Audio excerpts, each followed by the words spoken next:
Good morning, everybody, and it's quite literally a warm welcome to Whilton Mill. It's the NKC all-plate meeting here, and the intensity is already racking up. We're just coming to the end of one of our practice sessions, and we're going to get straight into it with the first of our heats. My name is Joe Bradley. We are with you not just all day, but all day today and all day tomorrow, bringing you this two-day extravaganza, this festival of kart racing at perhaps one of the premier tracks in the UK, Whilton Mill. It's been around since about 1991. We've been racing here at pretty high levels of British karting, and once again we continue that trend. Alongside me will be, for the moment, Nick Damon. We're going to be joined by a couple of other characters. Are you firing me? Well, I'm not firing, I'm just laying you off. Right. It's a bit of a trend this week, I know. Yes. I'm just laying you off, Nick. But hey, here we are, back at Whilton Mill. At Whilton Mill. It's been a long 3 weeks. It's been a long 3 weeks. Well, I've been on holiday to Rhodes for a week. That's very nice. Major career changes, whole thing's going on. Marvellous. Fighting the forest fires. You went just after that, didn't you? I was kind of fighting, how strong the pina coladas, but my wife found that they were a bit stronger than she was expecting, which is quite amusing. Yeah, well, that's very nice to see that you've been sunning yourself. We were here, of course, last month for round 4 of the Junction 6 NKC Championship, but this one's a bit different, isn't it, Nick? It's about just the win, isn't it? Yes. As we'll see. So basically, we're not having a high-speed game of chess. And we're not having momentum, but we're going to have it's all about the win. But the win is tomorrow. Yes, it's different. It's fun. It's not. We've got a couple of special guest teams events. We've got the Super 100 just for today. We're reliving the days of yore. And we've also got a full lunchtime interview which you did within the Paddock show, all around the Paddock, all around the 100 Supers, and of course we have the KZs, gearbox karts here all weekend as well, with our traditional Rotax Senior, Rotax Junior, Rotax Heavy, Minimax and TKM grids you expect from the NKC. But it's during the course of today and tomorrow they'll be scoring points, but they're going to score points in slightly different ways, Joe. Well, yeah, it's a little bit of a different format. Normally we would just run, everyone would have 3 heats and then go into the finals. However, we're mixing it up a little bit with this 2-day event. We've got time attack sessions, which are basically for each class. They will go out on track, and it will be a time session where, from first place down, points will be awarded. We then go into the heat section, and then we go into a double points time attack. Now, the heat section, mixed grids, our normal format. The time attack, a little bit different. It's a time session where points will be awarded from first, i.e. fastest lap, down to the final runner, and the points, all the points accruing, what we accrue, is basically to form the grid for the finals. And it's all about the winner. But of course, remember the time attacks. Whilst there'll be Group A and Group B, it'll be the times will be aggregated between the two. So in a heat, if you win the heat, you get the 50 points. But if you're the fastest person in time attack A, you don't get the maximum points if someone's faster than... Don't do that. Time attack B. Don't do that. You remind me of someone else doing that. Well, that's the message from something important. All right, okay. That is important. Yes, it is. And that's because we've got so many entrants in all of our classes. We are having to split them into groups as normal. We've got karts out on track. And here we are, and I'm delighted to welcome the 100 Super Class. The 100 Super Class is basically a historic form of karting. It's historic racing. The karts are from the early mid-90s up to the early 2000s. They are absolute belters to watch and listen to. They are 100cc, air-cooled 2-stroke karts. You can tell that by the amount of smoke they're pouring out. They are the engines will rev to something like 20,000 revs per minute. Yes, 20,000 revs. Now then, and I know the maths on 18,000 revs. At 18,000 revs, these engines, these 2-stroke engines, are sparking at 300 times a second. Now that's just you can't even get your head around that, can you? You cannot get your head around that. So we're going to go into a couple of warming up laps for the 100 Supers. They're out on track at the moment. Let's have a look at the grid for these karts that are going to be with us all today. We head into we've got 3 heats for this class, and then go into a final later on, the first of our finals of the weekend, going into that, and that's how we'll end today's show.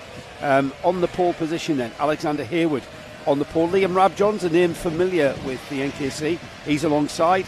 James Rees and Joseph Reeves-Smith are on row 2, with row 3, Martin O'Hara and Ryan Cole. Chris Sears and Gareth Hunt are on row 4. Row 5 is Joe McKernan and Neil McKernan. Row 6, Daniel Street and Richard Puddle. And then we've got Duncan McLeod and Billy Thomas on row 7. James Murray and Bill Powell on row 8. Ben Yeomans and Jack Barber are on row 9. James Verity and Matt Devlin are on row 10. And Joe Scorey and Chris Trott are on row 11. Now then, the two carts at the very back of this 100 Super Grid are carrying the numbers 2 for Joe Scorey and the number 1 for Chris Trott. They're seeded numbers, so that means it was Chris Trott that basically took this event last season. And so we expect to see those two protagonists, Joe Scorey, who you'll see a nice interview with both of those guys in our Paddock show. We're going to get this first race of the weekend underway. The red lights go out, we go to green, and we are already through Oblivion and into Crooks. Onto the uphill back straight towards Christmas Corner, and into Christmas Corner we seem to have no incident. We had a few people struggling to pick away, but it looks like we've got a full quarter of carts already down the hill into Ashby. That very tricky downhill right-hander, using all of the curb and more on the exit there, and then into the infield section here at Whilton Mill, which we call Parker, the left-hander there, and then into Chapman with that slight right-hand kink onto the back straight towards the final section of the track here at Whilton Mill. This is the section we call the boot. And then Pitts Bend, one of the most daunting bends to take and trying to get through in karting, the final bend here at Whilton Mill. And with this 18 kart field already through and completing one lap, it's James Rees, Joseph Reeves-Smith in second, Ryan Cole, and then from the back of the grid, Joe Scorey absolutely clawing his way through on the number 2, already in 4th place and looking to take more scalps. Where's Chris Trott? Well, he's down in 12th. Scorey absolutely leaving him behind, and a very determined number 2 is what we can see there, challenging the two carts ahead and already pulling alongside into Chapman, and Scorey making his way, easing his way to the front now. He has got the cart of Joseph Reeves-Smith ahead of him. Already off and into the lead is James Rees, and James Rees it will be there just ahead, crossing the line on the number 18.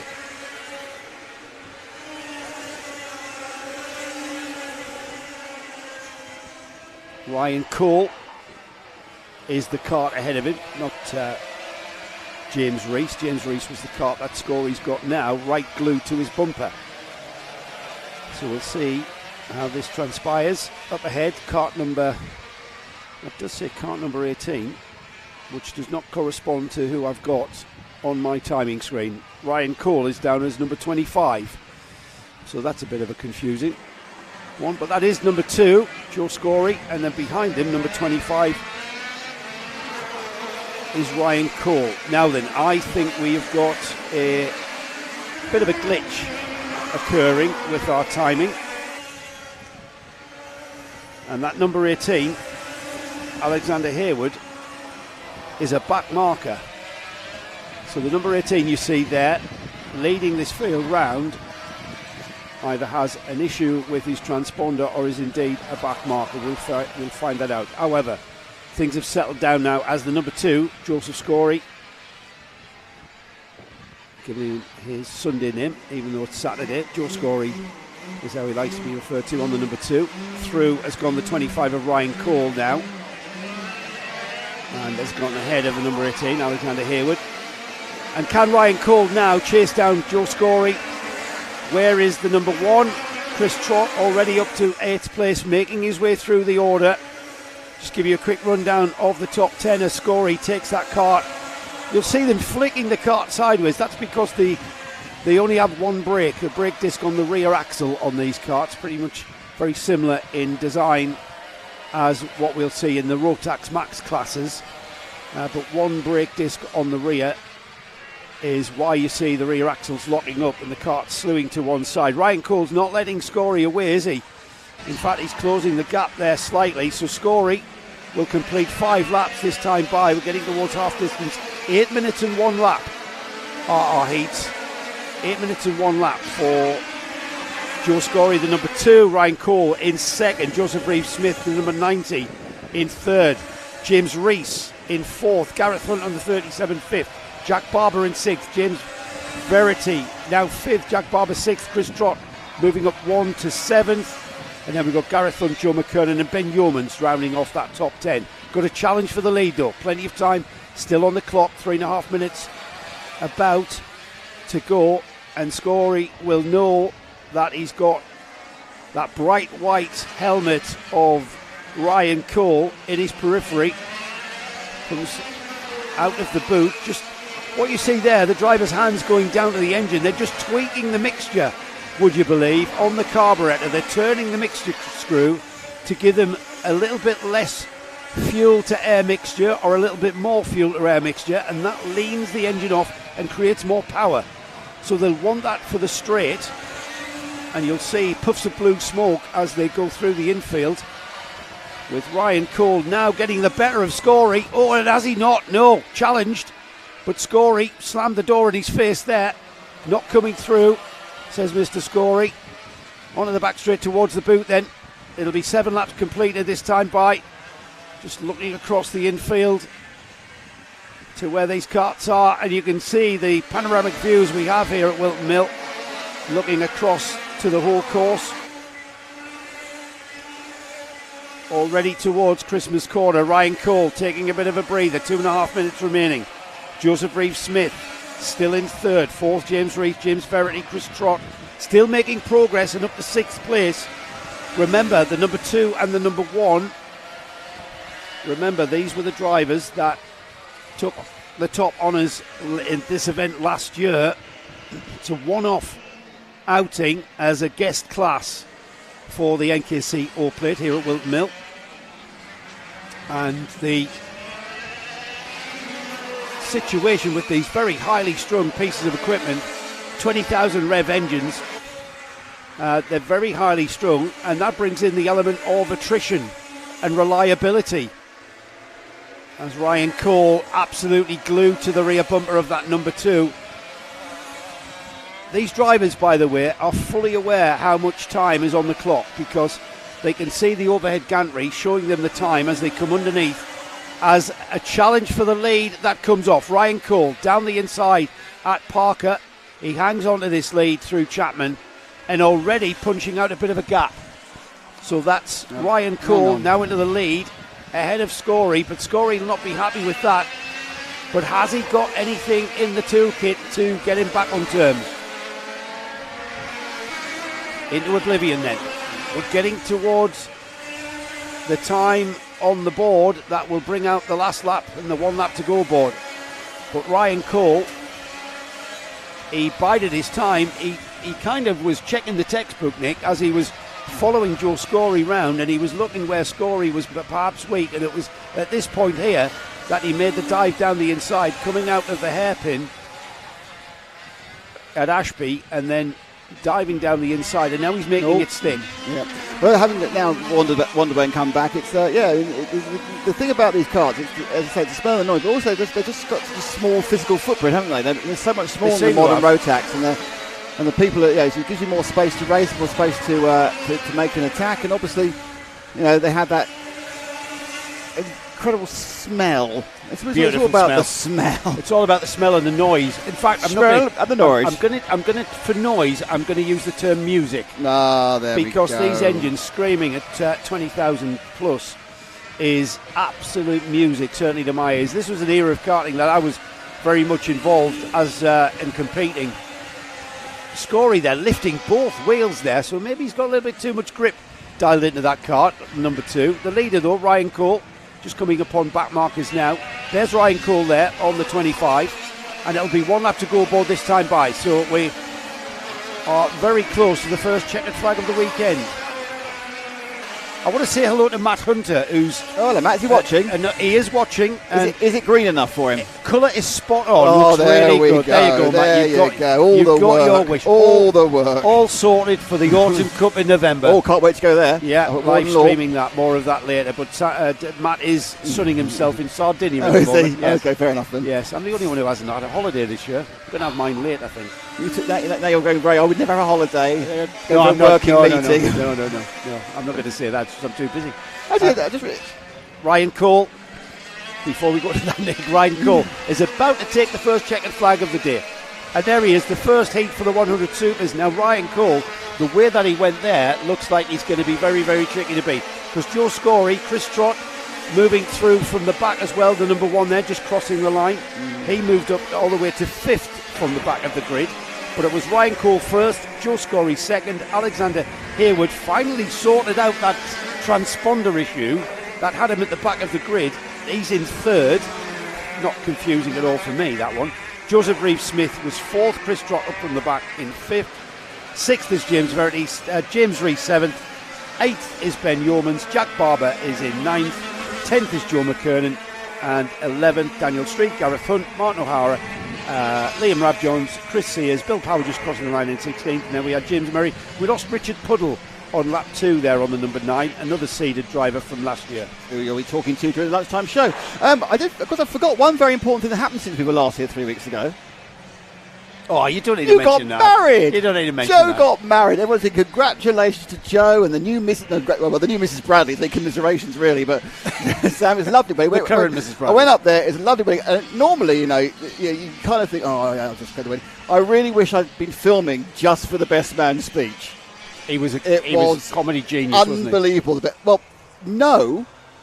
Then yes. He was a very intelligent Then no again. comedy. And then what the blooming hell's going? Amazing. It was a 32-minute long speech. It was basically what happened is, how I sum it to people, it's hard to explain, but if you imagine someone bought a book about the 10 best man speeches and then chose all 10 of them, and in 7 different styles with no link and 3 toasts, it was honestly it was like, you've ever seen those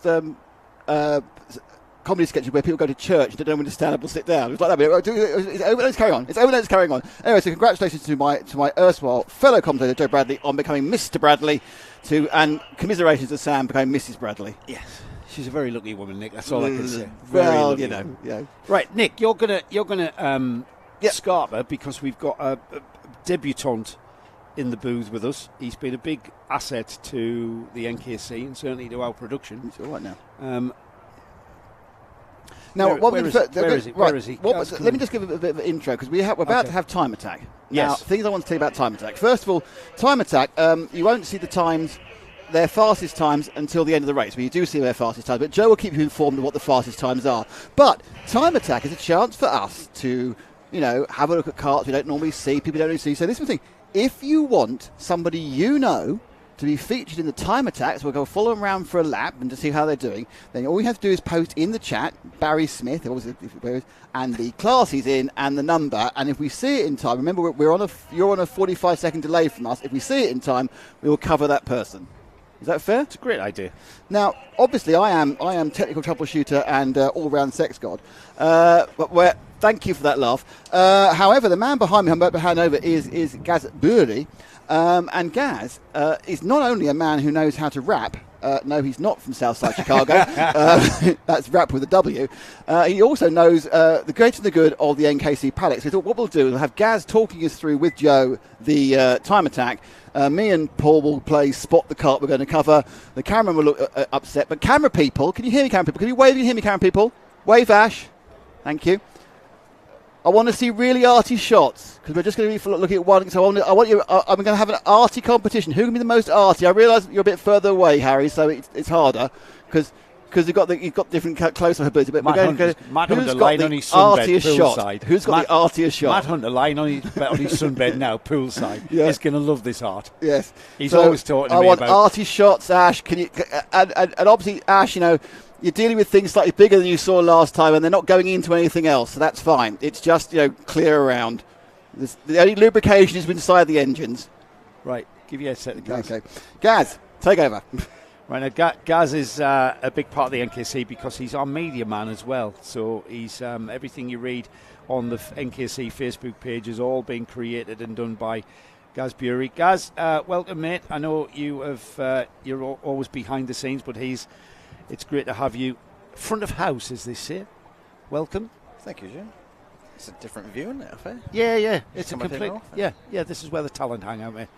Don't let them tell you any other. So, a different format to what we're used to now.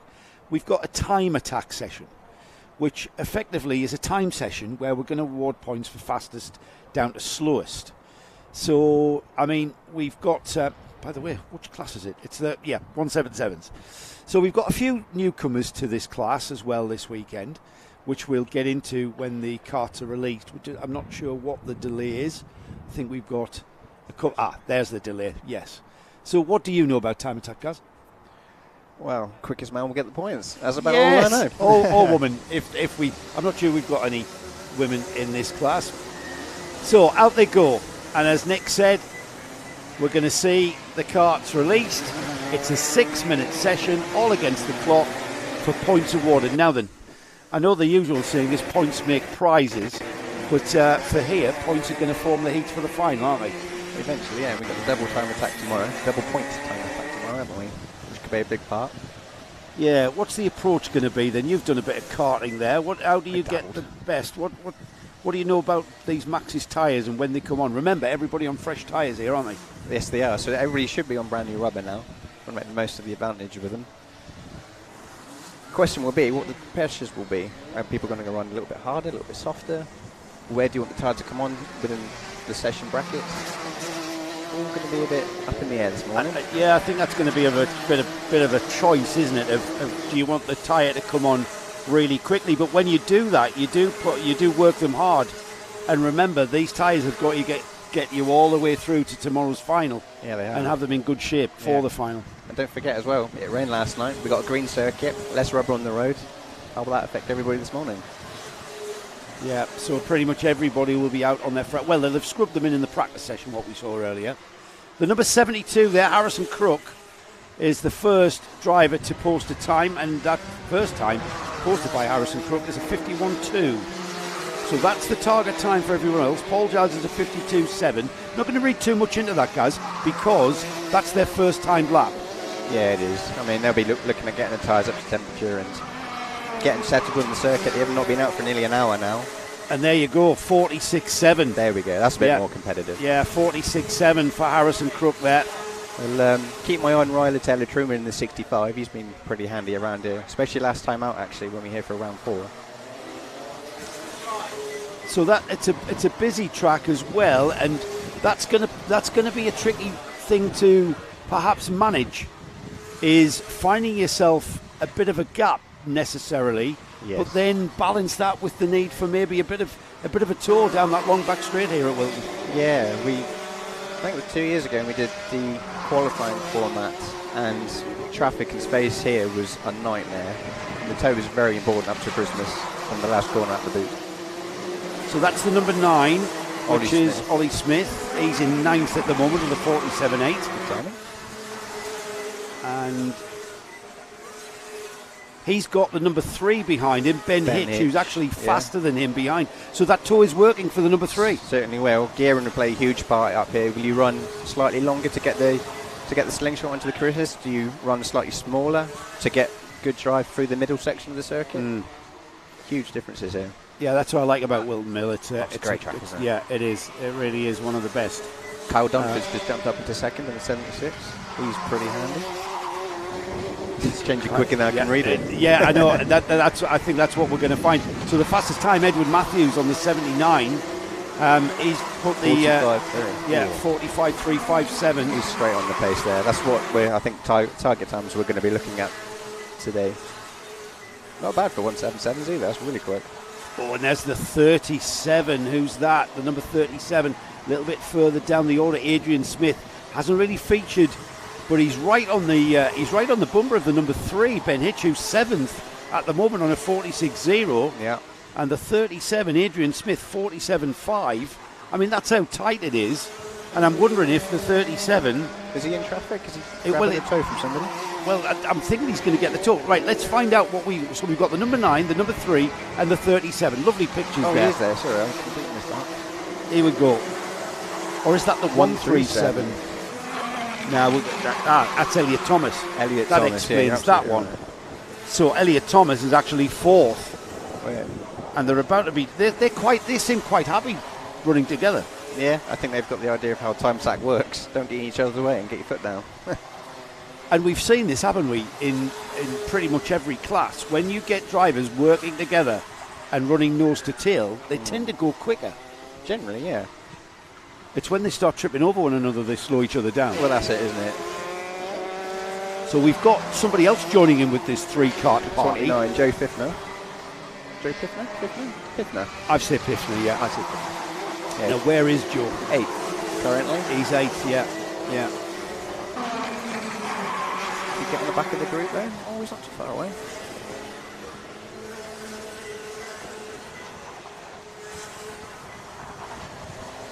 Ryan Taylor-Truman's going to start taking the fastest time so far on the 65. So it's clear to me the 29 is actually as quick, if not quicker, than the kart in front of him. So oh yeah, he's catching, he's gaining a lot. Especially in the run up to Christmas, he's taking lumps out of the train ahead of him. It's on the back of them now through the insist. It's now going to be a case of him being stifled somewhat. Well, he's backed off. Yeah, he's seen that. Yeah. 65, that's Ryan Taylor-Truman, who was fastest. He's on the back of them now as well. I wonder if he'll... how long's left? 28 seconds? Yeah. Yeah, getting towards the close. The points about to be awarded. We'll get the points accrued in this time attack session, and tomorrow's double points time attack session is just purely to form the grid for the final. The points are all pooled from the heats, from the time attacks, and then we'll be forming the grid from that. So it's important to maximise and optimise your runs here in these time attack sessions. Yeah. Being stuck in traffic's not going to help anybody, and especially if they start squabbling, that's not going to help them get a clear lap and get a good time for later on in the day and possibly tomorrow. And 8 minutes just ticks away, just ebbs away seemingly very quickly. 8 or 6 go. 6, sorry, yes, 6 minutes. Even less then. Even Somebody quicker, knows what they're doing. ebbs away. Yeah, it's the heats that are 8 minutes. Yeah. There we go. So that's checkered flag, is it? Yeah, checkered flag's fallen, and it's Edward Matthews as it stands. 44.9, that is very quick for a 177. That is very, very quick indeed. His tyres have certainly come on song very quick. That's the 79 of Edward Matthews then. That will maximise that points haul with a 44.948. We've then got a 45.268 for Ryan Taylor-Truman in second. Carl Dunford a 45.362. Joshua Gollin in fourth on the 27. That's him there. Joshua Gollin is fourth quickest on a 45.367. I mean, that's so quick, isn't it? Carl Dunford, 45.362. Joshua Gollin, 45.367. 45.373 is fifth. That's Harrison Crook on the 72. Scott Smith sixth on the 38. He is a 45.489. Elliot Thomas on the 137. We followed him a little bit. 45.538. And then we've got Ben Hitch, Oliver Smith, Joe Piffner, Jake Lewis 11th, Jack Taylor, Alex Capadia, a name if you are a follower of sports car racing and endurance sports car racing with us. You will be familiar with Alex. Ollie Hancock, another familiar name from car racing. And then we've got Alistair Cunningham, Paul Giles, Jack Goodyear, Tom Elridge in 18th. 19th was Nicholas Walker, Stuart Dixon, Tom Thompson 21st, Adrian Smith 22nd, Simon Pugh, and then Mark Gilly. Mark Gilly's time there, 47.692, just to compare with the quickest time of a 44.948. That gives you the spread there across the grid. Next group out for their time attack, it's Group 2. Again, we stay in Rotax 177 land, so it's the heavier Rotax classes, and they're already out there. And one bit I'm very interested in watching and keep an eye on is Louis Large making his return this weekend. Good point, guys, good point. Louis Large, who, if you were watching a viewer of the NKC Championship in 2022, it'll be a name familiar with you.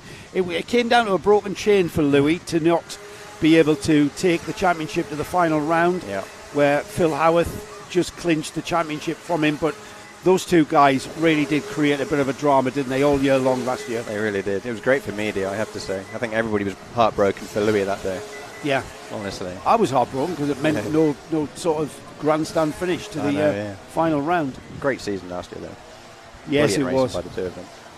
So Louis Large, who you will see an interview with tomorrow, who has got 2 hats on this weekend. He's already started with his LRG Motorsport outfit, but this weekend he's got his driver's hat and his team principal's hat.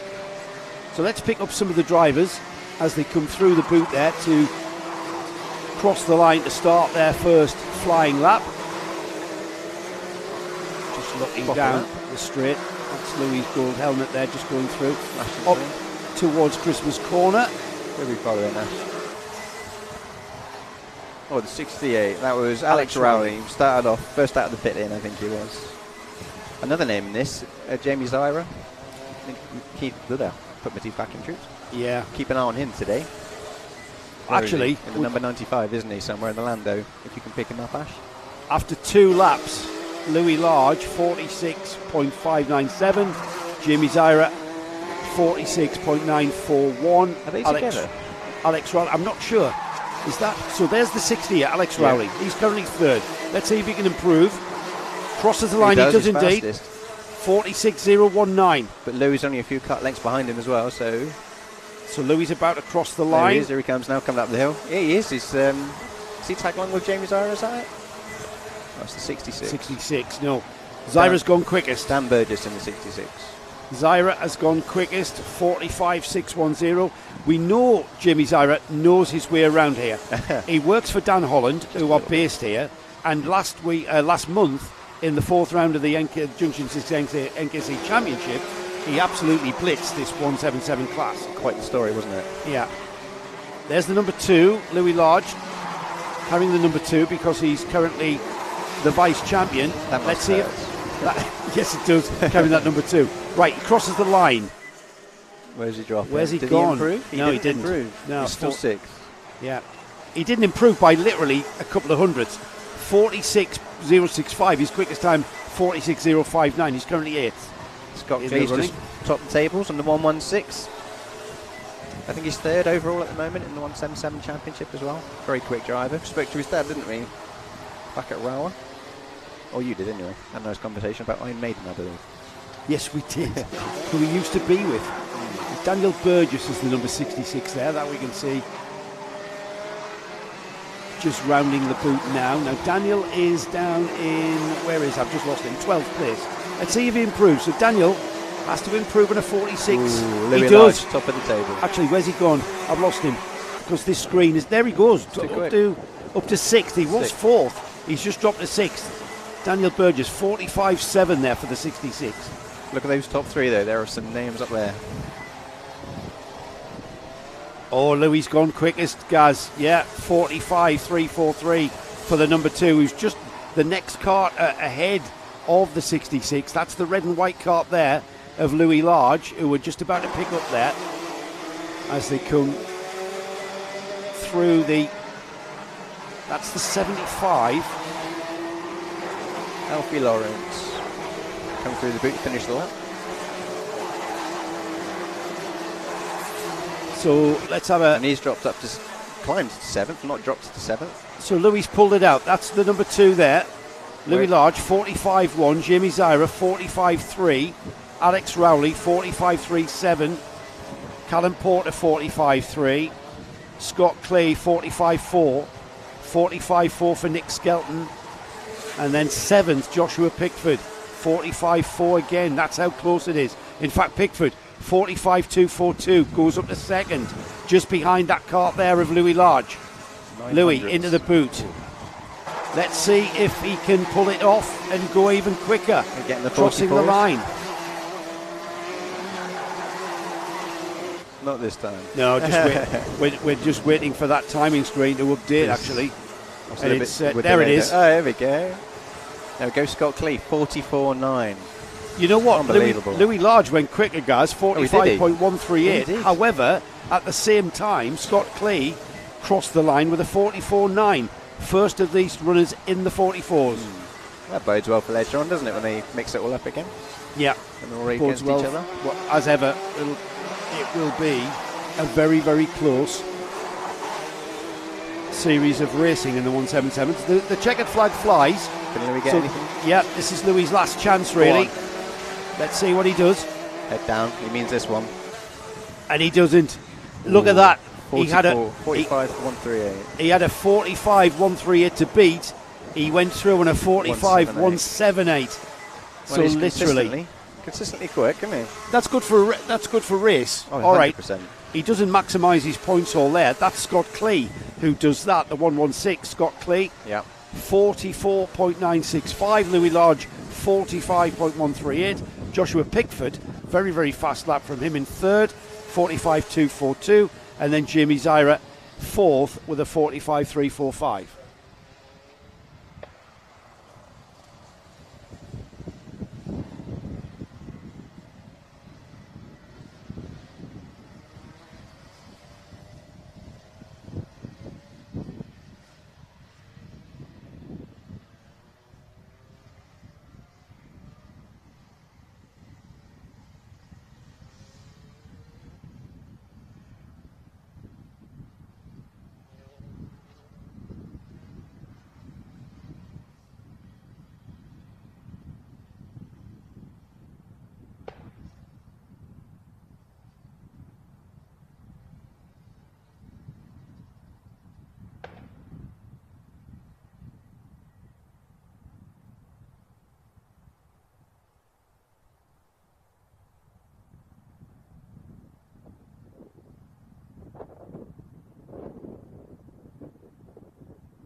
Next session already being released.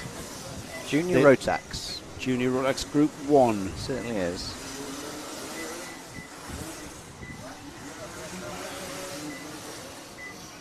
So these juniors are exactly the same karts, pretty much, from what we've just seen. Yeah. However, because they're juniors, they have a bit more restriction on the air intake on the motors to make them less powerful, aren't they? Essentially, yeah. But it doesn't look like it when they're out there, does it? No, it doesn't really like it. It does not look like it. These youngsters really know how to pedal these karts. Scarily fast. Yeah, very much so. When you consider in a straight line, they can still do up to kind of 70 miles an hour. That's 5 mil off the floor. That's hair raising. 70 miles an hour up to Christmas Corner as well. Oh. So it's Daniel Whitfield there on the number 41 who will kick off this session with the first flying lap across the line there. Daniel in that bright red livery. We'll just watch him through, Gaz. Yeah, quite the gap he's got himself as well. Is that going to be an advantage? What do we reckon? Might be. You know what? We've kind of seen a bit of both, haven't we? We've seen karts that are circulating together that sort of end up going faster than single karts out there lapping. He's into the left-hander of Parker. Then he goes into the left-hander of Chapman. Entices you to go later in that corner because it falls away from you. It's quite an apex to. And you can't go too wide because there's a right-hand kink, isn't there? Quite, yeah. So here's the first lap time of any real consequence here. And it's Daniel Whitfield on the 41, 46.5. There's two karts lapping together. That's the 42 of Jack Dimbleby. Who have we got now? Is that the 89 or 99? Looks like Ellis Warlock on the 99. Yes. There, Ellis currently in just picking up in 10th place after one fast lap. 48 point. Where's he gone? Ellis Warlock down to 12. 48.2. That, you know what, these time attack sessions, they develop and evolve very, very quickly. Yeah. Literally before our very eyes. You can't keep up on what is a relatively short lap. We're not at Spa, are we? We haven't got all day to think about it. No, that's right. It's not a 3-minute lap. It's a 40 plus 46-second lap. Good benchmark though. So that was Ellis Warlock there, who does improve ever so slightly. Goes to a 47.6. The number 12. Finlay Underwoods just pulled himself up into third and then immediately dropped to fourth. Honestly. Yeah, that's what we're going to get. Now, he's in a gaggle of 3 karts here, isn't he? So in behind Ellis. Who's he got tucked in behind him? Kasper Tomowski. If I said that right, apologies. Kasper Tomilewski is how I say that. Okay. Now then, I think we've had these runs stifled a little bit. Tomilewski just dropping back, it looks like. It comes through. There's the number 200. That's Tomilewski there on the number 200, the 3-digit card. Now, he's backed off. He's definitely backed off through Oblivion there. That's when you need to be pretty flat out there. Jack Dimbleby tucked in behind him. That's Jack Dimbleby there. Screen now. Yeah. There he is. I say tucked in behind him, he's not. You know what? Tomilewski, who backed off into Oblivion, is now picked up pace and has gone back ahead of Jack. Nice little move there. I wonder if he made a mistake or just lifted out of it and didn't realise he had cart behind him. Yeah, I think so. Oh, it's tight through there. Getting very crowded, isn't it? The juniors at the finest. The 42, though. The 42 of Jack Dimbleby down in 12th place at the moment. He will come through. Let's see what his time will be. Jack just crossing the line now. Freddie Moore tucked in behind him, looking for the toe up to Christmas. Where was he on time? Currently 12th. 12th as well. At the moment. Oh, there we go. There's a big change. Yeah, 13th actually. Didn't go as quick as he has been. And that's because he had traffic to contend with. Topping the times is Marcel Poppercool with a 45.2. Who have we got on our screens at the moment? Not quite sure. Still trailing Ellis. Yeah, there's. I think they're not doing themselves any favours there, getting right in amongst it. They're squabbling. Having to overtake people is not really how you want to do this. Alfie Bushell catch up on the 26th. There he is. Alfie Bushell in the bright yellow livery cart and helmet. Really can't miss him, can you? Great idea. Probably see him from space, actually.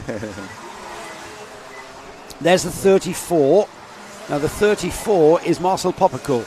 Yeah, he's our currently fastest driver. And 46.7. That's 46.7. 45.2. 45.2. I'm reading the wrong side. Yeah, 45.2. He's got a bit of traffic ahead of him, guys, so that might be as fast as he will go. That's close as well. Dan Whitfield's only 0.008 off the pole time. Brilliant. Off the quickest time, sorry. It's not pole, is it? No. It's qualifying. I get confused too time, easily. Yeah, not qualifying. Time attack. That's the one. Yeah. I'll learn that by the end of the day.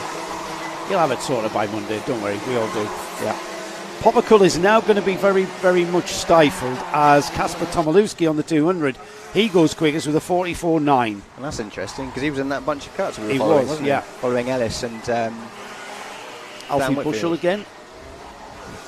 Quite happily saunting around by himself. Where is he on the 20? He's down the order actually, 13th. He is, isn't he? Yeah, 46.010 is Alfie's quickest time. Yeah. We've got the checkered flag flying, so the session coming to an end. As we'll just watch Alfie on his way round to that checkered flag. Through the boot. Fantastic complex of corners that. That second apex is just an acceleration zone, isn't it? Yeah, it might as well not be there. You kind of aim somewhere near it and hope for the best, really. So checkered flag flies on the session, and it's Kasper Tomilewski who will be quickest with a 44.971. We've then got Marcel Poppercool with a 45.208. Daniel Whitfield third on a 45.216. Joshua Withcombe is fourth on the number 27. Finley Underwood came in fifth. Sixth fastest Freddie Moore. Alex Fraser, our current mini-max champion, moving up into the juniors. Alex seventh fastest there. Alfie Bushell, who we looked at a little bit there, is in eighth. Then we've got Jay Leverton, who's running with Paul Lozanne. Jay ninth. 10th fastest Owen Keenan. Louis Rees was 11th. Joshua Delicata was 12th. Byron Scott Simmons was 13th. Jack Dimbleby 14th. 15th was Ellis Warlock. And rounding off the session is Caius Zigmanta, who's racing with the NKC for the first time. Yeah. It's his first trip out to NKC. Bit of a research mission looking towards the rest of the championship. Yeah, and understandable. Why not? He's racing with Rolf, isn't he, I think? Rolf, yeah. Rolf Racing. We've got more juniors coming up next. It's Group 2, so a little bit more of the same. Paul, our producer, firing in the pictures to us. They are very dynamic, these sessions. I know the clock looks like it's started ticking, but that reel will reset as we get the next batch out for their first time attack. This is points gathering towards forming the grid for the finals. The finals for this class not until tomorrow afternoon, so this great opportunity to have a 2-day festival of karting at Whilton Mill. What a place to do it too. What a great track. It is, yeah. The weather seems to be on our side at the moment too, which is always favourable.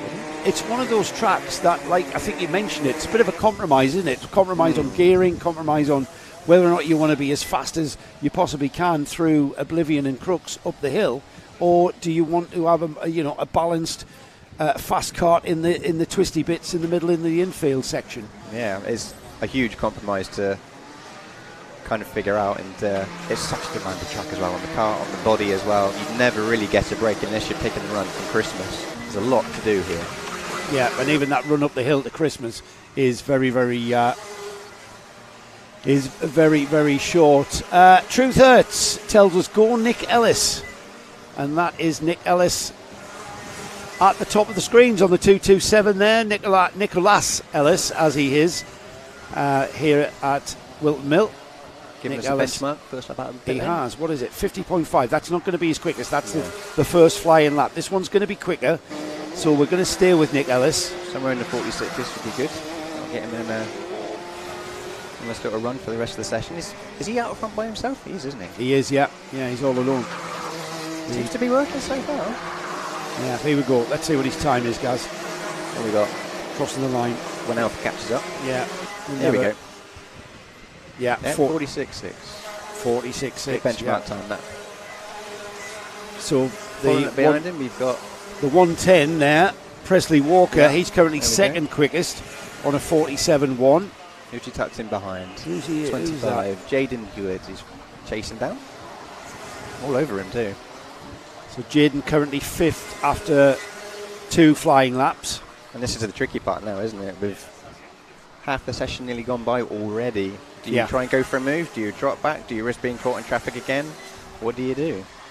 It's going to follow, isn't it? Yeah, interesting 2 different lines through there as well. There's a mix of opinion on lines through the boot, I've got to say. Yeah, there really is. Seems to differ from class to class as well, I've noticed. Not something I've picked up before. Right, they're spacing themselves out there. Yeah. That's the 155 of Mitchell Mulvey. Yep. Third. So third quickest for Mitchell, whose dad was in the dad and mechanics race last night. I'm sure he had me off. Yeah, there's a conversation to be had later. Yeah.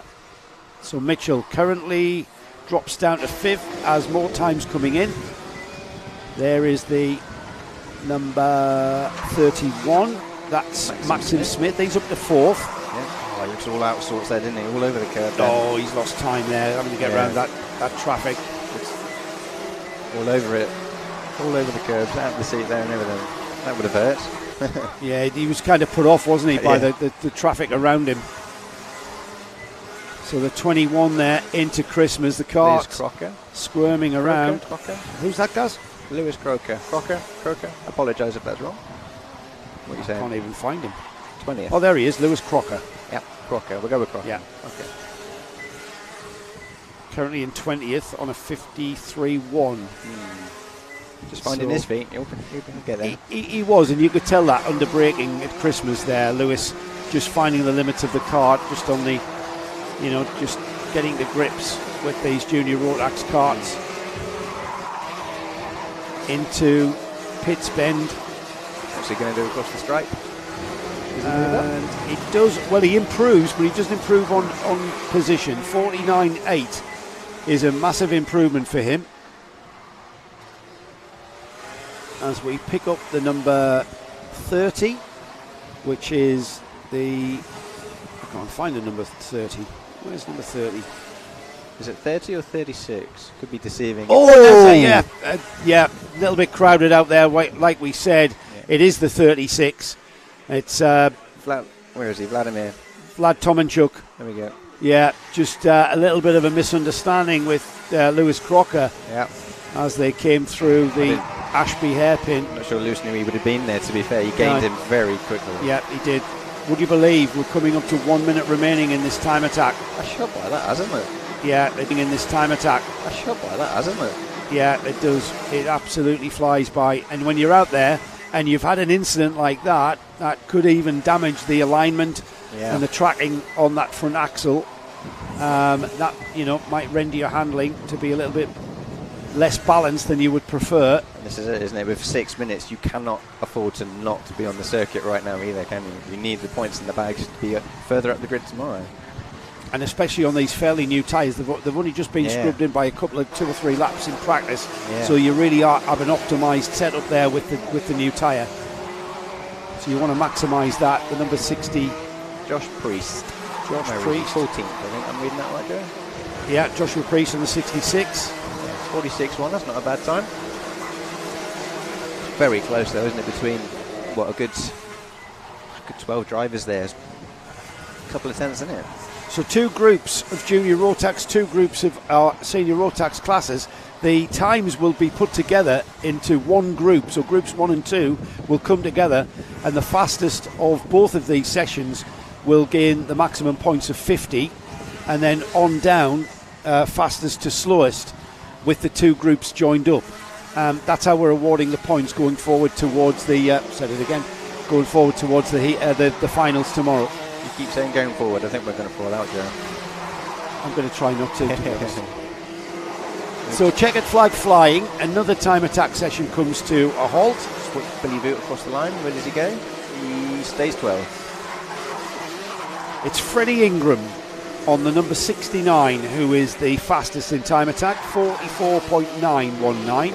Put that out the back, didn't they? And yeah, absolutely. And then we've got Nick Ellis. So Nick Ellis, Truth Hurts, will be happy with that. Second fastest in that session, 45.009. Then we've got Harry Hanman, 45.090. We'll have a word with him later. Yeah. 4th place, Mitchell Mulvey on the 155, 45.202. 207. Jaden Hewitt in 5th, Billy Hedgecombe 6th, Presley Walker 7th, 8th is Maxim Smith with a 45.5. 45.6 was Finley Patterson's time in 9th. Lewis Llewellyn was 10th with a 45.658. 45.7, look how close they are. So close. Joel Bullen in 11th. Billy Vogt in 12th. Freddie Theobald 13th. Frank Ward 14th. Joshua Priest on the 66 came 15th. Vlad Tomanchuk 16th. Harvey Williams 17th. Curtis Latimer on a 46.9 was 18th. 19th was Abdurrahman Sheikh with Lewis Crocker rounding off what was a 20 kart field. First of our senior Rotax groups, Matty Lambert in the 95 leading everybody out. Hello to Zach Bolton, who's tuned in from Team Sport Hull. Come on, Team LRG. What are you doing in Hull, Zach? Thought you went to the Newcastle one. You get about a bit. He's gone there on purpose, has he? Unbelievable. I believe so. He's gone to Hull. Let us know, Zach. Have you gone there on purpose? Everybody goes to Hull on purpose. How do they? Yeah.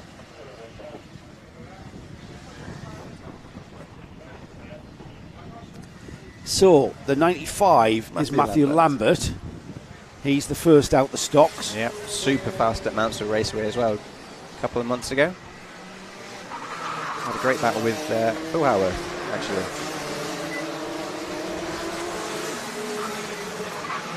Phil on the 101, not in this group. He'll be out next. Jensen Watts is a driver that we've watched as well. Quite dominant run. Was it here at the last round? Here and Mansell, actually, yeah. I think it was, wasn't yeah, it? The last both. 2 rounds, yeah. So who have we got there? The 76 is Evie Poulin. Evie on the pink, blue and yellow helmet. Easy to pick out, easy to spot Evie.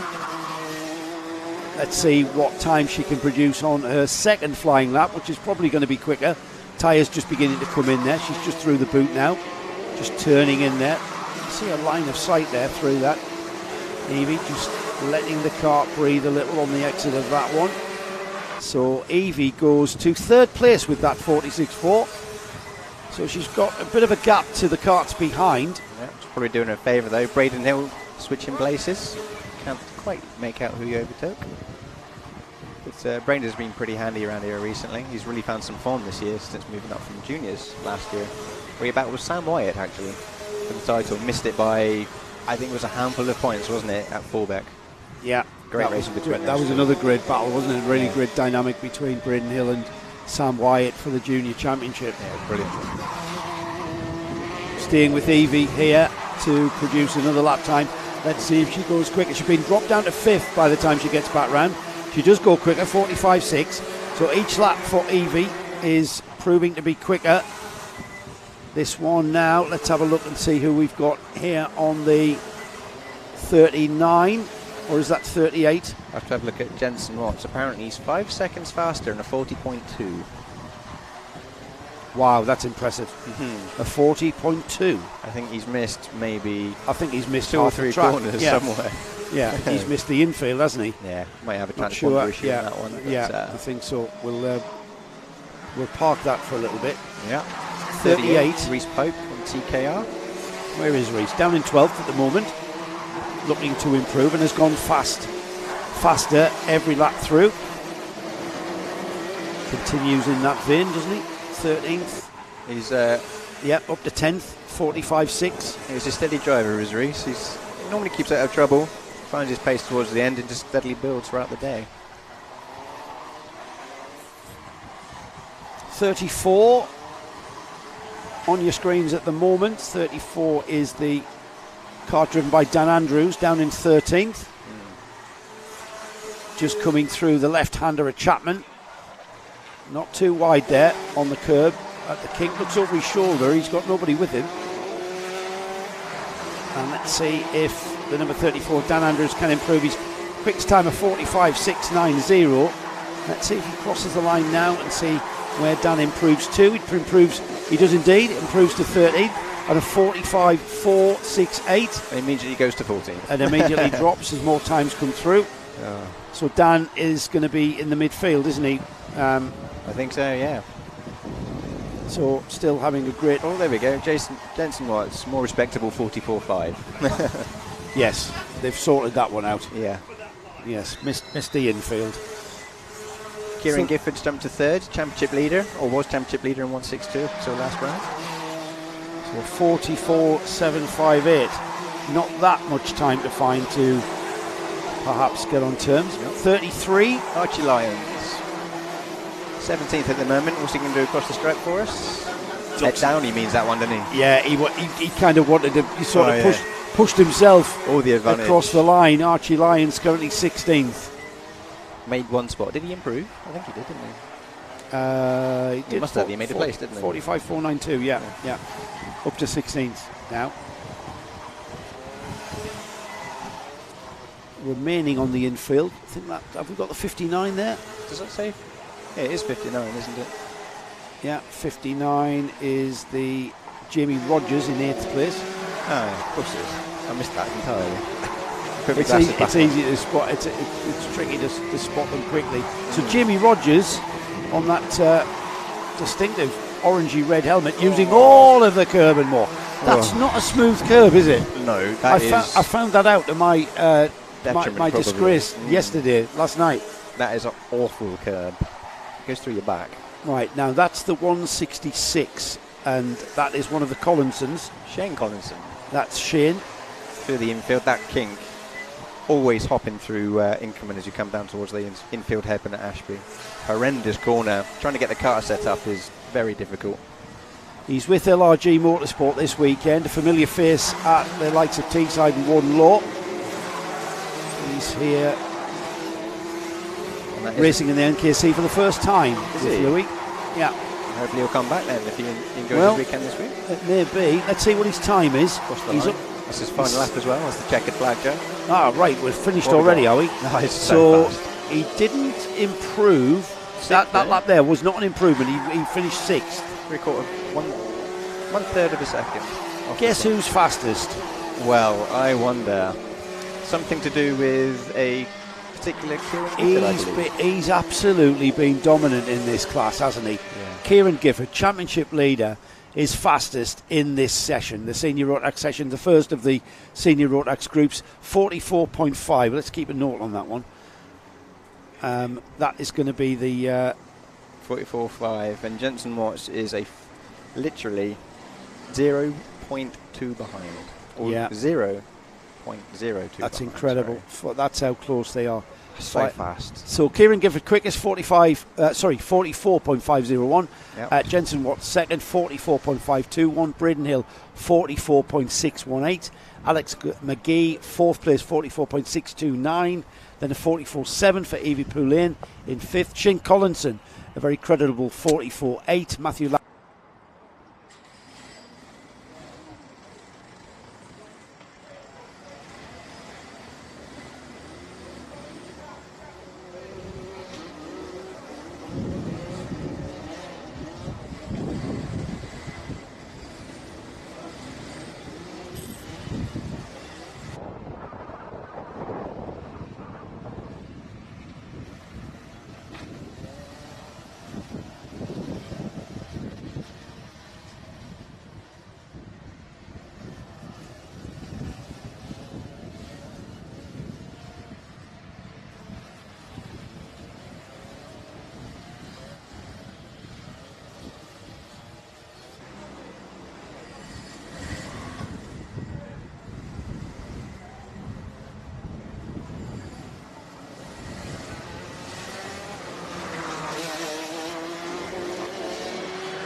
He is.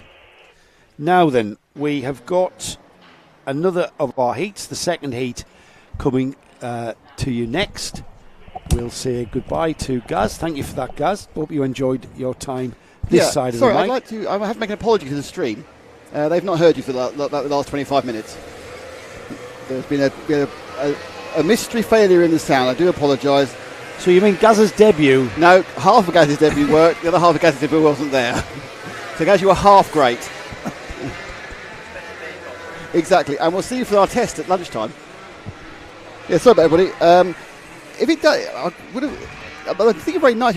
They all carried on watching because they're getting the sound of the engines. Obviously, they didn't miss you that much. Oh, they got the sound of the engines. Yeah. Oh, well, that was deliberate then. Yeah, we did that. It's entirely up to us. I've got a little helper here, Nick. I'm out again. Blimmin' heck, Yes. you got in 2 seconds ago. Yes. Come on then. Sit down. Sit down there, Eddie. All right. So Right, I should pass the baton, literally. Eddie, Right. there you go. Hold on a second. Right, Eddie, you can hear me in your ears, can you? Yes, I can hear you. Right, you're a current Minimax driver. These 100 Supers is what I'm more familiar with.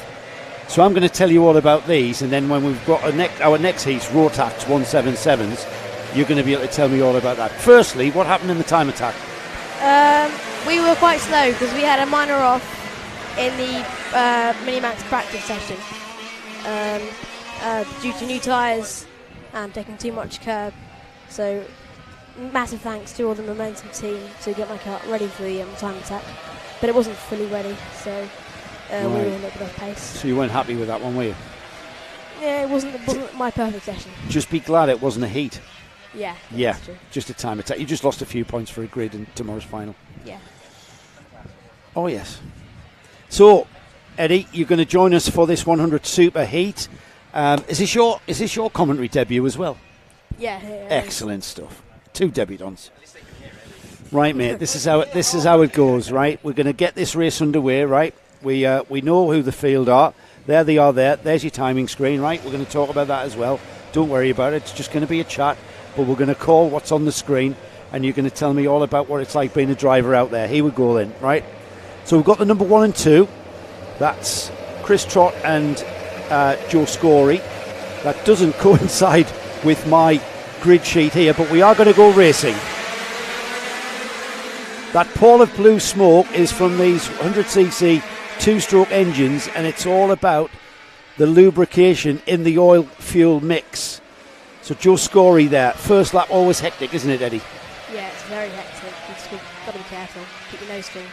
It always looks really busy like that, but it's not. I suppose when you're driving, you've only got the guy in front of you and the guy behind you to worry about, isn't it? So is it less hectic than sitting here and watching it?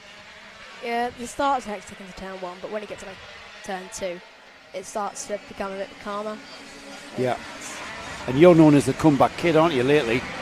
So you settle into a race, don't you? And then you've had a couple of tricky heats in the past couple of rounds. So 1 lap completed for the 100 Supers here. Joe Scory leading Chris Trott. They're carrying the 2 and the 1 because these are the 2 drivers that took top honours at this event last year. Now, we talked to Joe Scory, and you'll hear our interview with Joe and our interview with Chris Trott. Both of these men are very, very determined to be number 1 this weekend. So it's all about the win, this one, isn't it, Eddie? It's all about the O plate.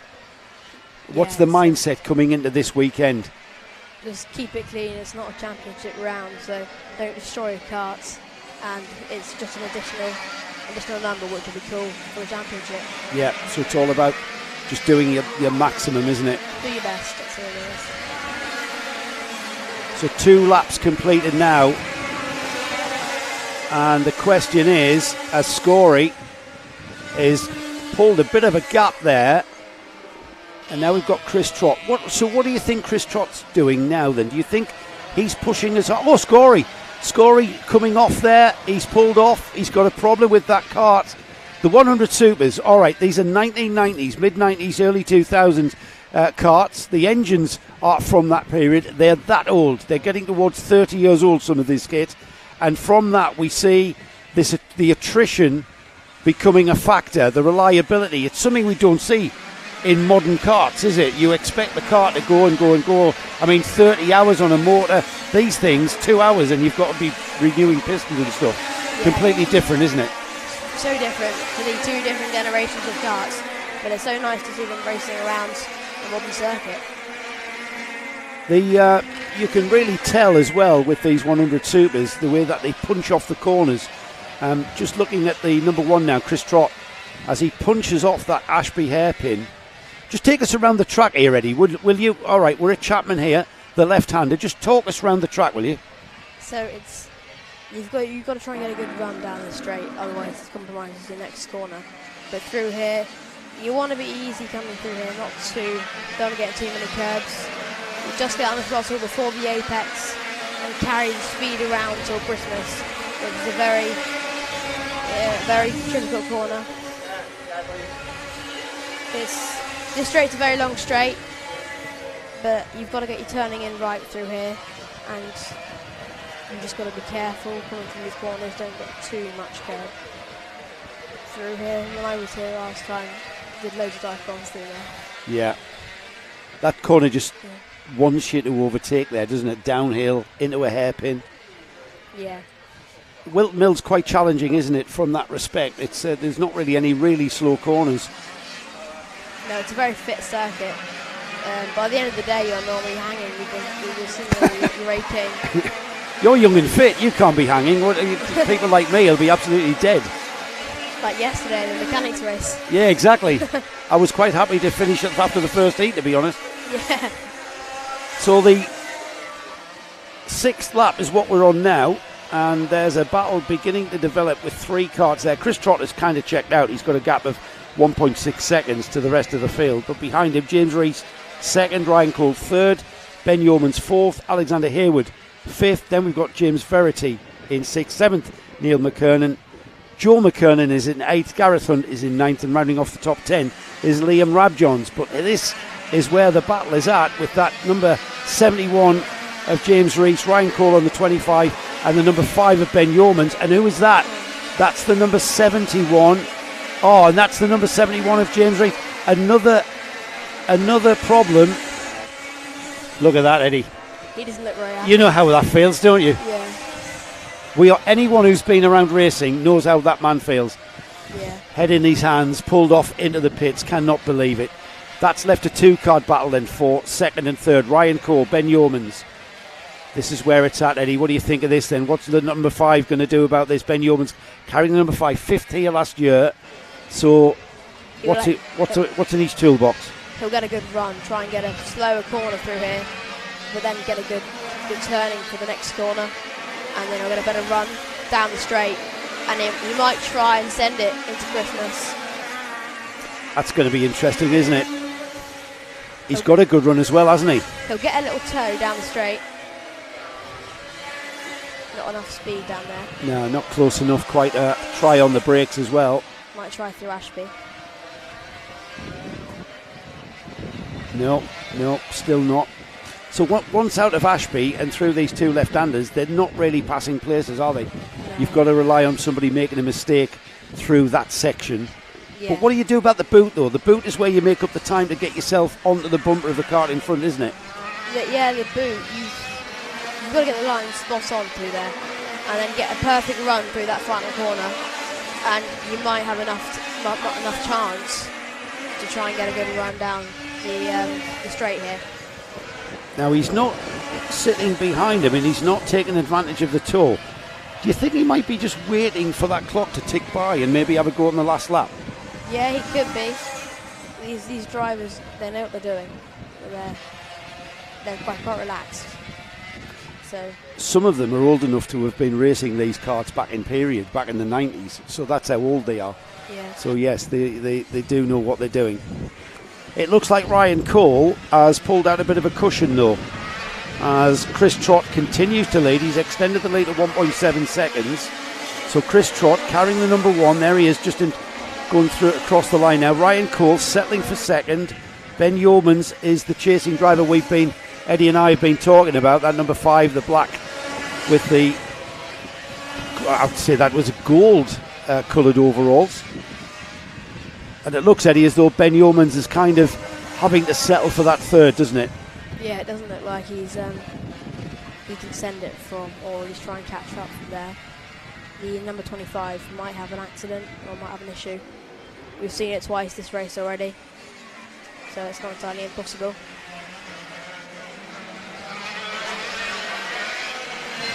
So through the all-important final turn, there's about 20 seconds on the clock, so clock ticking down the order as we get towards that last lap board. Chris Trott leads, Ryan Cole second, Ben Yeomans third, Alexander Hayward fourth, James Verity fifth, Joe McKernan sixth, seventh is Joseph Reeves Smith, Gareth Hunt eighth, ninth is Liam Rabjohns, Daniel Street 10th, Joe Scory we lost on lap 2, Martin O'Hara we lost on lap 2, James Murray we lost on lap 1, Richard Puddle went out on lap 8, and I think that was Neil McKernan who pulled off on lap 8 as well. So 10 laps completed. This will be the 11th lap, and the last lap board will be shown to Chris Trott. Last lap board, Eddie, in one of these heats. Is that, when you see that last lap board, do you think, thank goodness for that?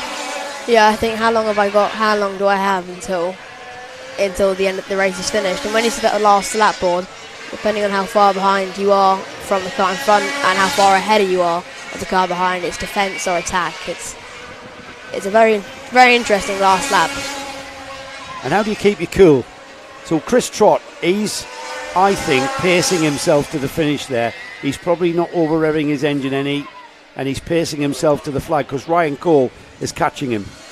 Is that something that you do in your head? Yeah, it is, but he's going through the boot now. By now he would have realised there's not very many overtaking points, so he's got it under his belt there. And he does indeed take the checkered flag first. There's a cart at the back. There's a cart down there. Another retirement. We'll see who that is when our timing screens pan out. So Chris Trott takes the win. Ryan Cole second. Ben Yeomans third. Alexander Hayward is in fourth. We've got James Verity through in fifth. Joe McKernan is in sixth. Joseph Reeves Smith seventh. Gareth Hunt eighth. Daniel Street was in ninth place, or he will be when he takes the checkered flag. And we just wait for the remaining runners. That's the number 72 of Bill Powell there in 11th. So I think that was Chris Sears who you spotted in the background on the number 11, the last of our retirements. We lost Chris Sears there right at the very end. Neil McKernan went out on lap 8, Richard Puddle on lap 8, James Rees on lap 5, Joe Scory, after leading the race, went out from the lead on lap 2, Martin O'Hara on lap 2, and James Murray on lap 1. Have you got time to stay around for another one? Yeah, you okay? Yeah, I've got time. Because we've got the Rotax 177 class out next. Juniors. No, got Rotax 177s. Yeah, that's what my programme says. You're putting us off now. So you, what's the matter, Nick?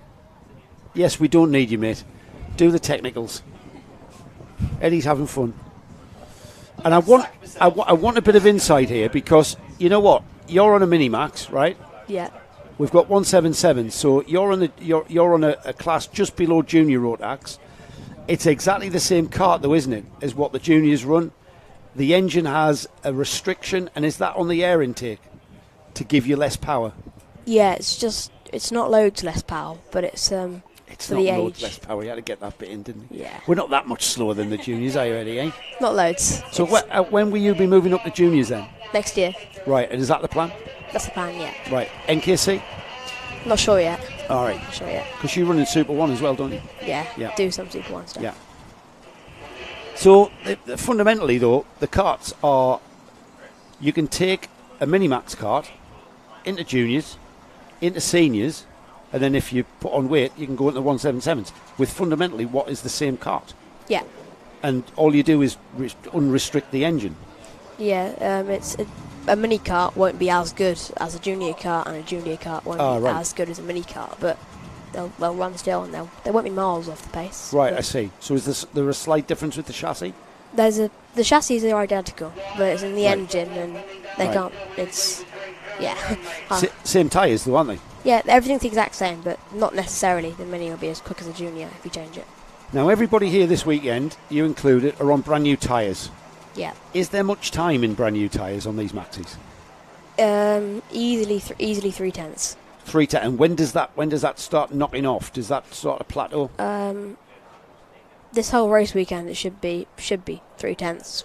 Quicker than where you were last Quicker month? than where we were last month. Right, yeah. that's interesting. Right, okay.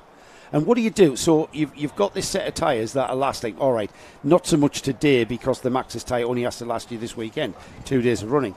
But in the NKC Championship, you've got to make those tyres, you've got to manage those tyres. Is that when you're driving around there, when you're racing there in the heat of battle, are you thinking about that? Do you have to think about whether or not you're overworking the tyres? It's no, not really. Does that just go out the window? Like just when you're in a racing, you don't. But when you're off circuit, you've got to sort of think, when are we going to change tyres? Is this the right race to change? It's all that. And you're with Momentum Motorsport, aren't you? Are they managing that part of the job? Yes, they are. So you're relying upon the team? Yeah. It's exactly like proper real Formula One motorsport, isn't it? The drivers rely upon the team and their engineers. Yeah, except we don't have to change tyres every 3 or 4 laps. That is a good point. Yes. I bet you wish you could, do you? Yeah, it'd be fun. Yes, having fresh tyres. So we've got the 177s in the collecting area, and they are getting ready for what will be their first heat of the day. In fact, first heat of the weekend. And you were right, Eddie. This my grid sheets were not in the right order. So talk amongst yourselves. Tell me a story of your season so far. A bit of a mixed season for you, hasn't it? You had a bit of bad luck. You ended up dropping down the order, coming through. That's why I called you the comeback kid. Yeah. You became the comeback kid, didn't you? Because you gave yourself, I mean, as if the job's not hard enough at the first place. You really, but your drive through the field, I've got to say, was very, very impressive on board. How many times did you have to do that? Was it twice last time? Yeah, it was twice. Yeah, I mean, again, just does that kind of throw out the window any kind of thinking about tyre? You know what you've got to do, right? Okay, I've spun off. It's a bit like me last night, wasn't it? In the wet, spun off. I thought, all right, job's done. Just get on with it. Yeah, you gotta focus on your own race, not anybody else's, and do as best as you can do. And just you've got to benefit of other people's mistakes. Yeah, and that's what you did, isn't it? That's what I did. I managed to come back up to, was it second? Right, Eddie, we've got the 177s out for their first heat of the weekend, and we've got a grid in front of us. We've got 30 karts in this group, having to break up again. Fantastic entry for the NKC All Plate here at Whilton Mill, with a huge amount of entries, having to split all of our Rotax classes into 2 groups. So on the pole position, Steve Stewart with Jake Lewis alongside. We then got Brian McCready and Ayrton Henderson on row 2. Row 3 is Matt Ogden and Billy Clark. And then Finley Cross and Ben Hitch are on row 4. We've got Tom Thompson, Cameron Marston on row 5. Row 6, Mark Gilly and Jack Taylor. Alistair Cunningham and our good friend Alex Capadia are on row 7, with Callum Porter and Edward Matthews on row 8. Row 9 is Harrison Crook and Joshua Gollin. And they've got Stuart Dixon, Joshua Pickford, Oliver Smith and Scott Clay, Joe Piffner, Jamie Taylor, Carl Dunford, Nicholas Walker, Jack Goodyear, Alex Rowley, Adrian Smith and Daniel Burgess.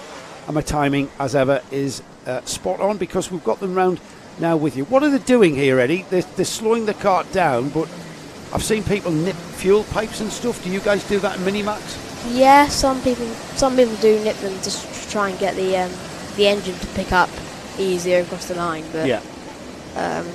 You've got to be careful if they're not twisting the carburetor as well to try and get some more speed out of it. But it's mainly pinching. Oh. Yeah, we've got an off there. It was a very, very slow across the line, which was perfect by our poleman Steve Stewart. However, that did cause a bit of bunching. And as we go through Christmas Corner, just looking across the infield as that kart regains its composure and maybe continues, got our leader, who I'll confirm when I see the number on the infield towards Parker. It's the 47 of Jake Lewis, who's found himself in the lead. Behind him was a very, very crowded racetrack. Again, chaos. It looks like chaos out there. In the bigger grids, it's always it's always a bit carnage. But when you're in the lead, you're always concerned. I mean, how far is that car behind you? Is he going to send it to you on the first lap? Is he going to wait? It's tactical. The other thing, Eddie, with mixed grids, and just to remind everybody watching, mixed grids is when each competitor will get a heat starting near the front, starting in the middle, and we've got a spinner. There's a spinner there in the form, I think that was Anderson. We've got carts off at the final turn. Drivers out and walking. We've got a red flag.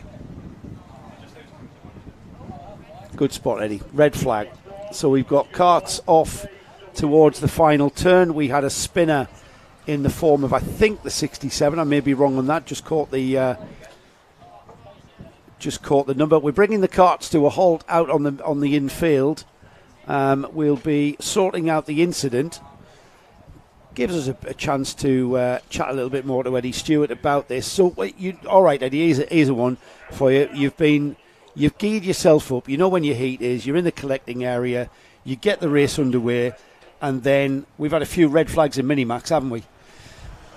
What's going through your head now? What's going through those drivers' heads now? Because it's the burst of energy that you have at the start of a race, and then all of it just goes flat there. Because we're now going to have to do that all again. Yeah.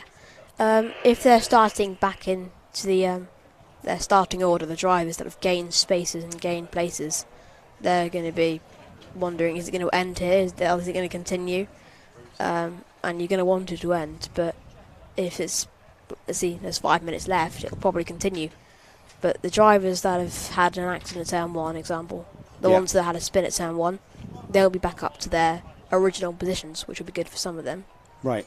But so if you've gone off and continued and you're at the back, you're going to gain. But if you've gone off and, like those carts there, they can't now rejoin, can they? No, they can't rejoin. Right. So if you had a spin at the back of the field, you're going to regain that because we're going to restart this because we only had one lap.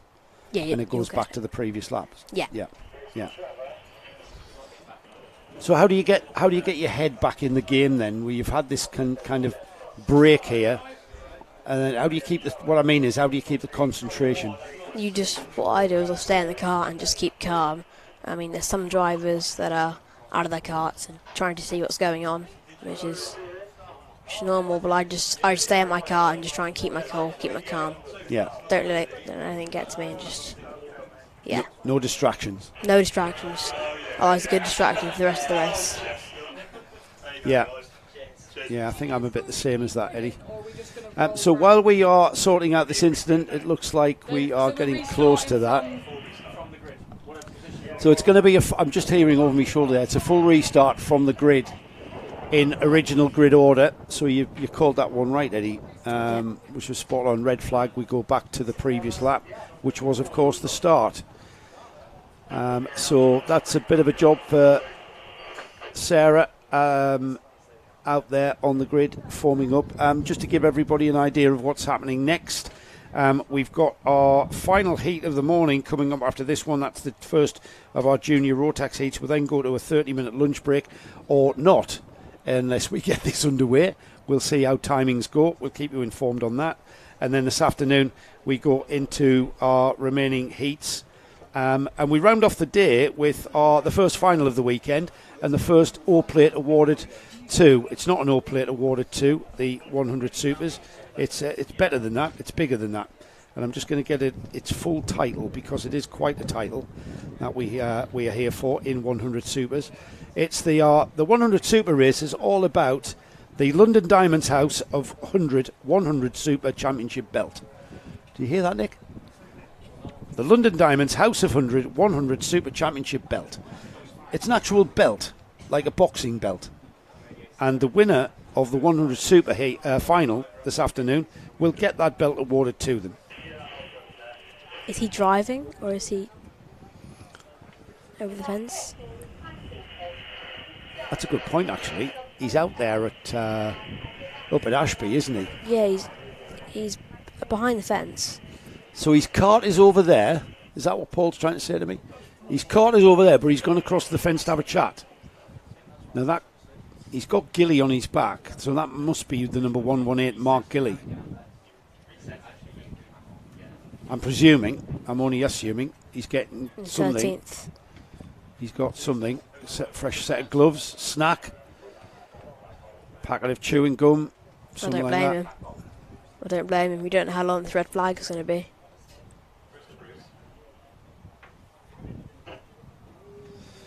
Yeah, all good entertainment from Mr. Gilly. He might be in trouble for leaving his cart. We'll allow our officials to deal with that one as we move on. He's back at his cart. Earplugs? So we're doing a full restart but with less time? Is that how it works?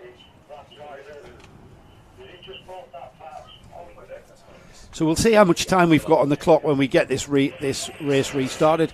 We have got what looks like a clear track, so we're just down to forming the grid up again to get this restart in order. And it's quite a job, really, isn't it? Shuffling all those carts and literally physically lifting the carts around and putting them where they should be from the very start. The grid was Steve Stewart and Jake Lewis at the front of the field. If they are still in, Brian McCready, Ayrton Anderson. I'm pretty sure I saw the number 67 spinning off, so we'll wait and see what happens there. So then we've got Matt Ogden and Billy Clark on row 3, Finley Cross and Ben Hitch on row 4, and then running off the top 10, Tom Thompson, Cameron Marston.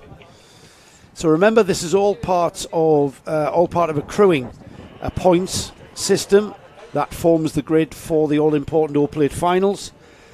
Points given out for the time attack session that we had earlier on, and then we gather points from the 3 heats, and then tomorrow we kick things off with the second time attack session, where there'll be double points again, all going towards forming the grid for the final.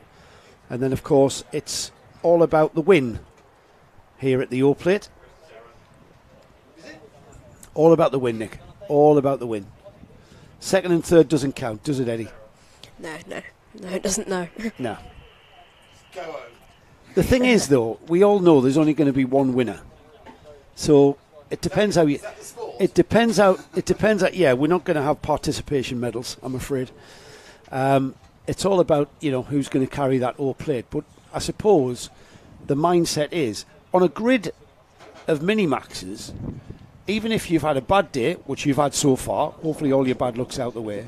Hopefully. There's always a chance of getting up there, and the way that we've had the drama and incident in Minimax, you've got to be going into, it doesn't matter where you are on that Minimax grid, there's an opportunity that's going to arise. I think you mentioned it there, you just wait for things happening in front of you. Yeah.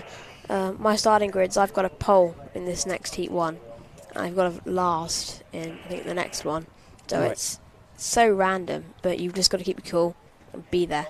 So do you approach the heat where you're on pole? Does that give you a bit of pressure, because there's only one way to go when you're on pole, isn't it? And that's backwards. Yeah. So does that add a bit of pressure to you? Yeah, and also controlling that formation lap. You get pressure for it. It's not an easy thing to do. No, and when you say controlling that lap, you're also managing that engine, aren't you? Yeah. Because it can easily oil up. It can, yeah. So what do you do about that? How do you manage that on that rolling lap, like we've just seen from those 177s? Pinching the fuel pipe helps it out quite a lot. I've done, but also just yeah. Are you saying you don't want to give me any secrets? Have you? So Momentum Motorsport have explained exactly what you should do, and you're not really going to be spreading that knowledge. Is that what you're saying here? Just nod, you don't have to just say, yeah, you're right, I'm not telling you now. You don't want to be on the brake too much, because if you're on the brake too much, you're going to double pedal, and it oils up all the engine. Right. Okay. And you'll get a bad start off the line. Right, so that'll stop the engine pull off the line. Yeah. So, right, he's not giving anything away here, is he? Eh? Jesus, talk about taking it seriously. It's not Formula 1, Ed. Mind you, everybody's listening, so it's best not to give away any secrets. It looks to me as though we've got a grid formed out there on the infield. We're between the corners of Parker and Chapman is where the field have formed up. We're going to once we get them underway, we're going to give them... How quickly does your tyres go off temperature, Eddie? I mean, are those karts now going to be on cold tyres? They will be on really cold tyres, and the fact that you can't weave will affect these drivers. So what do you do? Now, you can't weave. How do you get heat into the tyres on these rolling laps? You've got to lock it up into the corners, and just try and get some heat into them by not weaving, and just take it easy on the first 2 or 3 laps. And you feel the tyres? You'll feel them give you come more on. grip. Yeah. So we are going to let them go around and past the pits. They're just coming past the pits there through Oblivion and Crooks and onto the back straight up towards Christmas. I love that saying, towards Christmas, because we're all plummeting towards Christmas at the moment, aren't we, the way the calendar's going? It'll soon be... It's only August. It's only August. I love Christmas. Do you like Christmas, Eddie? Yeah. Yeah, everybody likes. Something wrong with you if you don't like Christmas. Right then.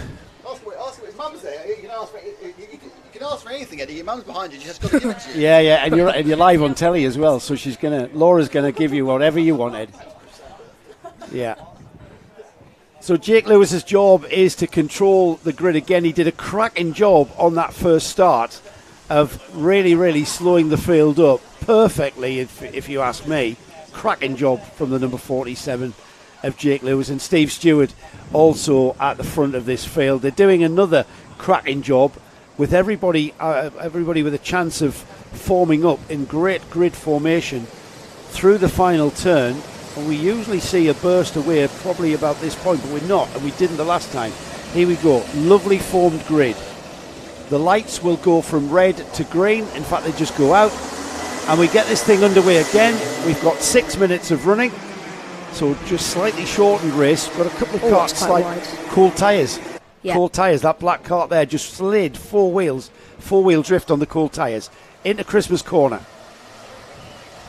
And it's the number 47 of Jake Lewis who has it all to do again. Everybody into Ashby and out towards Parker, the left-hander. These two breaking away now. It's Ayrton Anderson on the 67, is that?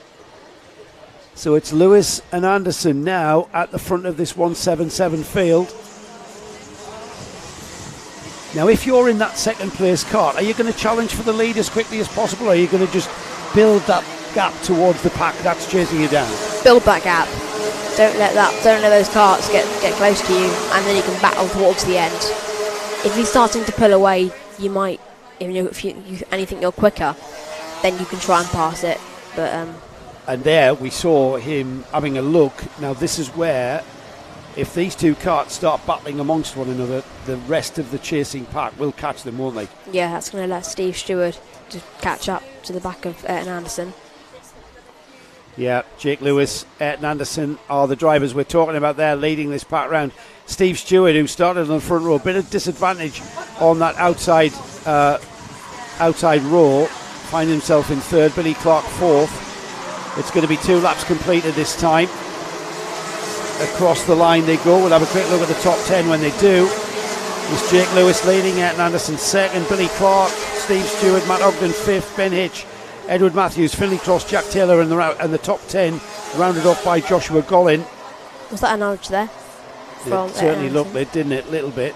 That's about momentum, though, isn't it? It's like sometimes you just not really. It's not a deliberate nudge, is it? No, it's not deliberate, but you've got more speed. We've got an off in the infield. Not quite sure what has gone on there, but a car just pulling off to the side. We'll stay with the leaders as it is.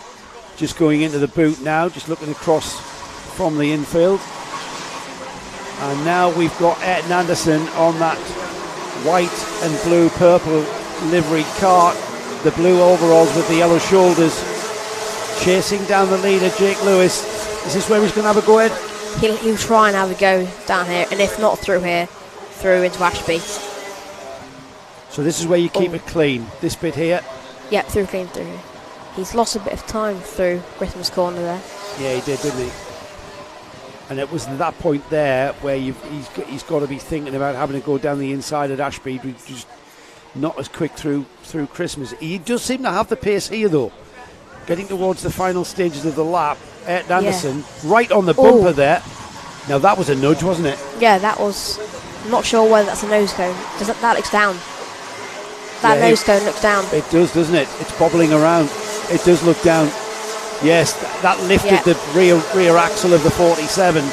And I know again it's all about momentum, but Ayrton Anderson not really wanting to do that deliberately, but it looks like he may have picked up a nose cone. And he's dropping back a bit from leader. He needs to pull a 5-second gap on Ben Hitch. Yeah, at the moment he's got a long way to go to pull 5 seconds to get him and maintain that second place. Got another kart off at Ashby, and the 67 there of Ayrton Anderson. That does look like his nose cone has dropped, doesn't it? It looks down. Now there's a great battle beginning to develop there. It's Clee at the back, Scott Clee. That's 9th up the order to about 4th or 5th there. As they come into Christmas corner, there's a move down the inside. That's the one you've been talking about all day long, isn't it? That move at Christmas. Yeah. Momentum up the hill. Yeah. Not quite sure who that is, Ed. Trying to see his number. It's a triple digit. That's 138 Finley Scott Cross. Clee. Was it? Oh, it could be. Yes, Scott Clee. That's exactly who it is. Scott Clee off the back end. Well spotted. So then, who's ahead of Scott Clee? It's Billy Clark. Scott Clee, the front runner in the Junction 6 NKC. We know how quick Scott is. Currently battling for 7th and 8th now. And there's the leaders. Now the leaders have been joined by Ben Hitch and Edward Matthews. So what was a 2-kart battle for the lead has become a 4-kart battle for the lead.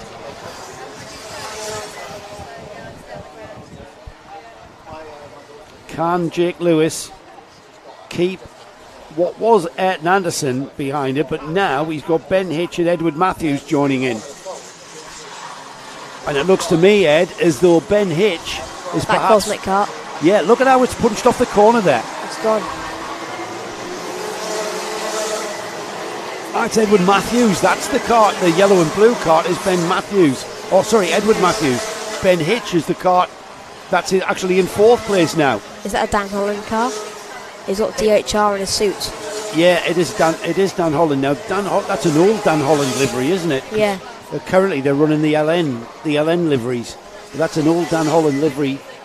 I mean, Dan Holland, who is actually based here at Whilton Mill, and some of the drivers running out of the workshop. That, to me, Edward Matthews is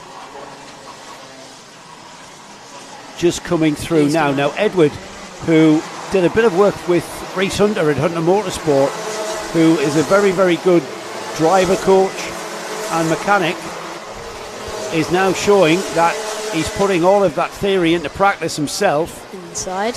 Currently working. Switch back. Great move. That's textbook, isn't it? Very good move. The number 47 might have a run into Ashby.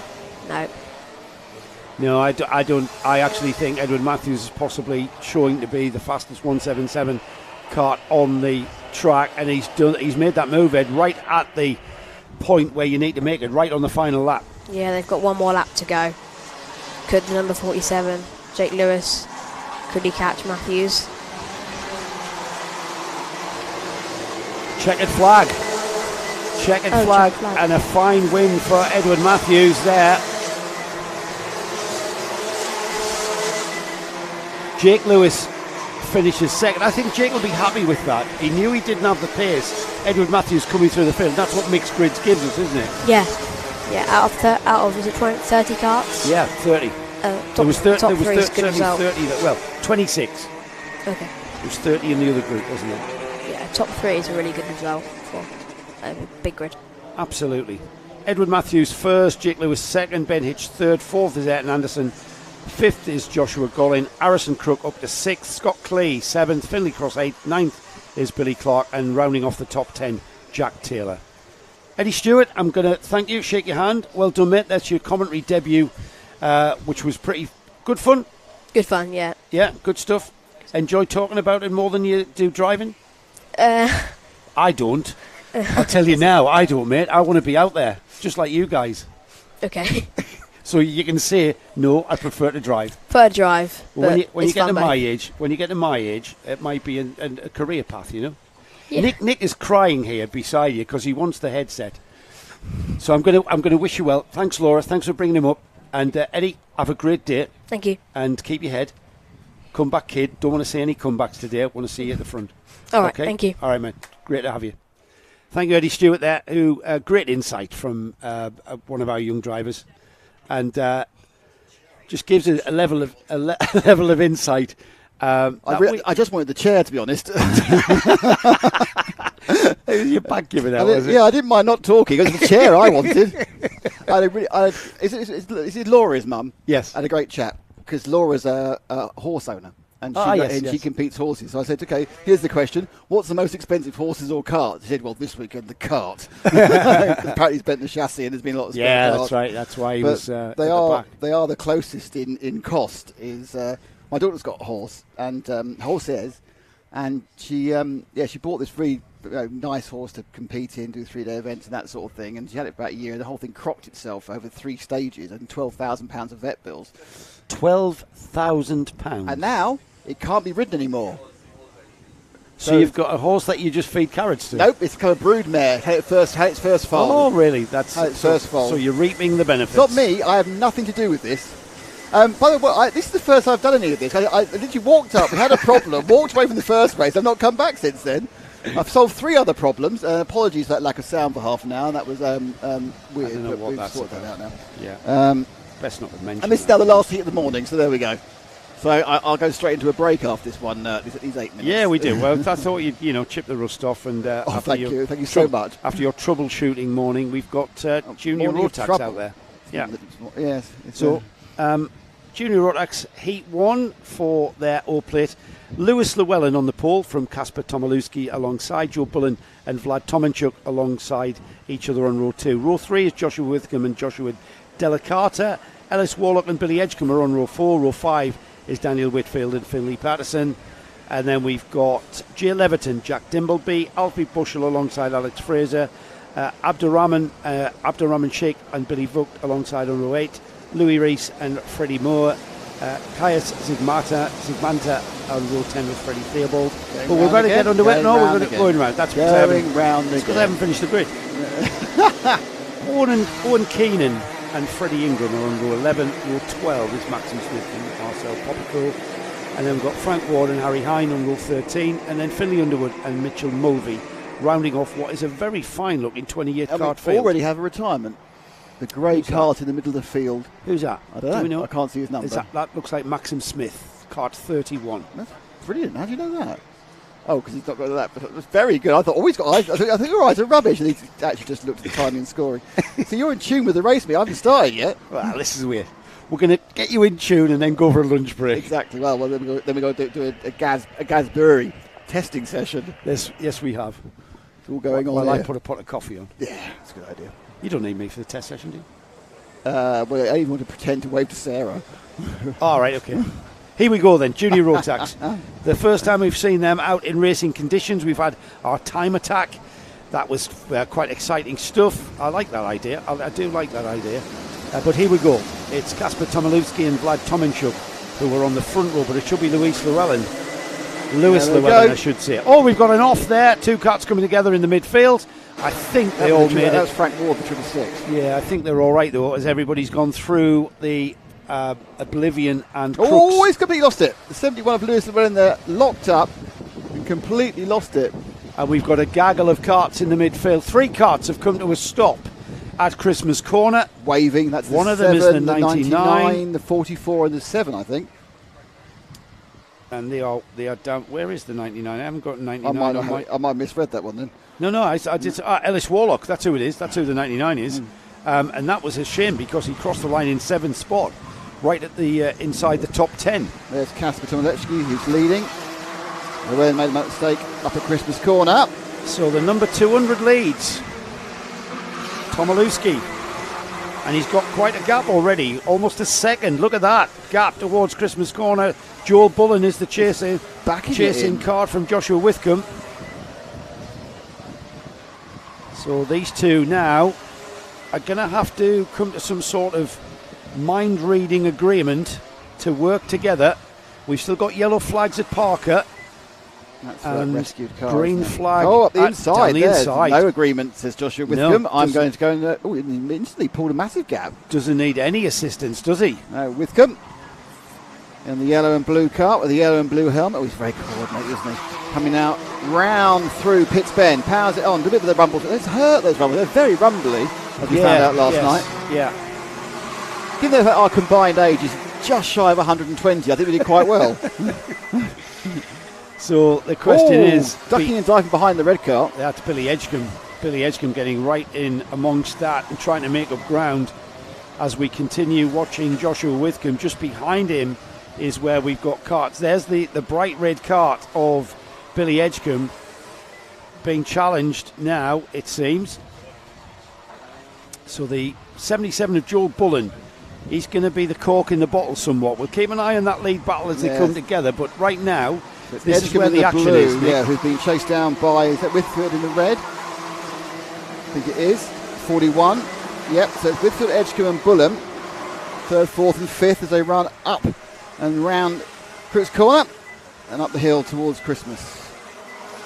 They are absolutely ding-dong battling there. The number 20, Billy Edgecombe, and Daniel Whitfield on the number 41.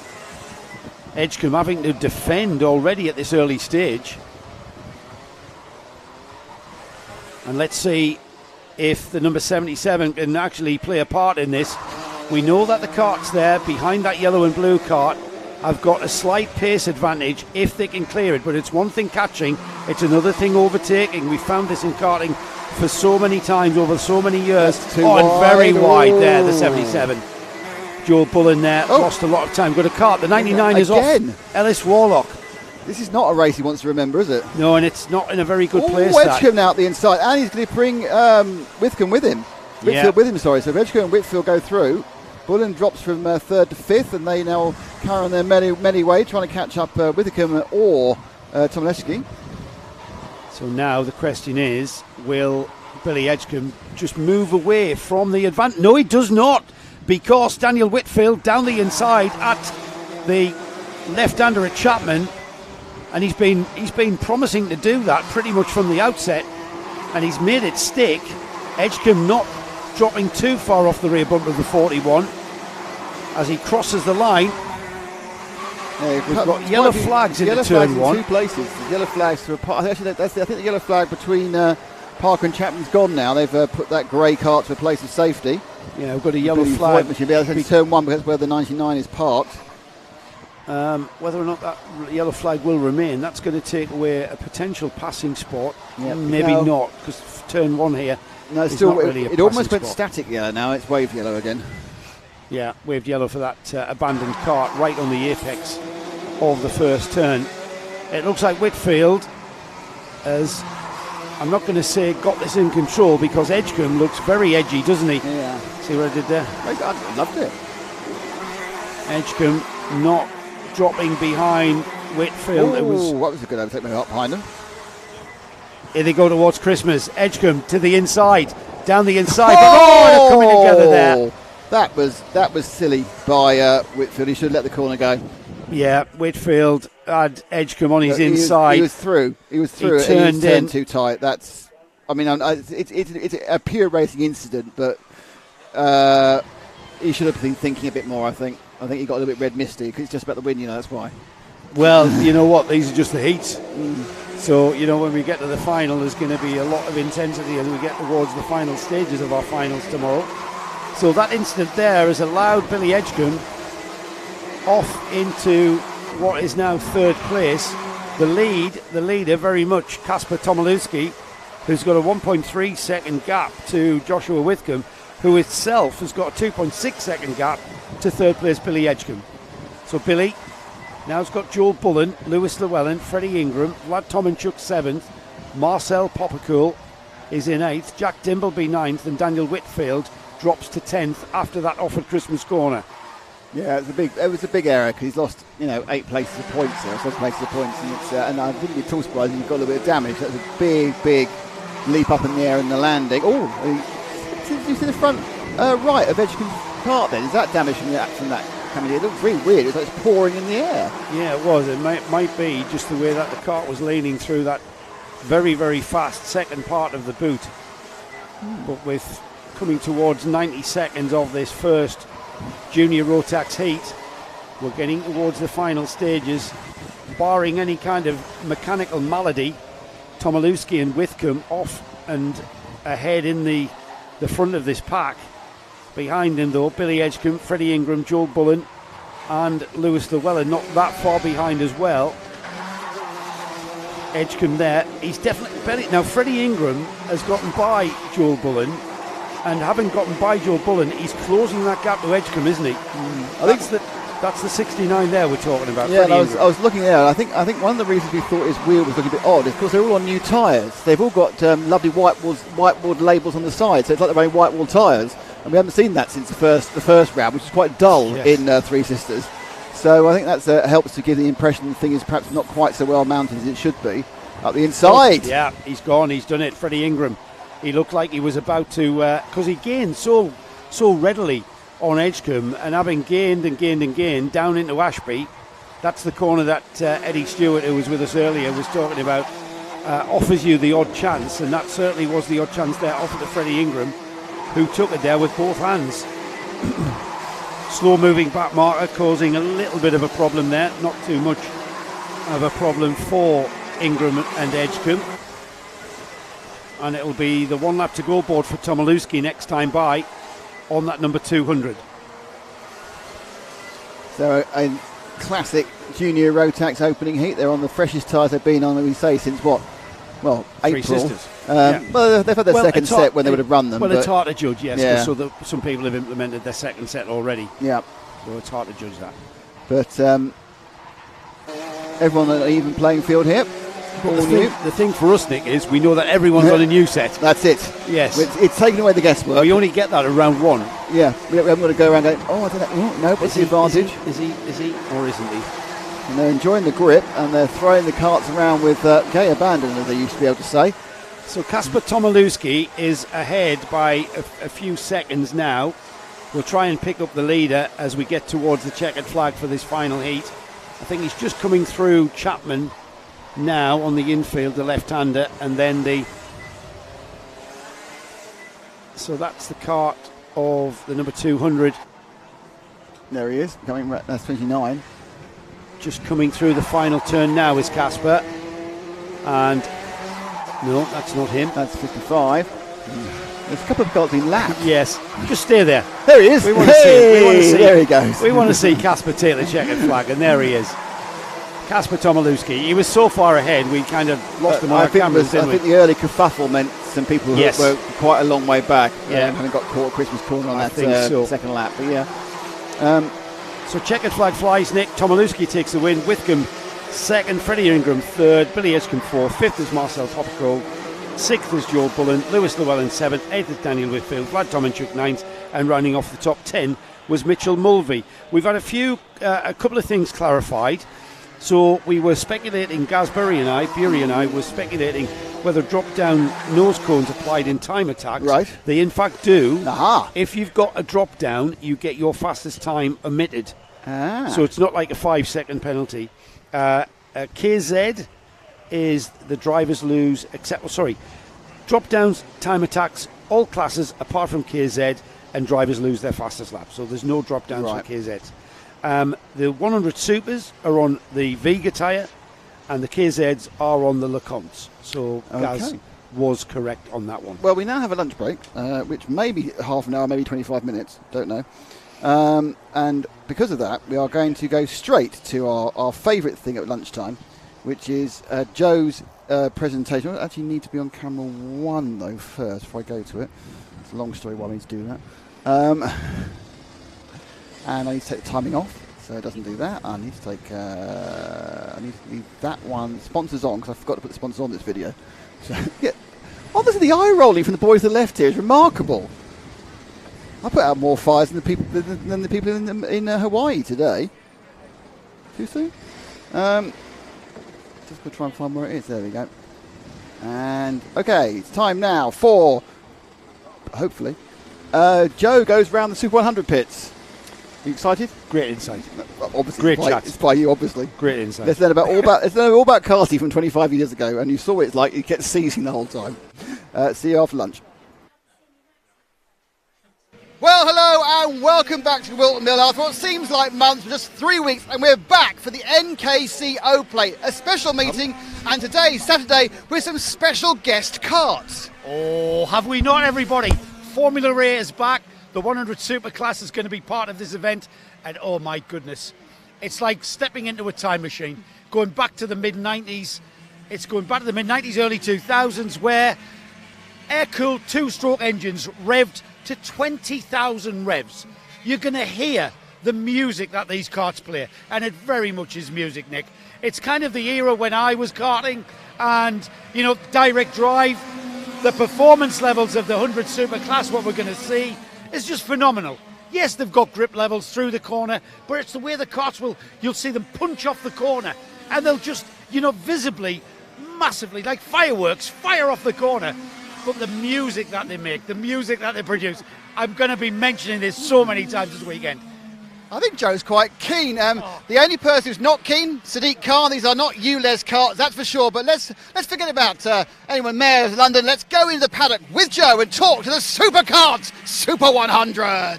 One of the main contenders this weekend in 100 Super is, of course, Joe Scory. He's carrying the number 2. That means you were runner-up last year, Joe. So what's the plans for this year? Well, I can just do my best. That's all. We had a good run last year. We had a few issues in the final that Darren found. But Chris is a mean competitor. There's a lot of good guys out there this year. Yeah, I mean, we talk about it being between you and Chris Stott, that is, but it's not, is it? There's more than you guys. No, you've got Ryan Cole, you've got Joe Rees-Smith, you've got Neil McKernan, others. There's many names I can't actually think of right now, but it's going to be hard. Of course it is. And of course, you know what? We're going back in time, aren't we? These are mid-90s, early 90s, mid-90s karts. And back in the day, I'm more than familiar with that era of karting. There was an element of unreliability that became a factor. And what we've seen in the past is people having huge leads and then those pesky two-strokes, high-revving two-strokes come into play. You know, what sort of mindset do you go into a race with? I think you've already said it. You're just going to do your best. Yeah, you can only do what you can do. There's only so much prep. It's the same as Rotax and the modern karts that Kieran's got in here. You can only do so much. Like, I've done the best I can. My engine builder's here. I've got 2 of my best mates here helping. Like, it's only you can do what you can do. You've got quite an entourage, haven't you? I mean, you've just give the viewers and listeners an idea. We've just come in off a practice session, and Joe, you stepped aside, and your team of bodies went to work on literally every bit of this kart. We're measuring front axle across the front axles for tracking and stuff. We're trying different hubs. What is going on, quite frankly? So last year I was on the Cosmic, which is sat just behind the boys here, which was fine. It was brilliant. I picked this up off of Facebook, off a friend, and tested it, and I was like, wow, this is great. But so what is this? So this is a Birrell R931. I got it off Sam Hart. And to be honest, there's a lot gone into it. There's a lot of new bits, a lot of finding bits, trawling bits from Italy, everywhere. Right. Don't tell the wife. I wouldn't dare. Always take a couple of notes off. Yeah. I mean, so it's historic kart racing, isn't it, effectively? So just how easy, how difficult is it to find the bits and pieces that will go? And is there any crossover with modern karting components to this era? Mainly wheels, steering wheel. I think steering columns are very similar, track rods. Yeah. Apart from that, I'm not really sure if there is much more. Paul races the same kart. Darren, my engine builder, and his son race the same. Lee races in the water-cooled versions of these. Mm-hmm. So you make do what you can. And bits you can't find anymore, you can have manufactured. Right. Not to like a new standard. Like, I needed some brake shims. They don't make them anymore. Right. So yeah. Billy Thomas, who's in this class, kindly made me some spacers. I needed some specific spacers. He done the same. Right. So it's difficult. Like, yeah, we're trying different things. I know that works, but I want to be on something a little bit different. If it works, brilliant. If it doesn't, well, I've got to try harder. Well, it's just finding that bit of edge, isn't it, Joe, going into the race weekend? In a weekend like this, there is no edge. There is so many people within a tenth of each other. It's going to be, like last year was a good race. We were lucky with the weather. I got a little bit of a break in the final. Then we had the issue, luckily, which we found. Whether that's the problem or not, we'll find out in the next one. But we're now to try that motor, so we'll see. Great stuff. It's Ryan Cole on the number 25 in the 100 Super. Ryan, just watched out there in practice, and the thing that struck me was just how these direct drive karts punch off the corner. It's phenomenal. One of the quickest I've ever been on. It's more the slide carbs. We did a bit of liquid cooled racing years ago in the 2000s, and they were quick. But since we bolted the slide carb on, it's a completely different animal. It's just the power delivery is just far more aggressive. And does the throttle pedal become more of a switch, or is it, do you have to use it progressively? Normally I'm a bit of switch on and off, but with this, impossible. I can't. I'm struggling. I've literally got to feed it through some of the corners. You can sort of get on the power, but some of the tighter corners, I tend myself I have to filter it because it just otherwise you just end up on the other side of the track. So it effectively just spins up the wheels and pushes you sideways. 100%, all day long. Yeah, definitely. So what about the wet? I mean, all right, it's been a little bit wet, but the forecast is for dry. So this might be a useless question, but I'm going to ask you: these must be a right handful in the wet. Yeah, it was. I mean, I think it depends on what sort of slide you're running. So obviously, if you're running a bigger slide, the power will come in at a different place. You run a smaller slide, it comes at a different place. So obviously, I'm a sort of slider running, but my power delivery, it was quite hard in the wet. So if you know it's going to be wet, you would regulate and change the slide to adapt that? Yeah, I'd say so, yeah. It could be an option, or you can obviously adjust the gearing to try and suit, which we had to do. So we adjusted the gearing, and it was fine after that, so yeah. Right. You appear to be too young to have raced these back in the 90s. Did you? I'm 36, so I raced the liquid cooled. In the 2000s, just at the end of the liquid cooled. We did a bit of that. But the first time I actually driven one of these, I was 12. It was non-MSA, so we had one of those on at 12 years old, and I was batting around. So, I kind of know what it's a bit about. So you've been on this class of kart for some time then? I mean, I raced it when I was 12. I did a year, and then obviously we had to go MSA. Then we just did TChem for 20 years, and then we've come back to this now. So so going into this weekend, it's all about the one weekend race. It's pointless coming second for the belt. So what's the mindset? Just got to go for it, haven't you? There's no way around it. So it's you have win or lose. So obviously you've got to within your limits, because obviously you've got the tyre to think about. These are a lot softer than what we've been used to running. So you can't exactly go all hell went loose, early on. Otherwise, you'll have no tyre left at the end of the day. So, but obviously try and look after the tyre, and then if you've got a good tyre left for the final, then you should be okay. So, makes it sound easy, doesn't he? The 100 Super running seeded numbers, which makes my job easy. I can clearly see that Richard Puddle here came 9th last year at this event. So, Richard, 9th, top 10 finish, I always think is a big success. Would you agree? Yeah, I mean, last year was a baptism of fire in a lot of ways. We turned up with just a bare chassis. We built it on the Friday night, I think it was, and then it rained on the Saturday, and it was a chaotic meeting, but it came out all right. I mean, I haven't driven these kind of karts for a long time, so it was an amazing meeting. Tell us what kart you're on. Tell us what engine you're running. So it's Tony Kart Extreme. Which I picked up last year with very little history, but I ran an Extreme 20 odd years ago, so it's very similar to what I used to run back in the day with a Parilla TT37 motor. Oh man, the name's Parilla TT37. I mean, takes me back. I mean, the challenge of running these karts is as much in the awning as it is on track. Yeah. I mean, they're obviously pretty fickle, and I know last year lots of people had some running issues with one or two seasons. We managed to not seize.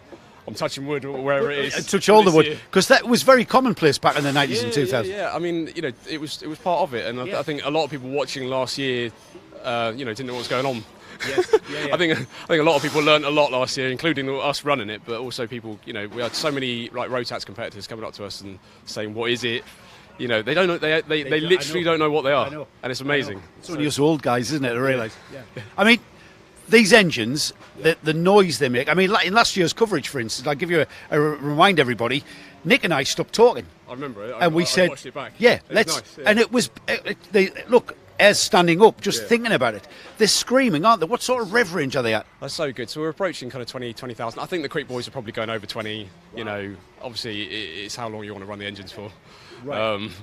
So how do you adjust that to get more revs then? What are you doing to make the engine rev more? Well, it's usually on the gearing. Obviously, you can gear it for a certain amount of revs, but you can also choke at the end of the straights just to kind of withhold it. It will stop revving at that point, obviously. So you can, for a bit of longevity, you know, one lap you can be choking it, the other lap if you're going for a move, you can just leave it and fingers crossed it doesn't blow up. But yeah, it adds another layer of excitement to the racing.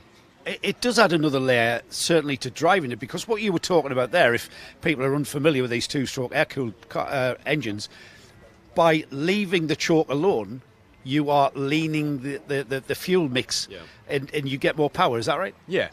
Basically, you can. It's all a trade-off, you know, between performance and reliability, and I think that was a layer of karting that you don't see anymore. You know, you really don't. You can get on the jets, you can lean it off, you can richen it off, you can manage it on the choke.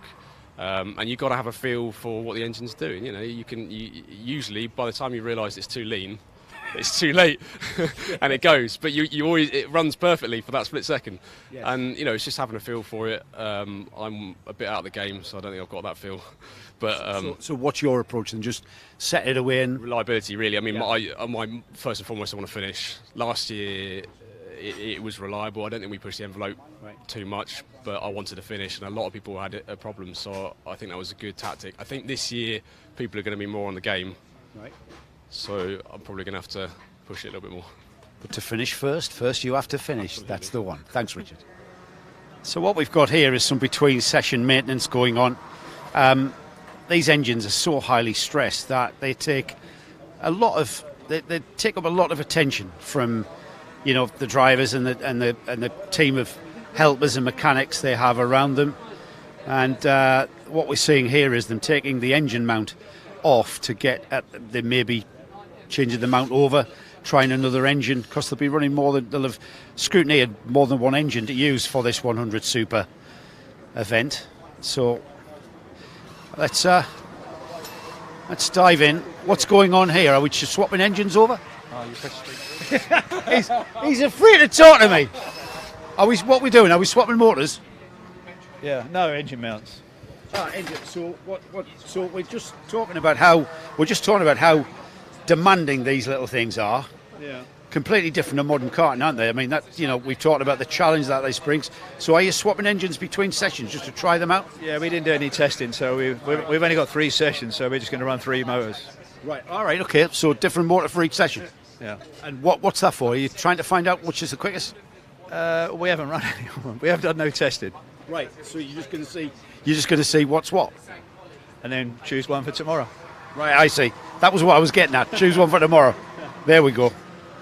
So a lot of work going on, as we see, in this 100 Super Paddock, and this will continue on through tomorrow, and on and on and on, right the way through to the final. And we'll see last-minute adjustments all the way to the final, not just on handling, but tweaking of carburetors. And we heard from other, Richard Puddle was talking about, tweaking the jets.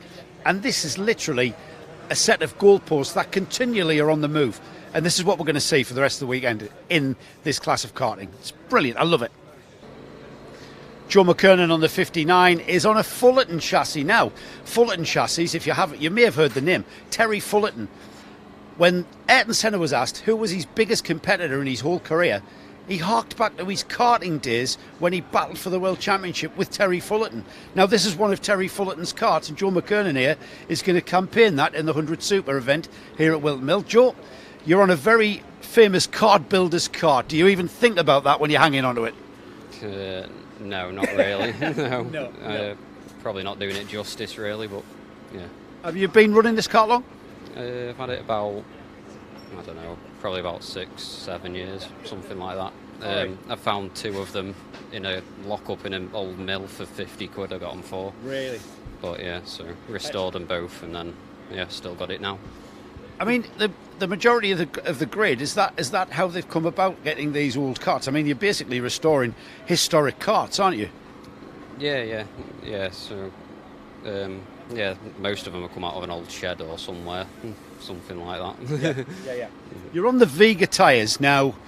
The NKC, which you were a part of this weekend as a guest run, they're on a completely different tyre. These Vega tyres I'm more familiar with because this is what I ran in the 90s. Now, these are really, really soft, aren't they, and grippy? Yeah, to be honest, that was my first session on these tyres, so I don't know a whole lot about them, but yeah, initial thoughts, they were proper, very grippy. Yes. So we'll see how that goes. I'm sure it won't be very good on the body. No. You have got a rib protector, I take it. Yeah. Yes. Yeah. You're gonna need that. The other thing about these 100 Superclass karts, the motors, 20,000 revs. So I can't avoid talking to you about the maintenance that goes on at a race meeting. Yeah, it's very high maintenance. Obviously, pistons every couple of hours, bottom ends, so if you get your jetting wrong, then it could be all game over in a few laps, and it could be all over. So it's hard to just get them settled. Once you got them settled, then you can either have a really good meeting or a really bad one. Yeah. So yeah. Are you familiar with the track here at Whilton Mill? Yeah, I've raced here for years. Last year, it will have been end of last year. So yeah, it's a good track. Yeah. Yeah, and do you... I would think these karts can sometimes be sort of confined around a track like Whilton Mill. There isn't really... All right, the straights are relatively long, but they're not, they're not Three Sisters, are they? So, what are these like to drive then? I would imagine it's really, really busy. Yeah, so compare Three Sisters are where I last drove it, and that's a lot more... It's a lot easier to drive than it, for definite, but yeah, you're always turning in. It's very bumpy as well, so if you drive the wrong lines, then it can throw you all over the place. So yeah, it's just getting used to it, and yeah. So Joe, what are you hoping to get out of the weekend? I'm going to just say top 10 because it's the first time I've ever really run these carbs engines. Right. I'm used to just pre-2000 Reed engines and stuff. That's mainly what I've run. Yeah. So a top 10 I'd be happy with, I think, on a smooth day. No, I'd agree with you, Joe. Best of luck, mate. Hopefully you have a good one. Thank you. Thank you. Now, the kart that will carry the number 1 is Chris Trott's. He won this belt last year at this event. All right, he's practicing the 79, which you'll see on the camera. But to carry the number 1, Chris, going into tomorrow, the pressure, it seems, is all on yours to retain it. Yeah, we just take it as it comes every time. So yeah. I get that feeling from everybody I speak to in the 100 Super.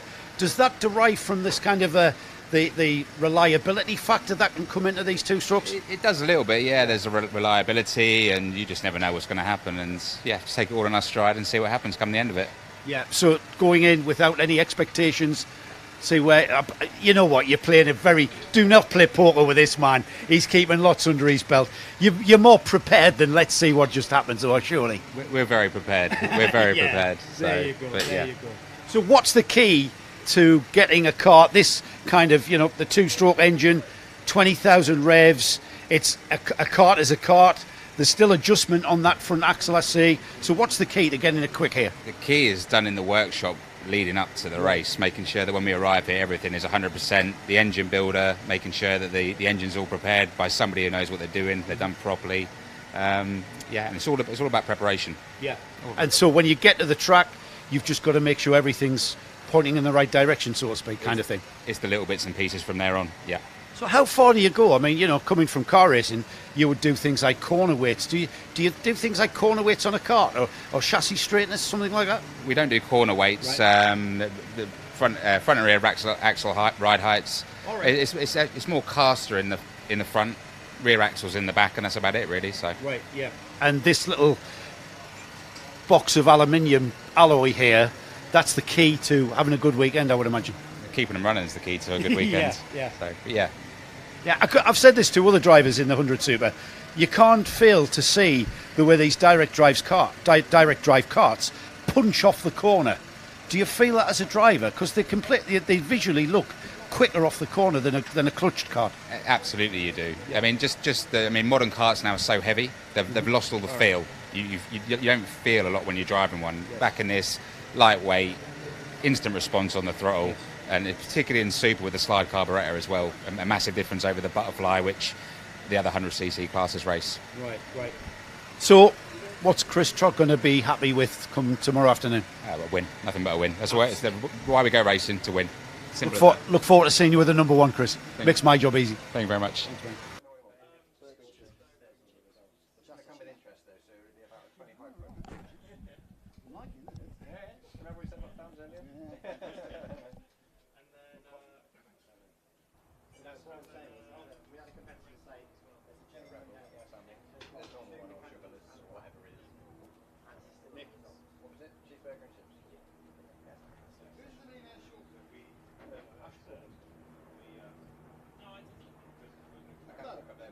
There's no way that Ash would share millionaire shortbread. We know that. Yes. Well, you bought them, Dad. You did. No one bought them. Yeah. Mate. Somebody is silly enough to put them next to our coffee. They are going to be. Yes. I'd like to point out I had absolutely no problem carrying Joe for our podcast. Yeah. Normally do as I do. You just be happy when we're still on dick. Yeah. Oh, well, the chair back. How was it? Sunday? Yeah, I mean, was it alright? Yeah, I think it's quiet. I turned back. I didn't really notice anything. I heard you turn it on, man. That's cool. That's why I said that. Nothing stood out. Oh, yeah, we don't need that. Oh, that's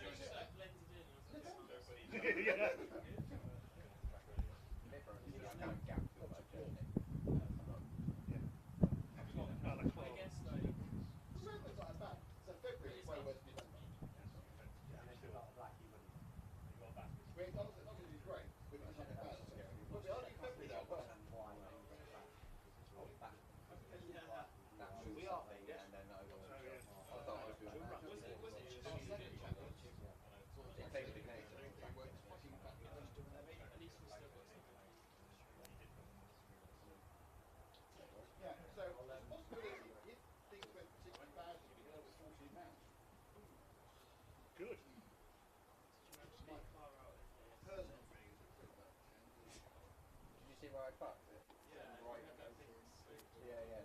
So that BMW, that was quite a mistake. I was basically my wing mirror was right against that other guy in a car pushing his car from the washout up that steep, and I'm like, let me go first, because that can't be easy. Yeah. I'm going to spend time next week. I was like ear to the ground listening to any surface shocking. It's almost like what you want, which gets crazy. You're not familiar with. You've got to go one way or the other. I mean, it's like I might as well just continue to fuck you. Yeah, so we nailed it back. We're going to run a 177 class with matches straight. Three straight. Because we've got back short to like trying to stay together. And the NKC season rubbish. And whenever you go get their food. Yes. Yes, thank you. You know, whenever I go, tomorrow. That's fine, we're eating it as well. Monday's not so good. Are you hungry now? Ash is always hungry. I'll drink this one. What I say, guys, is Ash eats so much, but obviously he's young. And my ambition is to live long enough so he can get fat, because his metabolism is slowed down and he's still eating the same amount. So I reckon that I'm not sure you're going to have long to wait, because since I've known him, have you seen this little chubbiness coming in? No, it is, don't you? Is it that? Yeah, no, that's what I mean. He's in love. He's got a lovely girl. Last And he time, doesn't have to work out anymore. Last time he had a non-mental girlfriend. Non-mental girl. No, that's not fair, but yeah. He had a girlfriend called Wendy, and Wendy didn't eat particularly large amounts, so Ash ate all her left over. You put two sort of Wendy weight on. Did you really? Yeah. He was really, really chunky. So you ate what she didn't eat? That is a name from 1945. Wendy, isn't it? Wendy. Wendy weight. It kind of all happened in one summer, and then I went back to uni, and the badminton coach at 6:14 went, "You got fat, didn't you?" Because I was hoping you'd play singles and shit, so you're gonna have to lose that. And then I lost like 12 kilograms, and basically starved myself. That's because you weren't eating with Wendy. I did break up with her then as well. Yeah. There we are, you see. Someone can say. Did I say Wendy was really nice? She's a nice girl, so Yes. you know. She don't like the mouse. Really skinny, was she? I think she's right about it. How can you not eat okay? Have you been what? How can you be fat and not eat? But heard myself say that out loud. I knew my answer to that. Oh, I think it's really cute with yourself. So what revolting colours are you wrapping something next week then? Sorry, what hugely classy change to a car will you be doing? Wow, the super that I had to go and rebuild last night to move off my driveway is going Castrol super colours. That's good. Really? Fine. Why? It's the classic Gran Turismo colours. Yeah, and if you saw what it actually looked like when I got the car to unwrap, you'd throw up. What is it? Is it like, what colour is it? What was that multicoloured thing you showed me? I don't know. What colour was it? What colour metal was it? It's actually silver, but mainly primer. It looks a bit like an RS6. Oh, we've got an insect on lens. Insect on lens issue. Oh, that's nice. I'll show you a picture.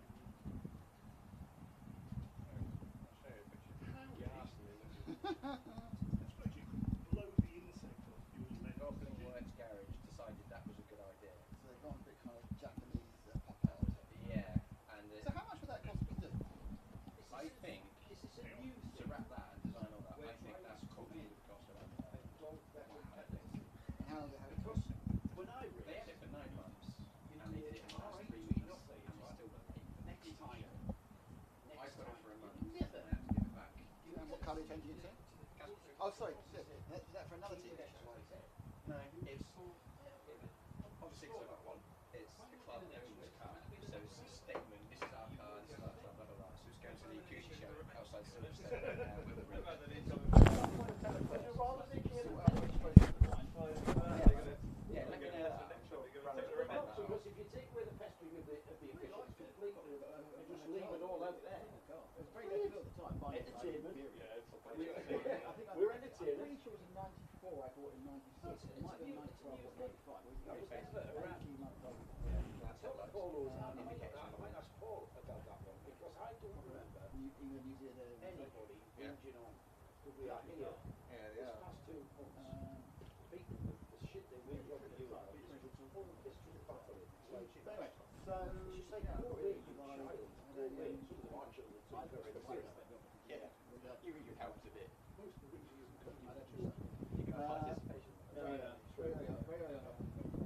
It's covered in so much, it comes from being a true better, been around a while. If you come across it, that's really annoying. To be fair, you can probably search it on you can go to was it Tax My Car or Tax Car or Car Tax Check, whatever it is in WK. If it's in the UK, you can find out. If it's gone overseas, if you find out,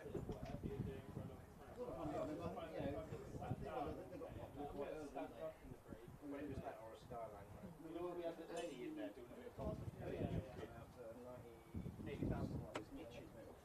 Not to get the mic back, just They, to sit down. should have said. Paul Walker died and they just went astronomical price. I bought mine 10 years ago for £8 grand. I've been told This they said is why I have You don't mind. with my stock account.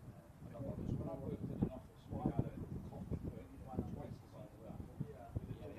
Mine's J-Spec, so it's worth a bit more money. It's also got And then another one in it came on I was BBS in the office and I wasn't in the in office. Japan. So rather than you I was bring like a uniform cop on response, so I could. How much is that shit? I haven't figured that one out. But they're going to America right now and they're going for like 60, 70 grand. America literally just throw in money. Like, as a problem, it's caused by It's ridiculous. there's muscles at the top of If I the ever get rid of one, that's why I don't want to sell it. For one, I crashed it. Two, I like it. excess 3, I've rebuilt it. If I get rid of it, I'll never get a chocolate. or coffee. Two good cars.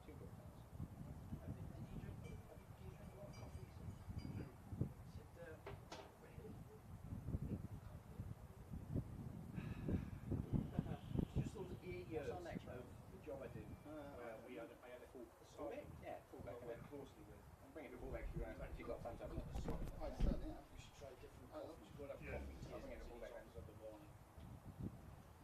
Probably on the Monday though. I won't be there till Saturday.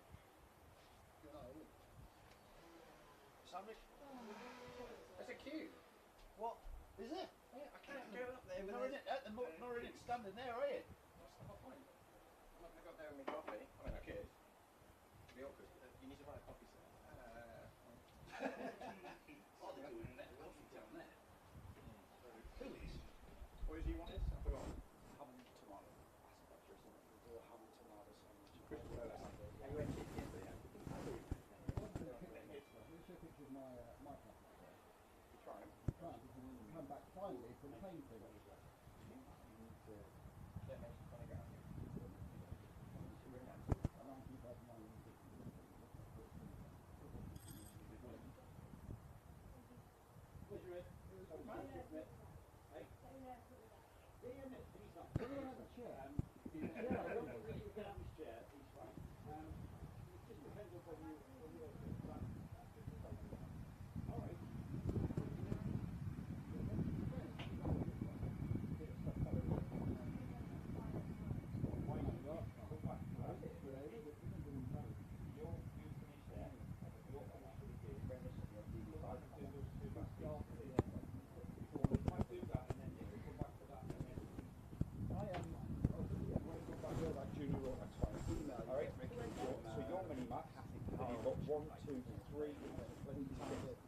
I know the one you're on about.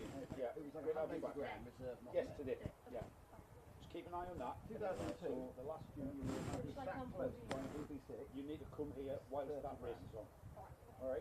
And then when that race ends, and you'll swap with me. It was absolutely, totally solid run. So you would have spent, in the interim, probably about 20 grand. 30 grand for a DB6. Oh, they paid 50 grand. They went after 2002. It was stupid. And they still are. They've left it after they left. But I think I would have paid, over the course of the entire period, it's like 10, 15 years. I would have paid probably 55, 60 grand for it and shifted everything out. And yeah, you wouldn't have to have 5 jobs or 6 jobs. You could retire from a couple. No, I'm sorry, I'm having forced retirement from one. So that's fine. Having forced retirement. Absolutely. No, amicable arrangement policy.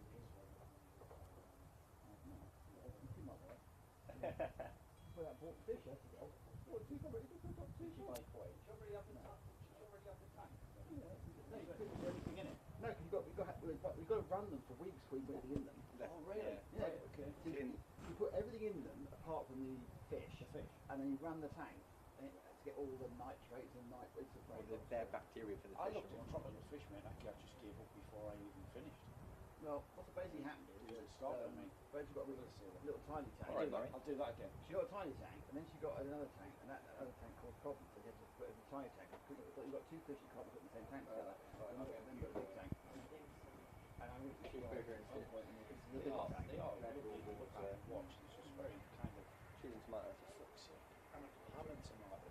That's what I said. If they can I said ham. cheese, ham and tomato would be even Knees better. and toes, cheese and tomato, knees and toes. I'm going to come back with cheese and tomato and no bread. I know, you're going to come back with tomato. Exactly, yeah. Instead of tomato sandwich. On the vine, there. Ham and cheese and tomato. Cheese and ham. They're working on it. And I steal some batteries now just in case. What do you need for left? We have very short of batteries. No, you have just in case batteries. It's fine. Because they're charged.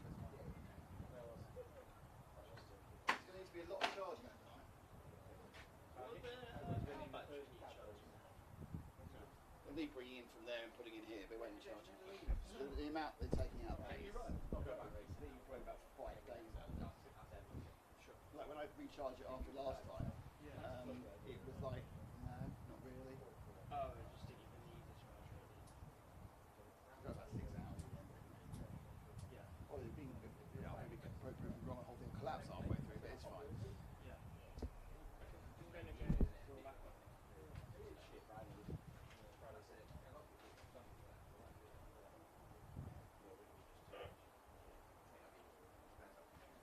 You just sacked me again for a race. Yeah, mate, that's junior Rotax. You can have a little break. Then come back for the senior Rotax.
Well, hello and welcome back to the afternoon and many heats.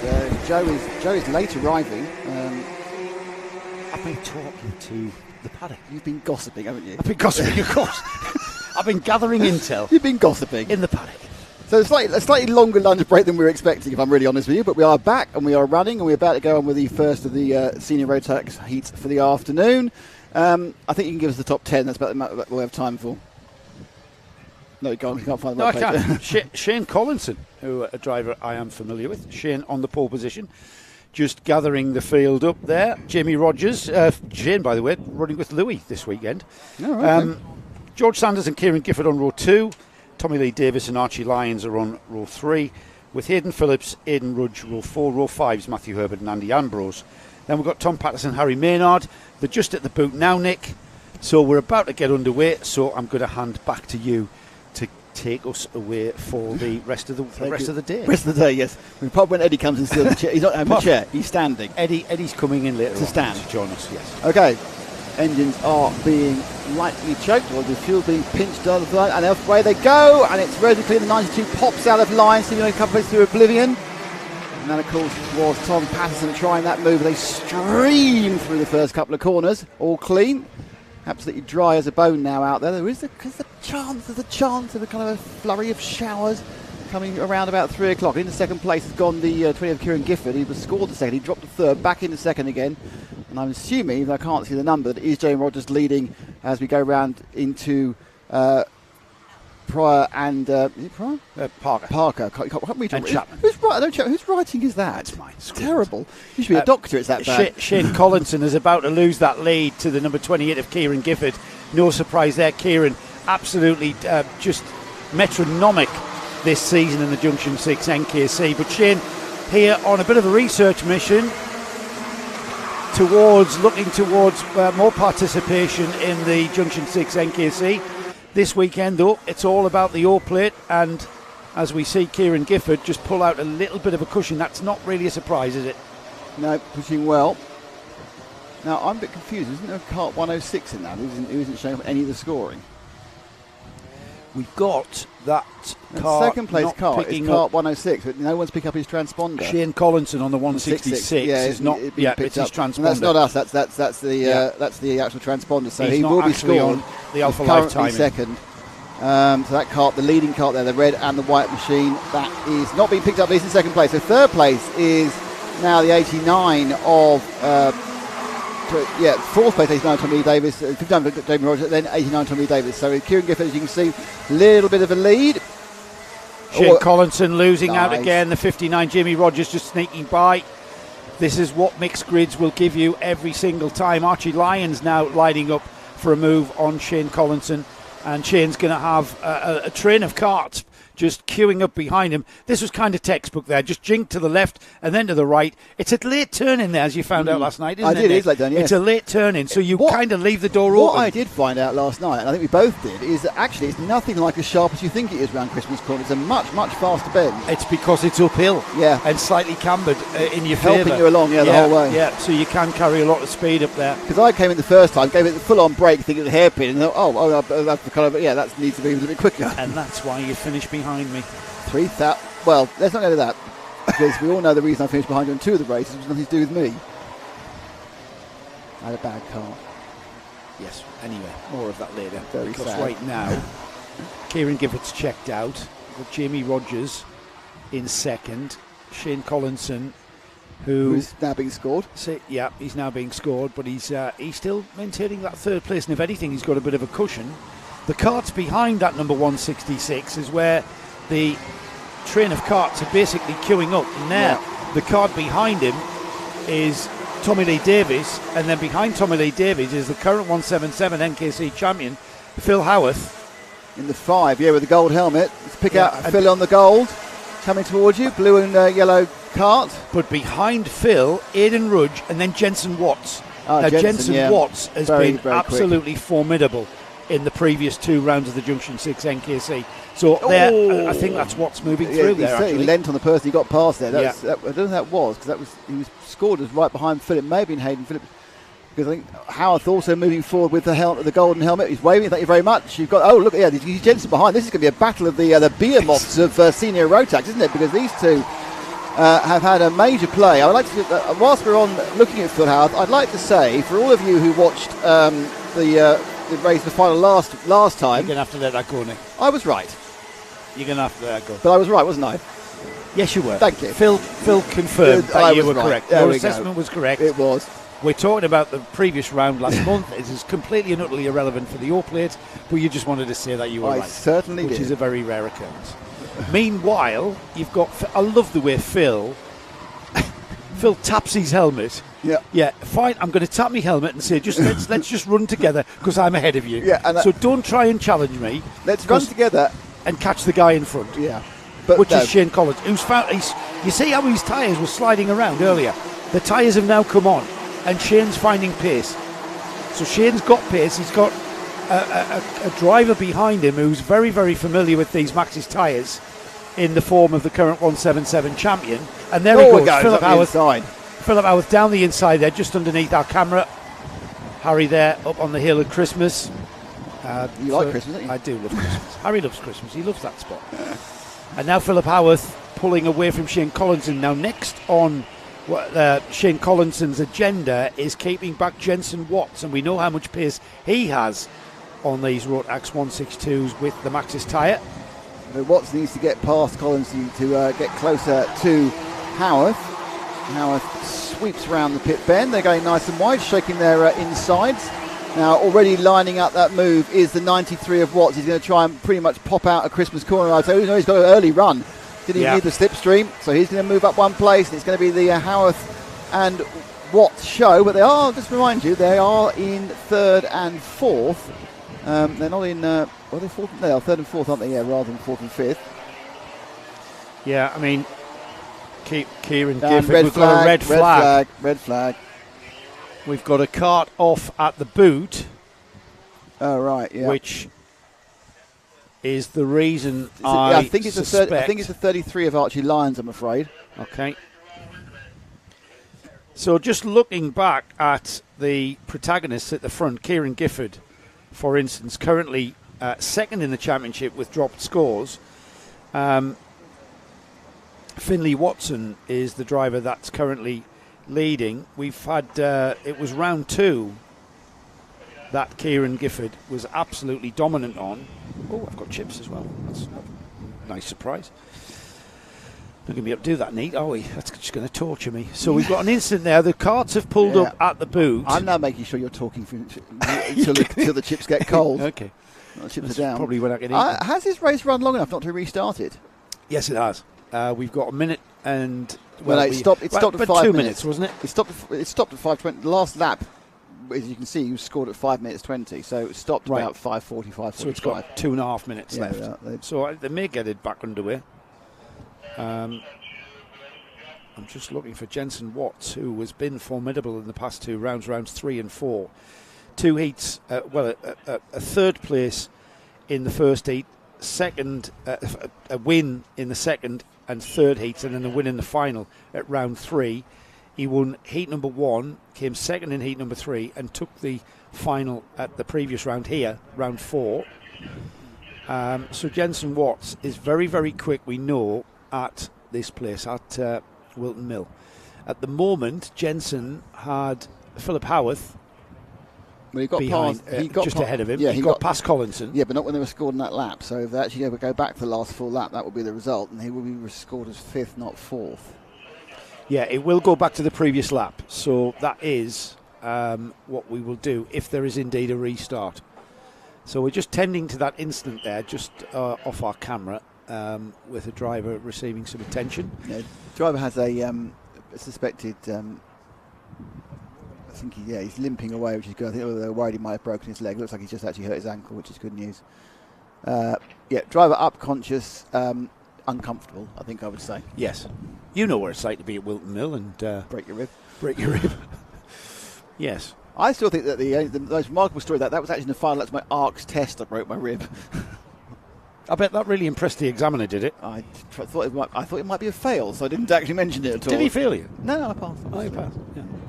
That's where you conducted yourself. Well, as long as you know the flags don't fall off the track, which you'll be fine. Yeah, that's true. Well, you did fall off the track. Yeah, but you had to go a certain pace, and so I was going a certain pace, which meant going right wide, and there wasn't as much runoff in those days, in 2002. Oh, yes, of course. There wasn't, was there? Yeah.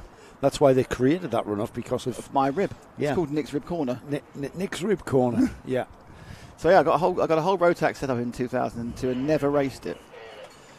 Gives us a bit of downtime to talk about 2024, Nick. Oh, because yes. there was a big announcement this week. Yes. The NKC 2024 calendar was announced. I think what I'd like to do is before that is just talk about what's still to come in 2023.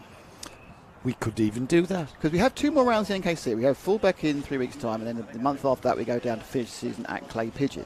Now, that is the end of the NKC, but not the end of karting live TV for the season. No, not at all. Because we are very select in our events. We're not 2 events a weekend, we're select events. And we have selected the event at Warden Law, the Autumn Cup. It's running on the 10th, 11th, 12th of November. Live yes. 11th of 12th, and it is a fantastic opportunity to race on what is probably, to be honest, the premier circuit in the country these days, with the facilities and everything else that Matt's put into it. And you have an announcement about the 177 class. Yeah, it's keep an eye on the socials, because we are going to include a 177 class on Max's tyres. And that's because so everybody watching this who's connected to a 177 driver or competitor, spread the word, because we are running a class for 177s who have become pretty non-existent other than in the NKC. It's become the 177 British Championship, the NKC, in my opinion. It's just not, it just hasn't got that moniker, but it certainly is, standards-wise. So we look forward to the Autumn Cup. Meanwhile, back at the York Plate at Whilton Mill, more of the Autumn Cup later in our broadcast from there. Are they going off? They are.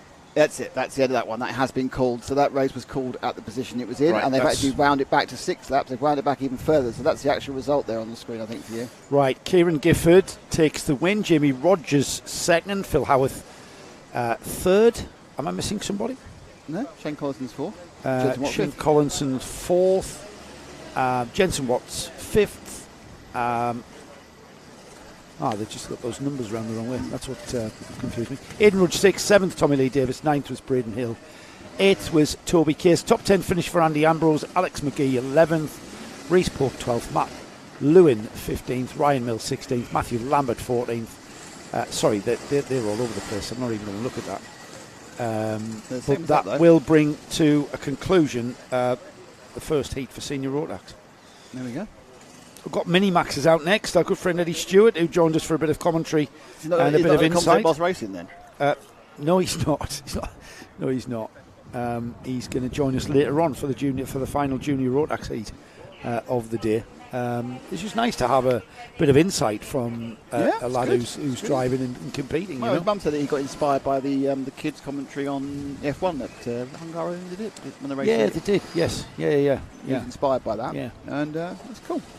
Yeah, I know we enjoy doing this job. It keeps us involved in the sport, doesn't it? You know, we're quite lucky. We get to travel all over the world following car racing and karting and yeah, you said that. And you with your RC stuff. You turn around and you think, did we read it? I think, oh yeah, because we went in the case of 6 weeks, we went to Kuwait, Dubai, and to Daytona, didn't we? So you kind of go, yeah, fair enough, yeah. Okay. It's not all Spa and Snetterton. No, it's not. Right, out next then is indeed the Mini Max. Smallest grid, 9 karts, but we've got quite a championship developing in NKC. And most of those championship protagonists are here with us to fight over the O plate. Eddie Stewart, our colleague, now we can call him that. That's it. Is on the pole position. I'm still not paying him. Control. Well, you can invoice you. You just don't have to pay it. That'd be one of my colleagues, wouldn't it? Controlling, putting into practice everything he told us he was going to do. Putting in an invoice, yeah. Yes. So Eddie will take this field round and then start slowing down. It's a running joke that one of the people who works for us never puts an invoice in. And he phoned me up and said, how much? And he prepared the whole thing. And I said, but 2 weeks later, but you haven't sent an invoice. I said, no, I was only doing the draft. The draft? Of the invoice, yeah. The draft? Yeah. That's incredible. That's Johnny Palmer. Johnny Palmer, BTCC commentator for ITV, will also be at the Autumn Cup. Yeah. I'll talk more of the Autumn Cup later. You told me to Right, Eddie Stewart, Riley Thatcher, Daniel Parsons, Daniel Hartley, Max Carlton, Andrew Dixon, Lucy Lovell, Harris Roberts and Sonny Morgan. That's a terrible start. Yeah, but we're getting them underway, I think. There's no false start flag for sure. And Eddie's third. Yeah, he got leapfrogged, didn't he? Fourth. He got leapfrogged, and he's getting mugged towards Christmas Corner. Into the lead there. Who's that? The 63 of Daniel Hartley. He's the one who timed it really well from the second row of the grid, in fact. And Daniel Hartley going off into the lead already through Ashby. Heading towards Parker now. And then the black liveried cart, sinister black cart of the 26. Is that 26 or 25? 25 is Andrew Dixon in the all black. He's a New Zealander. Andrew Dixon is a name that I don't recognise, so he's a newcomer to NKC karting on the Max's tyre, which is an unfamiliar tyre to people who first come to this series. Normally run on Mojo tyres, but Max's tyre is the tyre of the NKC. The Bridgestone not still make tyres, then? I think they do, but nobody really runs on them these days. Everything used to be Bridgestone. Yeah, yes, yeah, absolutely. Yeah, 100 Britons were on Bridgestones. Vega make tyres? Vega are here today. Okay. 100 Supers are on Vega. Oh, right, excellent. Yeah, very sticky tyre. Great battle though. Already, Daniel Hartley, Andrew Dixon, Riley Thatcher, Eddie Stewart down to 4th from Paul. Harris Roberts, Sonny Morgan up from the back of the grid to 6th. Lucy Lovell, Max Carlton and Daniel Parsons rounding off the 9-cart field. Andrew Dixon, he's meaning business there, tucking himself down behind the front fairing, just reducing the airflow. But out in front, Daniel Hartley looks comfortable, doesn't he? He does look comfortable. Our Earthcore commentator, it was a nightmare. Eddie dropped down to 5th now. I don't know whether he's got a problem with the cart. It's well, he did running say quite clear. He's about to go sick by looks, because I think he's just got a performance issue on the cart. It didn't start, and they've just been dropping back on pace. I know his mum was saying how many spare parts she bought for it, which was a bit of an issue. Yes. One of the horses isn't eating it tonight, so it just gets grass rather than oats. But the top two racing away at the front of the Mini-Max heat, 2 minutes down, 5 and a bit to go. Both of those drivers are newcomers to NKC, Nick, by the way. Both Daniel Hartley and Andrew Dixon. This is a dead series, isn't it? In the Max world, isn't it? It's now into Max or something. Yeah, it's completely different. It's smaller chassis and narrower tyres in the MSUK regulations. No, got replay. It's lovely. Replay of carts going away from us. That's lovely. This is the replay of I don't know what Paul's doing. Race entirely. That's from a previous race replay. Oh well, we've got the set now. Now we've got an empty track. Here we go. Now we're back. We're back with the leaders. So these two newcomers. What I love is you never let someone get away with something. Who, me? Yeah. No, everyone saw that. What are you talking about? I think it's your police background. I think you feel you have to report the finger. Report the incident. Report the offence. I was perambulating in front of a karting live TV programme, but I did notice a moment when there were no cars on the picture. That wasn't an incident. I said to my officer, that wasn't an incident, that was an offence. And I'm going to caution you, Paul, for that offence. Yeah, so Hartley from Dixon. Anyway, but it's two newcomers. That's where we were. There we are. Yeah, two brand new drivers to the series, and I've got to say, showing the regulars the way here at Whilton Mill. Eddie was telling me that there's two very quick drivers, or 2 or 3 really quick drivers have come from other series like Super One and the like, and have joined us here at Whilton Mill for the O Plate. And maybe, there's a lot of drivers here and competitors here on a bit of a research mission, just feeling out the NKC and the Max's tyre. And the commentary team. And hopefully not the live stream. No. We've had a good day so far. Yeah, so far. Anyway, no, because what we did, in F1 they had those moments where they just turn up the sound and listen to the sound. We just gave everyone 22 minutes of that. What you mean when me and Gaz was here? Yeah. I do not believe No one commented. No one. That's the worrying thing. There's hundreds of people watching and no one said, "Oh, we're the commentators." Yeah, they probably thought, "Thank God those two shut up." Well, it wasn't me anyway, so I you don't care, do you? No. You're not really cared at all. And I had the chair because Gaz was standing. So with 3.5 minutes remaining, these two look like this is a high-speed game of chess, Nick. Oh, is it? Because Andrew Dixon has certainly got the pace to follow Daniel Hartley, but I'm questioning whether he's just biding his time. Now remember, under the gantry, you can clearly see that timer, and that timer showing 3 minutes and 10 seconds. So Daniel Hartley has certainly got the pace, but the question is, Andrew Dixon is equaling him on pace, and will he line him up? He's in the slipstream. No, he's happy to sit there, you see. I'll tell you why, because Daniel Hartley was the last of the lid breakers there, our leader. Absolutely on the edge there towards the braking area, and at the very last minute, he slammed the brakes on. These guys teammates? I know they haven't, because one hasn't got a sticker set, I sure. assume, for weight.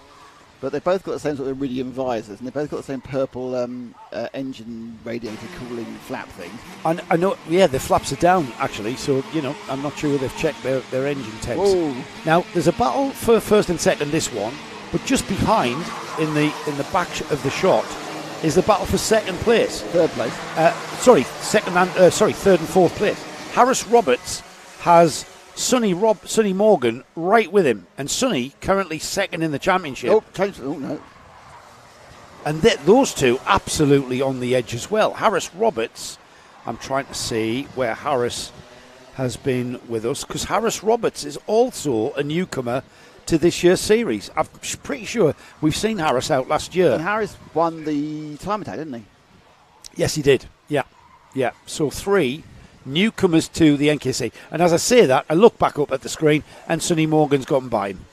So Sonny Morgan, having got by Harris Roberts, is now breaking free, and we'll see if that yellow and blue kart with the blue nose cone with the yellow trim, the 27 there, just crossing the line, using all of that road on the right there into oblivion, out of crooks. There's the battle for the lead, though, and with just under 90 seconds remaining, the question is Andrew Dixon shaping up for a challenge of the lead? This is the first of the Minimax heats, so still all to play for, and this will define, along with the points gathered in our time attack sessions, this will define our grid positions for the all-important final. It's all about the final.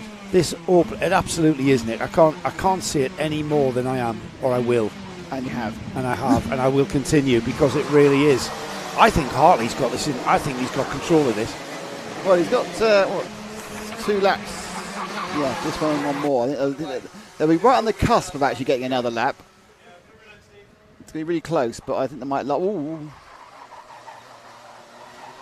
He's certainly in control of his braking, that's for sure, Daniel. They're both on the edge, aren't they? So they're pushing hard. They aren't braking Sonny Morgan. He's 1.1 seconds behind, having got into third place. Harris Roberts in fourth. Eddie Stewart's got one back. He's got Powers, Riley Thatcher, and back up to fifth. Then you got Parsons, Carlton, and Lucy Lovell, who's been left behind a bit in this one. Not quite sure why. Yeah, Lucy had a good run here last month. There's there the it move. Goes. There's the move into the boot. No, door shut but out the inside. It's going to be a 4-corner pass. And there goes Dixon through, and they open the door for Morgan behind. Morgan goes swinging wide. And can he get through? But no, settling into 1, 2 and 3. Hartley now into second place. They got the last lap board as well there. Final lap board show. Here's the battle for the lead. Andrew Dixon now leading, and Sonny Morgan into second place there ahead of Hartley. Yep. So Andrew Dixon as Sonny Morgan, currently second in the championship, down the inside at Ashby. Can he do the switchback using all the curb? He does indeed. Morgan, he just ran out of curbing there, didn't he? He did another couple of metres. Now we are defending because it's the last lap, and Andrew Dixon defends with all he knows, looks over his shoulder, ducks his head down. Sonny Morgan into the boot. Sonny Morgan right on the tail of the leading number 25 out of the boot, and it's going to be almost 3 wide, is it? No, not quite. Can Sonny Morgan pull alongside? And look at that right at the end. Ooh. Right at the line, the gap was 0.073, 73 thousandths of a second between Sonny Morgan in second and the winner Andrew Dixon, who, I've got to say, drove a very, very canny race there. He just sat on the back of Daniel Hartley, who was absolutely on the limit of that kart. Hartley had to settle in the end for third place. Harris Roberts right on his tail by just a 10th there. Eddie Stewart managed to get himself back up to 5th. Riley Thatcher 6th. Daniel Parsons 7th. And it was Max Carlton and Lucy Lovell at the rear of this 9-kart field. So great racing. Yeah, it all changed, didn't it? That move for the lead when Dixon challenged Hartley, it lost them both so much time that it brought Sonny Morgan straight back into play. Morgan came through, took that second place, Hartley had to go to third after losing it up at the Christmas corner, and Dixon serenely moved away by almost a tenth of a whole second. But top four in 4/10. Eddie Stewart, then Rye Thatcher, Parsons, Carlton and Lovell. So a great start to the mini-max. What was the thing to remember is there are heats today and heats tomorrow and another time attack tomorrow, and then of course all the finals for the normal NKC and the KZ, they are tomorrow. We have one final today at the end of the day, which is the 100 Super. The 100 Super is the smoky, smelly wonder machines, which are actually out at the moment, I think, aren't they? We've got other smoky, smelly wonder machines. TKMs, TKMs, the other smoky lot. But the wonder smoky machines, they are just here for Saturday. Smaller than usual grid of TKMs, yes, 12 for it. Yeah, not sure why everyone hasn't come out to play. We've got 11 carts. We had 12 carts who qualified, but 11 carts out. I think for... I know why. Why is that? It was the TKM Festival last weekend. Ah, there you go, mate. That is it. Where was that? I want to say Kimbolton? Yeah. Yeah, that's probably the answer. So, Alexander Lehman. There's the 12th cart. Bit of a late start. It just couldn't quite get that cart to pick up and run. So we've got Alexander Lehman, Joseph Phillips on row 1. Row 2 is Tom Johnson, Andrew Platt, Charlie King and Mitchell Ball. That's going to be a stonker, isn't it? On row 3, Harvey Roth and Jack Ransom are on row 4. Row 5 is Will Cregeen and Matthew Temple-Purcell. Olivia Jenkins and Joseph Jacks are on the back. We're going to get this underway, so the late starter will start very much at the back of this field. Breathe it in, breathe that 2-stroke smoke in, everybody, because we're already racing up towards Christmas corner, getting very, very busy indeed. The leader, though, 91, Alexander Lehman, led from pole position all the way to Christmas. Big mover is Charlie King there, Joe. He's made at least 2 positions. He's getting very aggressive. We're going to get a third and fourth as the 42 car. Johnson really had his car in the wrong place as he attempted to get the lead. Not sure whether that's going to affect King or not. But they come in. King's got the inside. So King here looking to go to second place from 5th on the grid. So that's the man with the green helmet in the 26. He's now chasing the leader, which is that 91 of Alexander Lehman. But certainly the moves in the first couple of, first lap of King is quite remarkable. He's really just, I don't know whether he's got his tyres warmed up, whether he's got his engine on tune. He managed to get the thing cleaned up better than the others. But now he's looking very threatening to be in the lead by the time they get to Christmas. Yeah, my money was on Charlie King. He's currently leading the Junction 6 NKC in this class, and there's Charlie King there moving through and into the lead at Christmas. It's kind of a textbook kind of move there.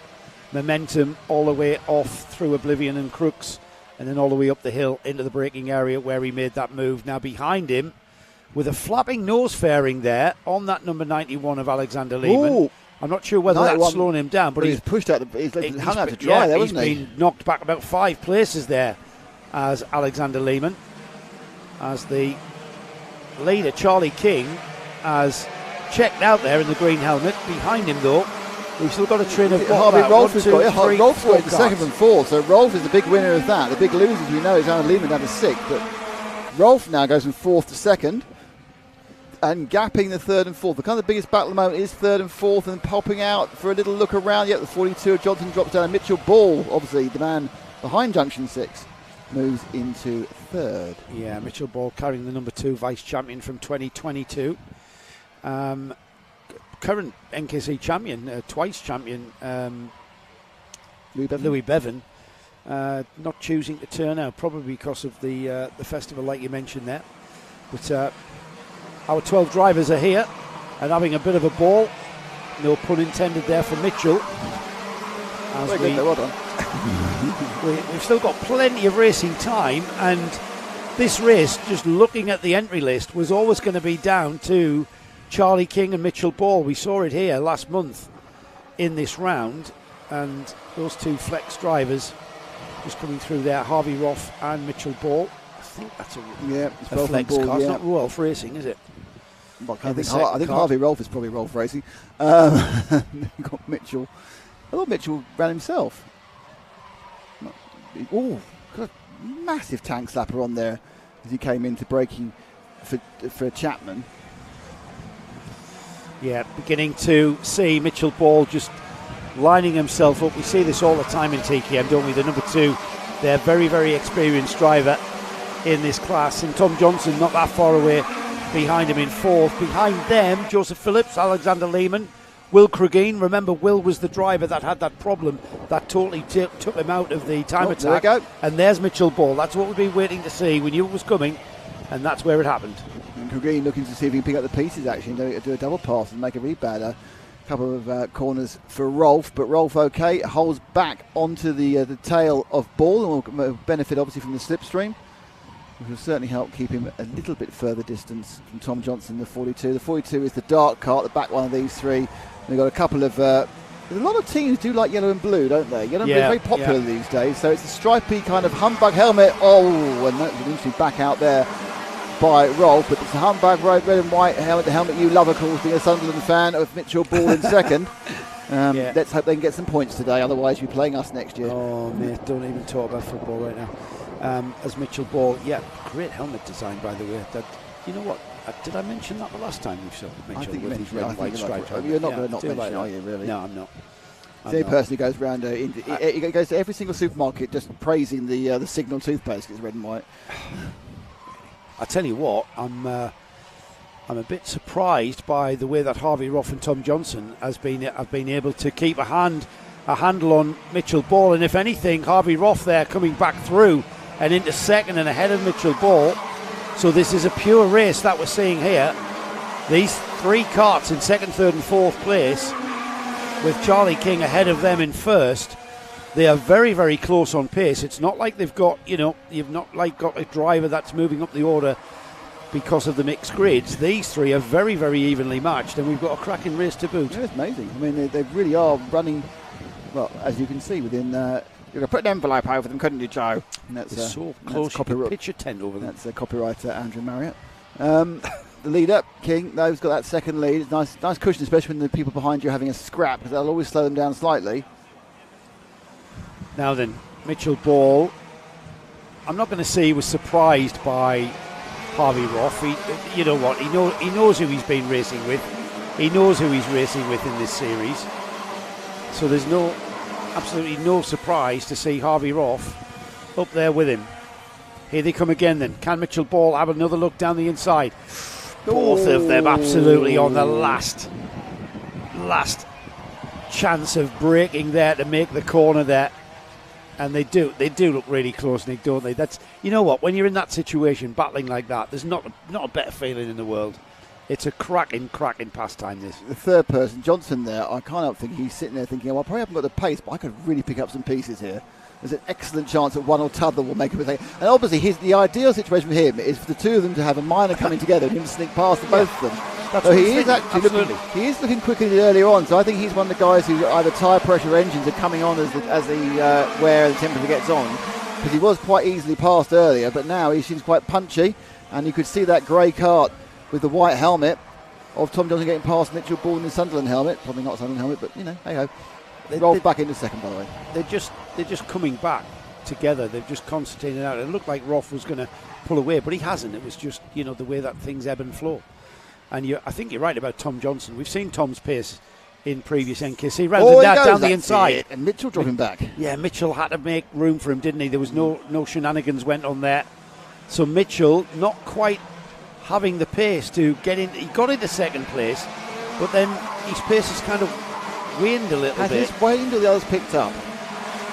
That's a very good point, Nick. Because they're gaining on the leader, by the way. They're gaining about 10th on the leader each. I mean, Charlie King is not under any threat. It's only a 10th of a second, but they are obviously moving. And Roth, as you can see, who was easy meat earlier on, is gapping quite easily. It looks like the 42 of Johnson and the 2 of Mitchell Ball are pretty evenly matched, actually. And the advantage of being behind, and Mitchell, to prove that, nips up round Ashby, manages to hold it just on that rumble strip out, looks behind him, going, ha, I've got your back. Now Johnson, of course, went past here, going into Chapman a second ago. Ooh, that's fine. So, backing out, but this one's not over by a long shot. No. It's going to be over very soon by way of the checkered flag coming out. I'm going to cough, Nick, so I'm going to... Okay. Now the question is, I think they've got 2 more to go, actually. Yep, they got this one and one more. Yeah, they have. They just sneaked by, didn't they, before the clock turned to 0. Now Johnson has suddenly broken Ball. I think that's a mistake from Mitchell. Yeah, I think Mitchell must have had a little bit of an off, a bad bit of lineage. I mean, you just have to put a wheel off, don't you? And you find yourself. Well, this is the opposite. This is Louis Bevan, oh, here we go. It gives me information. He's choosing to sit this weekend out to save some money. Yeah, I mean, there's a lot of people doing that, and we see that all the time. But thanks for that, Louis. Thanks and for keeping us in the loop. Roth drives for TWM, Tim Wilson Motorsport. Right, who have got a blue and yellow livery, the same as Flex. Well, choose a different colour combination. Yes. That's what I say. Yes, here we go towards what will be the checkered flag, because that's Charlie King now, who was about to take this first of the senior TKM heat wins. Behind him, Harvey Roth will chase him down. I think we've got Charlie King there just saving his tyres. Yeah, it's Ball and Johnson at it like cat and dog. Actually, my cat's dog get on quite well, so, you know. Well, yes. Can Mitchell Ball make a move here as his last chance? I'm not sure he's got the pace into the boot. He has not. The left-hander. Now the right-hander. And then the second part of the boot. Oh, alongside Mitchell Ball. It was a bit sneaky. It's not exactly what I would consider a passing place there through Pitts Bend. But he got a bit of a no you don't, didn't he? From, he had a look. From Johnson. Nope, not doing that. That's not happening. Yeah, he had a look. Charlie King takes the win then. Harvey Roth second. Tom Johnson finally clinches third. Mitchell Ball fourth. Joseph Jacks from the back of the grid all the way to fifth place. That was a great drive. Will Cregeen likewise after that tragic occurrence in the time attack session that posted no time. He picked up very little points there. Joseph Phillips 7th, Alexander Lehman 8th, Matthew Temple Purcell in 9th, and then we've got Olivia Jenkins in 10th, Jack Ransom 11th, and 12th is Andrew Platt. Now, those of you watching on YouTube, we actually are on 2 YouTube channels. We're on the Karting Live TV YouTube channel, which is the one which you should obviously be watching us on, but we're also on the RC Racing TV YouTube channel. The reason for that is that's where we were on last year, so we didn't want to lose you. If you are watching us on the RC Racing TV channel, it'd be lovely if you go and watch us on Karting Live TV. Just search Karting Live TV. Then you can just sign up to the channel. You can subscribe, and you'll get all the information about all our other karting events. But interestingly, somebody who has fallen over our Karting Live is Monkey Magic, and he says, RC has come a long, long way. They look so real. Look, the figurines even like humans within the cars. Incredible attention to detail. The RC drivers can even open their visors. So healthy detail. Monkey Magic's an RC fan, isn't he? Yes, a healthy element of sarcasm, but we take them. So yes, so if you're watching on the RC Racing TV channel, fantastic, lovely to see you. But if you want to go across to Karting Live TV, that'll be great, because also the Karting Live TV YouTube channel is where all our recorded features go. So you can revisit the paddock walks, look at the pit walks, and most importantly, next week, find out what was Joe's race of the O plate. That's going to be. I know it's always a hard one. Mm-hmm. It's always a hard one. So which O plate was the O plate of the O plate? Yes, but I will include the 100 Super in that as well, so that turns out to be good. Okay. Well, it's you know that's going to be the winner, isn't it? No. Or the KZs, which are out next. They are, you see. The KZs are spectacular. KZs, what's a KZ, I hear you? Not a familiar class in the NKC across the year, but it's a guest class of karting that we have here at the NKC O plate. And a KZ kart is a gearbox kart. It's a 125C engine. Standing start, 0 to 60, off the line, 0 to 60 miles per hour in 1.5 seconds, would you believe? Or thereabouts. It is quite a sight as we release the caged animals from the collecting area. They're about 2.5 to 3 seconds quicker around Whilton Mill than a senior Rotax 162. So how do they compare price-wise? I actually don't know, but I suspect with the more hardware that you've got on the kart, with regards to front brakes, a totally different braking system, engine and gearbox, highly tuned, highly stressed engine and gearbox, they're going to be considerably more expensive to maintain, to run, to service. But the pleasure and the challenge that you've got, I mean, virtually, you'll see some of these drivers virtually running around here one-handed. And now, usually, KZs are a standing start. They're getting We're going to give them another lap. So why don't they use paddle shifts? It's basically it's not electric. Right. It's a mechanical. It's a mechanism. It's a motor gear, but it's one back, yes, 5 forward. Yes, something like that. Yes, I'm not sure.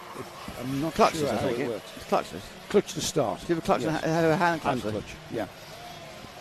We have got a standing start, so it will be Isaac Smith that lines up with Daniel Cebula on the front row of the grid. Row 2 is Ellis Borchier with Sam Ward alongside.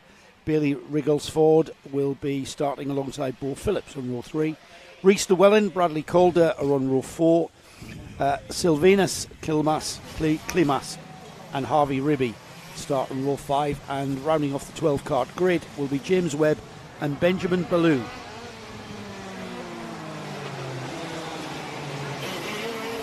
So here we have the KZs coming round onto the grid to get things underway. They will pull up and it'll be, a la Formula One. It's weird, isn't it, that the only karting classes that have a standing start are the youngest in the Bambinos and the cadets And the fastest. So you practice when you're 8 and never use it again until you're about 26. So of course it's not the same for Different the beast, Bambinos isn't because they have a centrifugal clutch anyway. So listen to this, Nick. The engine will rise, and they're off the line. 12. The number 12 did not get off the line. The rest of the carter went round him. Daniel Cebula. That could have been very, very naughty indeed. Already into Christmas corner 63. is the number 63. Is it 123? I may well misread those. No, I saw 63, but we haven't got 63 in the entry, so we'll see what information. Ghost eyes. It is 63. I have no idea who 63 is. We'll get the next lap. We'll find out. Sam Ward. Be on next lap. Sam Ward it is. That's who 63 is. That's who our leader is. Right, let's gather this up then as they come across the line for the first time. Sam Ward leads. Bo Phillips on the 18th second. The 1-2-3 numbered Isaac Smith is third. Ellis Borchier is fourth. Daniel Cebula from the front row. He was the cart that got away. It's easy to stall these things, and that's what we saw. We almost saw Daniel stall that. Benjamin Ballou is sixth. Bailey Rigglesford is seventh. Sylvanus Klimas is eighth. Bradley Calder is ninth. 10th is James Webb, and rounding off 11 carts is Rhys Llewellyn. We did have one non-starter, and that is James Webb. No, he's there. Not sure who the non-starter was. Here we are, though, already around and crossing the line. And it looks like a three-card battle for 4th, 5th and 6th there. Look at that. Look at the speed through the lead, is it? Oblivion. The leaders way ahead. That's 4th, 5th and 6th there. And we certainly had a change for position there through Oblivion. That was the second and third change, I think, wasn't it? Didn't Borchier get past Phillips? Or were they not sure, Nick. Jousting. Obviously, Sam Ward, as you say, is away and gone 2 seconds plus ahead. It's a very, very busy lap. I mean, it's busy enough on a Rotax Max, but then adding gear changes and the like. Borchier's in second now. So Borchier ahead of Phillips on the number 377. The carts there, though, that we're looking at, Benjamin Ballou and Daniel Cebula. Isaac Smith on the 123, dropping down the order behind him, almost coming together there. And that's the number 12. Cebula making up for his bad start. He's angry, isn't he? He's angry with that. Oh, we've got someone off. The 19's off at the pit bend. He's trying to get things in neutral to move it. So he's come off. He's hit the barrier. He's yamming at the gearbox. I think just trying to get the thing out of gear. Can't find neutral. That was Bradley Calder. Looks like a retirement. Top 3 across the line.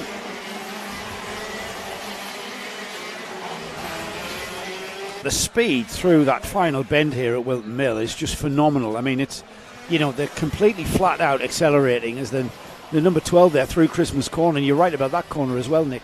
That corner you can carry a lot of speed through there.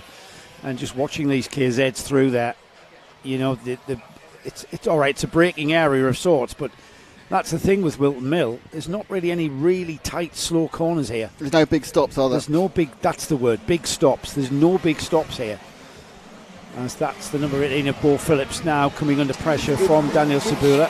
Which makes it a corner exit circuit. It's all about the corner exit. It's all about It is a slow. If slow and fast out is fine. You don't need mid-corner speed. You just need to be accelerating as early as possible through the corner. Yeah, good point. Here we go up towards Christmas corner. Sabula there. I wouldn't exactly call that defensive driving with these three now coming together.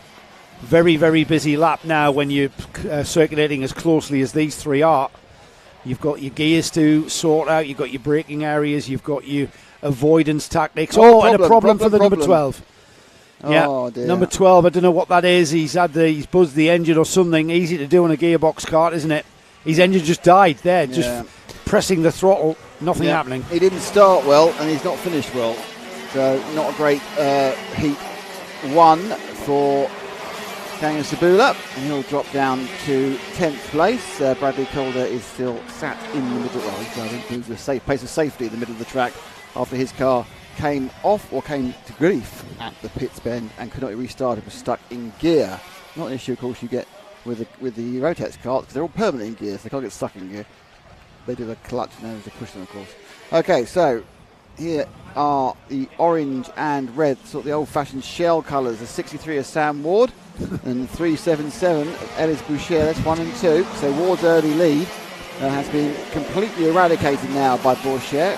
That's down to 2.2 the second as they went across the line, firing up towards Christmas corner. And they break a lot less. It's very, very wide in and wide out. Then through this left-right switchback before you go through Inkermans and down to Ashby. Probably, even that's not slow, is it? No. Especially with downhill. With a huge amount of runoff on the outside. You've got a lot of margin of error. These are one of the sharper corners, actually, Chapman. And then come down the back straight, and for another one of the corners, it's sharper. You can still only a lift as you sweep in to the start of the boot. Probably apex speed. Where do you think the apex speed is slowest? Ashby or Christmas or? I think Ashby. You think that's slower than Chapman? Yeah, because it's downhill off camber. You're going to have to check the speed. Here we go then, up the race up towards Christmas now. And just look there, the driver's right hand just going onto the gear lever, down the box and down the box as he turns into the apex. A very, very busy lap now as Ellis Boucher is looking for the areas where he can maybe make a move and gain an advantage. He's on the rear bumper of Sam Ward. Sam Ward on the bright red and orange liveried cart there, the 63. The purple and white cart is Ellis Boucher, who's made his way slowly but surely up the field and then broke free from the rest of the field and closed that gap. Look at the speed through Oblivion and Crooks, though. Phenomenal view, that. Yeah, they're running some pretty impressive time. Don't forget the advantage of a gearbox kart is with a normal kart you have a fixed drive, which means it is a compromise. It doesn't give you the best acceleration, it doesn't give you the best top speed. It's what that particular track requires. This track, obviously being a fast flowing track, requires more top speed, it does acceleration. But for another track, for example Mansell, which is all hairpins, you want more acceleration. With the gearbox kart, you've got both and things in the middle. So you can go, you have a very short gear for punching out of corners, you have a couple of gears to get you up to speed, and a long gear if you have the straight, which they don't have to, other tracks have the straight. Now you can really stretch these things out to 90 miles an hour, so they won't get anywhere near that here. The longest run here is spinning up and through towards Christmas. I assume they were hitting, what, 75, 80 here, Joe? Oh, yes, at least, if not more. Towards that, at that point there at Christmas corner, they've got to be doing 80 miles an hour, if not more. 78 miles an hour, actually. I was told, it's just come back to me. You'll hear from one of our competitors in KZ's in the Paddock show tomorrow, in tomorrow's lunchtime break, and I think he explains how fast they are. And then he amended his answer to, I think he said 78. So he worked that out from the gearing, of course. Yeah, I mean, that's the point. It's all about they have lethal acceleration because they've got the low gearing. It is about grip. And then, of course, as we mentioned before, the other key thing is they have front brakes, which makes them a completely different kettle of fish or kettle of cart. When you want to stop them, it becomes much more like a car. You can stop them in a straight line. You know, you don't kind of turn them on the brakes anymore. You turn them on the throttle, which you can do because you've got low down punch in the lower gears. But the brakes make it the whole thing. It's still about setting the cart up to rotate to a point to get that straight back axle to turn into the corner. And this bit here where you seem to be constantly turning and then turning once again through Pitts Bend, It looks like Brashear has dropped off slightly now. And you know what? Something, as the final lap order's gone out, it's something we take for granted is the physicality of this. You know, the fitness is going to be coming into it. It certainly did last night with the mechanics race, didn't it? Well, we're lucky it rained. I was happy with one heat. Yeah, but it rained. I was ready to go home. So then it got a bit lot easier. Once it's wet, you kind of not really doing any sort of any sort of speed. The G-force goes down to like half. Yeah, but there's a lot of G-force in these KZs. A lot of G-force in the Rotax classes. You know, junior Rotax Mini Max. They're pulling a lot of G through the corner as Sam Ward pulls G through the boot for the final time in this heat, and then through Pitts Bend, and will be the welcome sign of the checkered flag board there, and the checkered flag being waved from the starter. Ellis Porcher will finish in second place. The gap of the line was 2 seconds. And then we've got Bo Phillips in third, Benjamin Ballou in fourth, Bailey Riggalsford, who we speak to in the Paddock show tomorrow, fifth. And then in sixth place, Sylvanus Klimas is in sixth place, Isaac Smith seventh.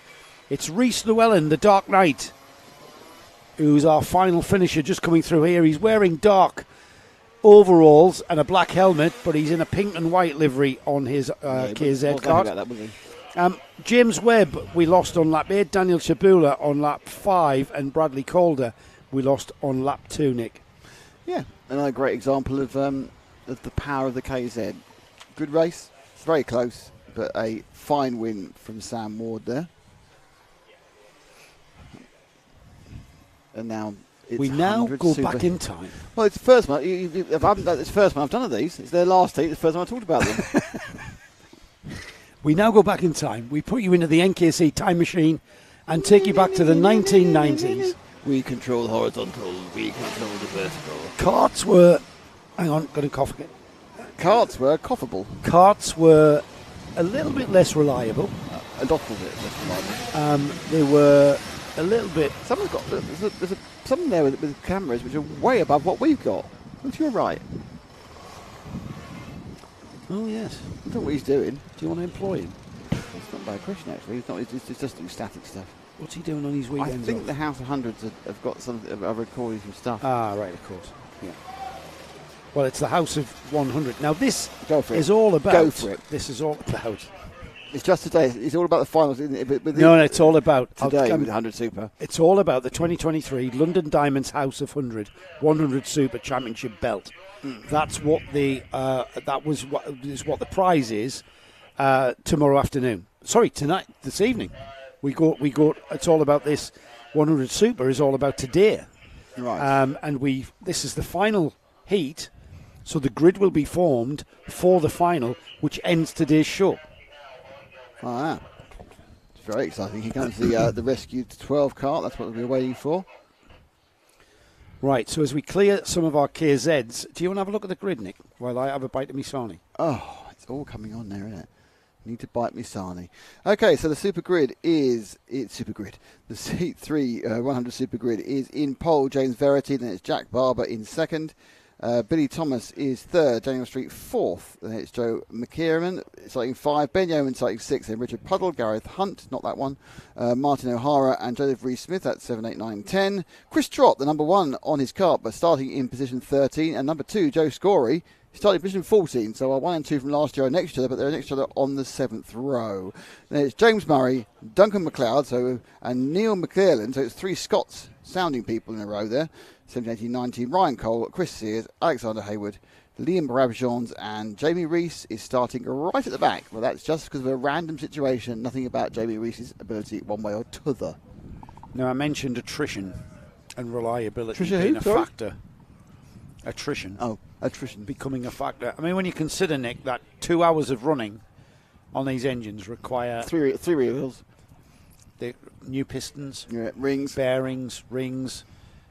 they are a very, very temperamental and highly strung piece of kit. And when I tell you that these things rev to 20,000 revs, these are screamers, absolute screamers. A little bit tricky to get off the line, easy to oil them up and stuff, but a lot of experience. And these are original carts from period. It's not like new versions of the carts that ran in period. All of this kit is from period. So 1990s carts, early 2000s, Reed valves, rotary valves and slide carbs are the norm. And we've got 90 something. only one car, not really one 90. clear. Yeah, who's that then? Definitely from the grid. Joseph Reeves-Smith. He gets it away. That's great news. Gets that cart away, which is fabulous. James Verity and Jack Barber are the drivers leading them through. Keep an eye out for the number 1 and the number 2. They've started at the back of this grid. They're starting alongside each other. The reason they're carrying the 1 and the 2 is because Chris Trott won this event last year. He's the current holder of the belt, and Joe Scory is the man that wants to take possession of that belt from him this weekend. The belt will be awarded at the end of today's play. 36 is oiling up badly, it looks like. Yeah. That's Jack Barber. Hopefully he gets that freed off on that blast down to Christmas Corner. So you will see these carts fly off and keep the engines running properly. Very easy to oil them up. It's not like a Rotax Max when you can go really slowly. So we will see a bit of speed. You'll see the burst of blue smoke. We'll see. You can notice the driver's right hands going down to where the engine is. They are actually playing with the carburetor setting. They're playing with the mixture setting on the carb to get these engines to run in an optimum way. You lean the mixture off and you get more power. However, it's not going to last more than a lap if you do that. So you've got to richen it back off, and you'll see the puffs of blue smoke in the braking areas. Here we go then. We should get this underway now. A pall of blue smoke and a scream of engines get underway in the background. There they go. The fog of two-stroke. But it looks like they're all going away cleanly. They're all running. Up towards Christmas Corner then. And it's the number 64 of James Verity who led off from the start and leads again into Ashby for the first time. No, Line of full stern. start, full start. We've got a full start flag. Full start. That came very late in the day, didn't it? A good start to me. I'm not sure what was called, but the drivers are now noticing. Hopefully we'll not get any concerteering into one another, and we can get them to sort themselves out. What's going on here? So we'll get this sorted out. The 27 just making his way back to where he should be, he feels. They're going to run out of fuel unless they're careful. They've done so many extra laps. They'll go around again. These races in this period of karting, this era of karting, were always very, very tricky to get away. I'm not quite sure. There was no live streaming in those days. No. Well, no live streaming, no TV to worry about. No internet. Well, just the beginning of the internet. Beginning of the internet, dial-ups. You couldn't be. Tesco dial-up. Couldn't be running the live streams that we do today. No. Why are you just making strange noises? That was a modem noise. Oh, is that what you were doing?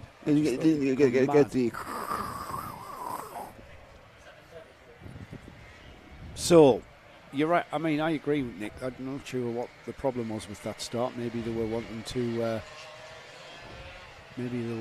to. Let the stragglers catch up. So, once again, then James Verity and Jack Barber. 64 and 59. Joe McKernan lost a minute off the race, Joe. McKernan has found his way onto the front of the grid. Who knows? They have lost a minute off the race. So it'll be a 7-minute race plus 1 lap. Power on. That's why 3 wide. 3 wide across the line. I think they'll let them battle it out though. Verity into the lead through Crooks and up towards Christmas Corner now. They blast their way up to the braking area. Braking very, very late. With lots of grip in these karts. Very sticky Vega tyres on these runners. A 100 Superclass. Formula A, as it was known in period. And as you can see, if you're watching the previous races, a much smaller footprint than your junior or senior Rotax or KZ. The size of these karts, they look like little diminutive sort of, kart Topolinos, don't they? They're really right down to nothing. And they're much lighter than a current day Rotax Max kart. They're very, very nimble.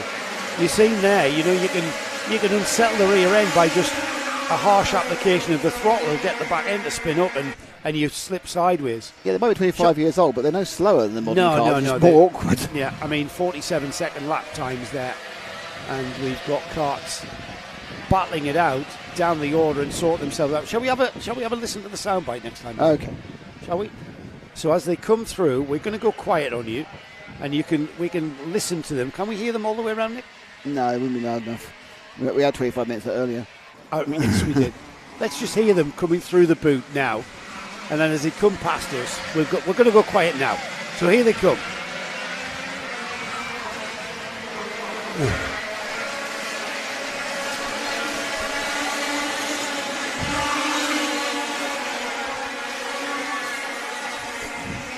I think we should do that every lap.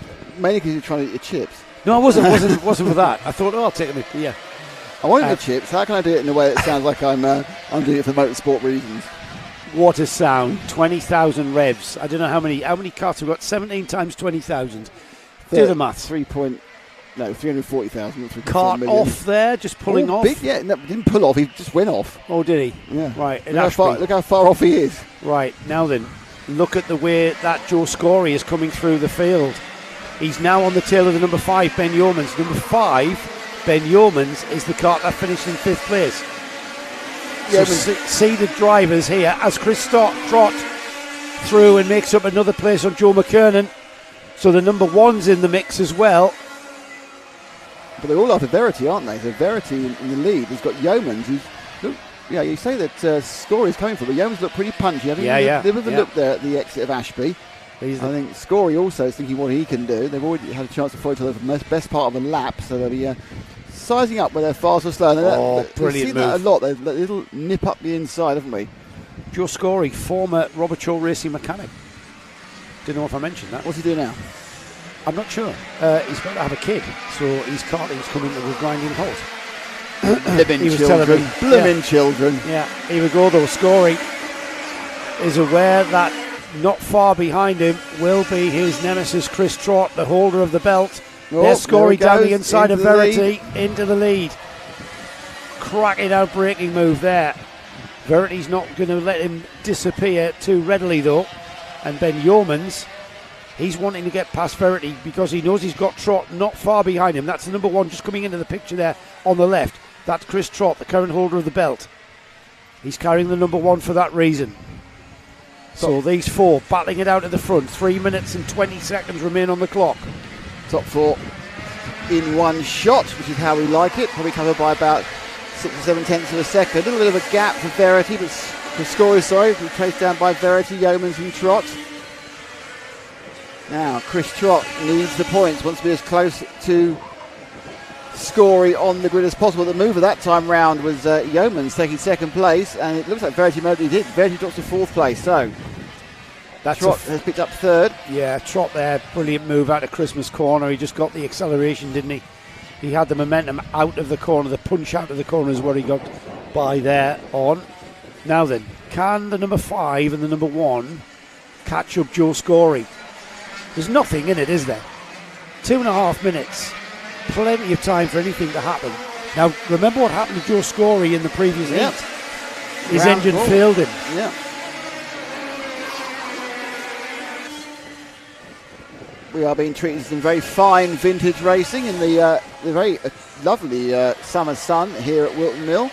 There are a lot of clouds around, but they are dappled enough to allow the sunshine to come through at some points. It's quite hot there. Looks like we're going to avoid the rain we had when we were here 3 weeks ago, well, at least today. Obviously got tomorrow still to go.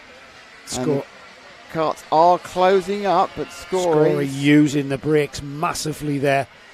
Both rear wheels spouting blue smoke as he locked the rear axle. He's really braking hard there into Ashby. Here they come then. It's the number 2 of Joe Scory. Ben Yeomans on the number 5. And then the number 1 of Chris Trott. Those 3 have a nice 1.6 second lead over 4th place Ryan Cole. Verity, who was the early leader, has dropped down to 5th now. Up the inside has gone Trott on Yeomans. So it's number 2 from number 1, Scory from Trott. It's a backwards repetition of last year's overall final. This is a big insight as to what we're going to see in the final later on this afternoon. Chris Trott looks like he's got the pace. He knows how quick Scory is. But I tell you what, Scorey's got his hands full now to keep that number 1 behind him. Into the boot.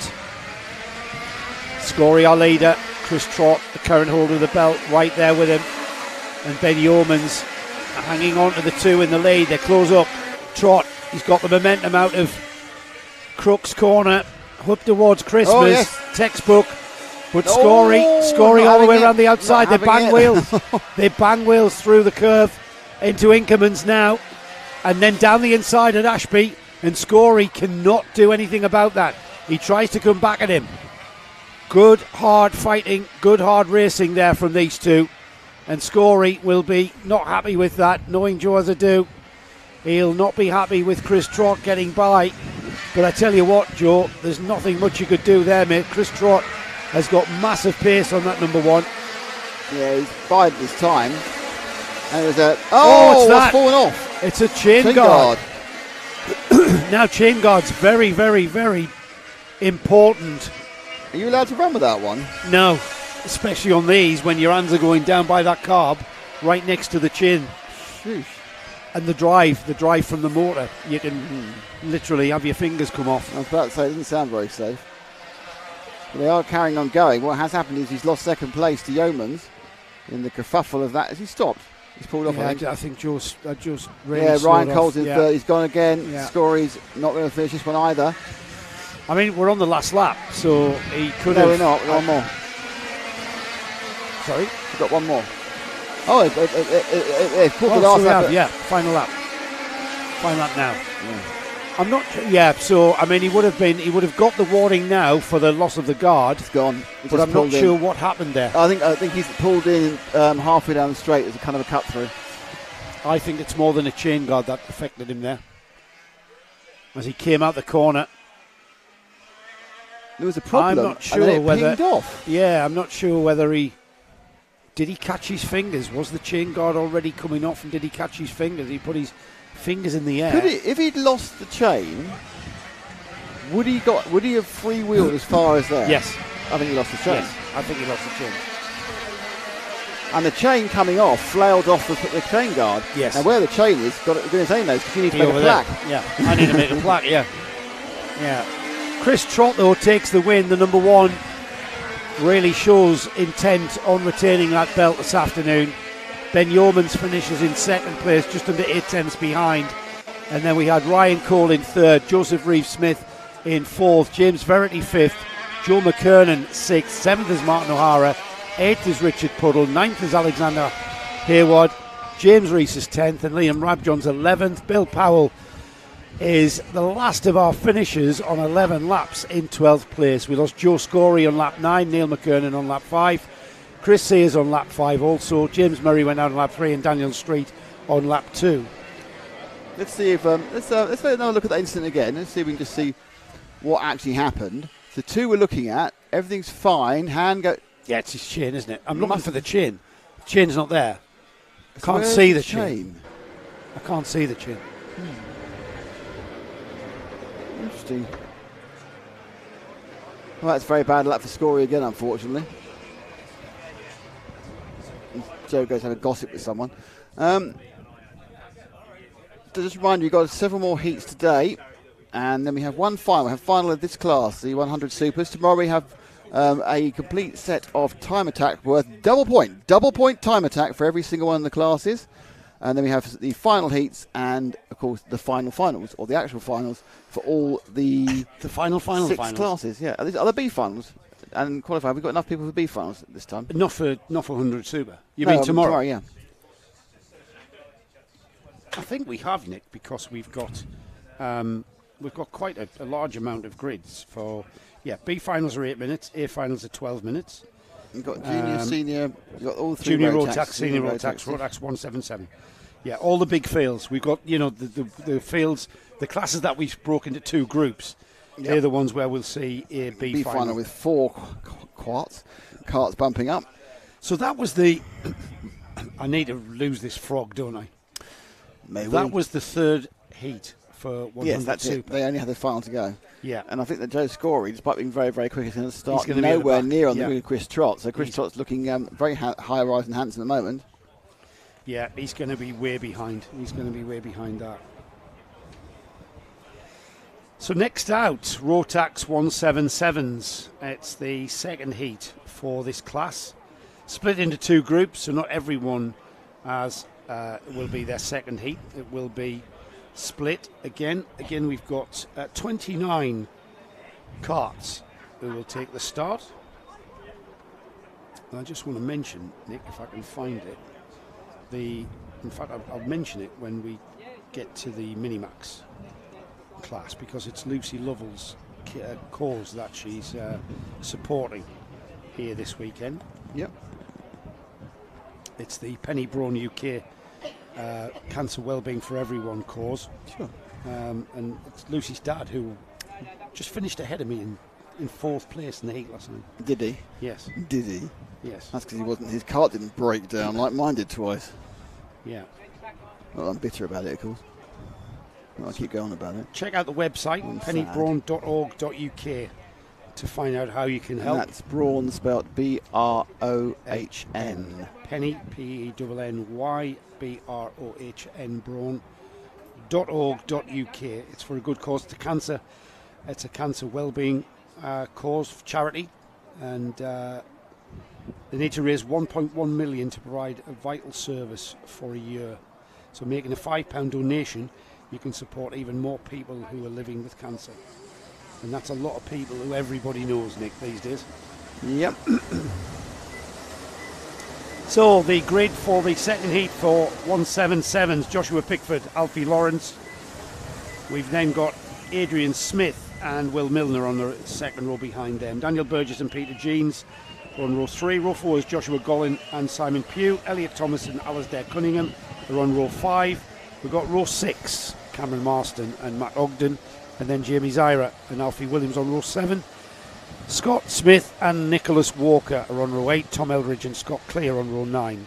Steve Stewart and Louis Large out in this one, with Andy Collinson and Ollie Hancock behind. Seb Bolton and Alex Jones. Paul Giles and Ryan Taylor Truman. Row 14, Edward Matthews and Alex Capadia. And Ayrton Anderson are on row 15. That's 29 carts taking this heat. Ayrton Anderson took part in, I think, the Whilton Mill normal round last time, and he was doing really well, was winning, and then had got a disqualification. Just some information from Gaz Bury, who's been out in the paddock. Joe Scorey, who we saw retire there with the chain guard coming off. Engine nut came off, which is the front pulley. Yep. Came loose, went through the carb. Wow. So that, I don't know whether he felt that. That's why he's flinging his fingers up. But that was quite a. But that 20,000 revs. They are absolutely highly strong. Here we go. We're going to get the 177s underway though. Clean start. They look happy. It is a very clean start. That's like you see these films where they speed up commuters coming out of a station. That's just what it looked like. Well, that's not speeded up at all, is it? No, it's the normal speed of a bunch of big old 177s going round the first couple of corners. Right, we'll just let this settle in. The leaders go off. Alfie Lawrence, Joshua Pickford, Adrian Smith were the drivers who started at the front of this field. Everybody settling down now by the time they come out of Chapman on the infield onto the back straight. I say that, they're still too wide coming out of Chapman, and somebody getting all on the grass there, but up at the front it's quite tidy, neat and tidy. It's Alfie Lawrence. I think 56, I think it is. I think it's Joshua Pickford in second, yep. It is. Third place is Milner, or is it? May well not be, actually. Let's find out. Up to 7th is the 95, that's Jamie Zyra, who was very dominant here last month in the 4th round of the NKC. He's up to 7th. Scott Clay, another factor to consider, he's up to 11th. Louis Large, the current vice champion in this class, he's up to 13th. Top 2. Nose to tail, but hopefully not too close nose to tail, because he'll get a nose drop down penalty, which will cost him 5 seconds in a heat. And absolutely trailing, but he's lost the lead, so it's Pickford from Lawrence.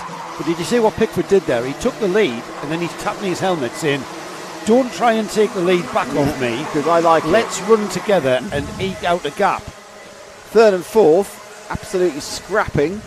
And that's Golin and Milner. Golin in the bright blue car, which at least easy to see it's not got any yellow in it. It's always a plus point, I always think. These two pulling away, aren't they? Yeah, they've got Josh Bickford and they are Alfie using Lawrence. their heads and then tapping. Oh, fourth place has just disappeared off the back of third. So Milner is now third, I think, and it was Golin who may have disappeared. I have to get a little bit closer so I can actually see the cart. No, I think that's Golin in third no, it place is in Golin the blue is blue cart. one, you're right. Yeah, Golin has stayed third, Yeah. but Milner's dropped off. Now Milner might have lost out to Jamie Zyra. And as the two leaders, let's just drop back, Nick and Paul, to that cart there, the 95, who was absolutely formidable here last month. So And the it's- cart in fourth. He's a mechanic with Dan Holland, who are based here, and he's running out of the Dan Holland workshop along with pretty much every other Dan Holland mechanic Yes. who has entered this round. And we'll see that in tomorrow's Paddock show. We see that. We went in there. No, you did. We went in there, and we'll see that tomorrow. But Zyra, we know, he's a tall lad, as you'll see from my interview. I crooked my neck when I was talking to Jamie, but he might be tall, but he's very, very. I mean, look at his legs. Look at how his legs are crammed up in that cart. Yeah, he's lanky, isn't he? I think Yes, yeah, very well, just tall. So he's in that cart, and he can certainly make it go quick. And he's catching Joshua Golin, who was doing quite a lot of work in the lunch break. I saw when I went for our water supplies. The cart was stripped down, having some proper maintenance done to that number 27. But there's no doubt about it, is there? The 95, the Dan Holland cart, the Dan Holland liveried cart, is certainly catching Joshua Golin in third. Bad lap for Alex Jones. He dropped from about 8th down to 23rd. He came off the track and a very, very slow rejoin. In fact, when he did rejoin, he kind of bulked up stuff behind him. So I think he have several Christmas card lists already. Right. Coming Not together. yours though, because you love Christmas. No change. I love Christmas. No change at the front, so we'll focus on that third place battle. Continuing, and Golin, you know what? Zyra hasn't really gained as readily as I thought he might. Golin's got a lot of pace there, but he's just edging closer every corner. And as I say that into Ashby for what will be the 6th time, and Zyra is right on the bumper of Golin. Now, in true Murray Walker style, it's one thing catching someone, it's a completely different kettle of fish making the pass. Let's see if Zyra's got it in him. We know how quick he is here. He's looked a couple of ways. Yes, he has. Left but right. Has a look at the boot there, didn't he? Yeah. Oof. Absolutely none shall pass there from the 27 of Golin. Beautifully unliveried, plain blue suit, plain white helmet, plain blue cart. That's Ligier blue almost, isn't it? It is a giton. Ligier giton blue. So Zyra's onto the bumper of Golin. However, he's followed him round a lap. This is where, when you get in that position, Nick, this is where you're kind of looking to see where you've got a bit of an advantage. You're weighing it up. Some places you've got an advantage, other places you drop back. And you're kind of weighing up your possibilities of an overtake. He likes this one into the boot. This is where he and it's a nudge there. Be careful, Jamie. You might have nudged your nose section down there. And I'm not sure if he hit him hard enough, but there was contact there. Joshua Golin acknowledges the nudge into the boot section. And sometimes it's not deliberate, sometimes it's unavoidable. Well, you're that close behind. If you break, there it goes. Pops out. Zyra picks up in third place. But you're that close behind. If the other guy breaks a different place to where you were breaking, you're going to unfortunately end up just closing that non-existent gap, aren't you? Yeah, that's exactly why. And Zyra now will break away from Golin at the same rate he was catching him. He'll now break away at the same rate. Back to the leaders, Pickford and Lawrence. No change there, but under 2 minutes remaining now. So Pickford will know that Alfie Lawrence is there, but it's whether or not Alfie Lawrence has any pace in that bag to maybe mount a challenge. He's right with him on his bumper, out of Crooks and up the hill towards Christmas. Both drivers looking over the shoulder. They seem settled where they are, don't they? They're happy with where they are. No, I don't believe that Alfie Lawrence is happy in second place, but you need to work out when is the wisest time to go past, because obviously you go past with several laps to go, you put yourself in the firing line. You know, these big guys in the big carts, that slipstream is really useful. Helps alleviate the massive hole you're trying to punch in the air. Little bit of breathing room for Pickford on the 56 cart. Yellow and white. And we've got another blue and yellow, there's a surprise. Blue and yellow cart behind him in the 75 of Alfie Lawrence. Lawrence switches through Oblivion, up through Crook Corner. And now not using too much of that wide rubber. I saw all that rubber strip last night when it rained. I saw infinitely parts of that rubber. Yeah, they're not comfortable, are they, those rumble strips? Yeah, but sometimes you have to use them. You simply have to use them for momentum. You've just got to, suck it up. And especially that one out of Crooks, you sometimes have to let the car breathe, because if you feel like you're going to stifle the car, you'll carry that lack of pace all the way through the order. So Zyra chases on down in third. Fourth place is Joshua Gollin. Edward Matthews fifth. Louis Large has come up the order with Scott Clay attached to his rear bumper. They're sixth and seventh. Ryan Taylor Truman in eighth. Ninth is Daniel Burgess. Scott Smith 10th. Ollie Hancock moving up the order to 11th. Alex Capardi, our good friend from sports car racing, he's up to 22nd, having a ball. No doubt he will be loving the competition and the close racing here in the NKC O-Plate. It's a little bit different to car racing, especially endurance racing. Different kind of discipline altogether. Yeah. There we go. So it will be a checkered flag this time by, will it? No. Final lap board. Final lap. Yeah, final lap. 1, 2 and 3, put a gap between themselves. Fourth with a bigger gap, Colin now in fourth. So no real sign of any imminent change in those top four. No, and just behind them there, Edward Matthews, who will know Louis Large quite well, because Edward worked at Warden Law, and there's Zyra down the inside. Right, Zyra down the inside of Alfie Lawrence. What do I know? Alfie Lawrence has just dropped off his pace. He was on the rear bumper of Joshua Pickford, and now Alfie Lawrence dropping back bizarrely.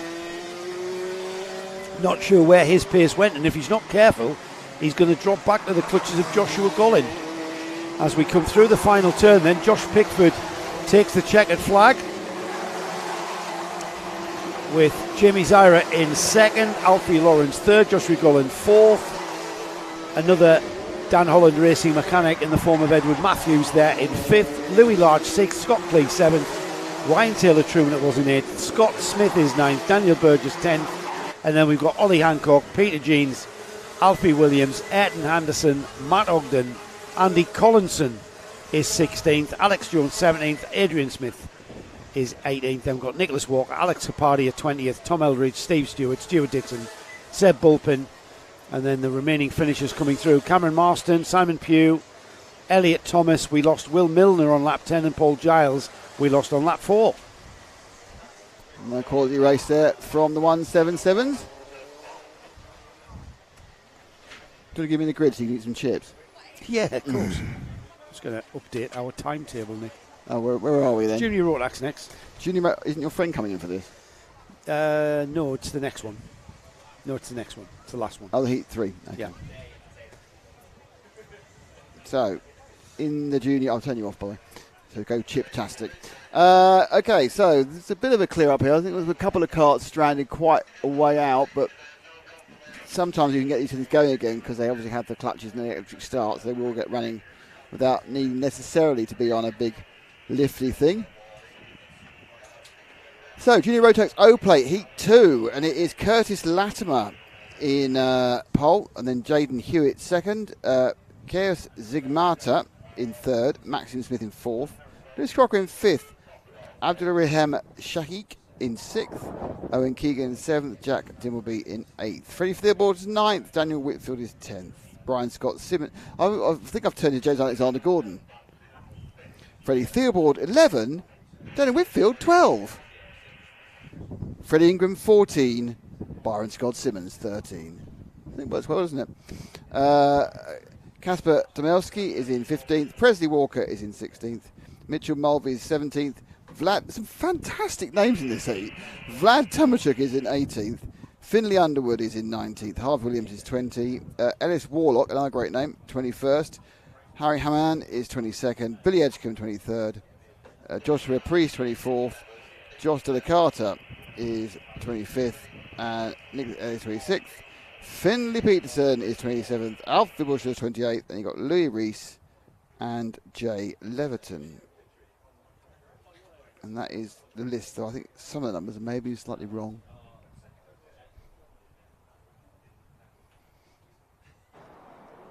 The carts waiting in the paddock area. Oh, look, yellow and blue carts. There's a surprise.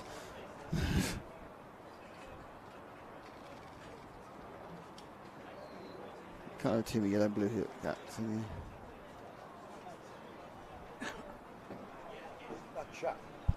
chap there in the blue baseball cap is Paul Ozan. Is it? Yeah. He's running Jay Leverton. That's why he's in that Right. area. And the cannabis bucket hat, do you know who that is? That's Paul's wife. Okay. In the sun hat. But Paul Ozan, bit of a karting legend, isn't he? Please. Former Super 1 champion. I think was he in our Rowra show? He was in one of our shows, Yes, where we chatted, yeah. Well, you're probably overdue for another visit.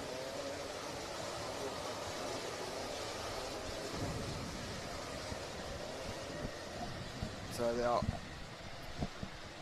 running round Junior Rotax O-Plate Heat 2 on formation. They've spread out quite a bit. I'm wondering whether they're going to condense enough in time to make this a legitimate start. I always think that, but then they've got to blast their engines out, haven't they, to clear them out so that they're not nowhere near oiling.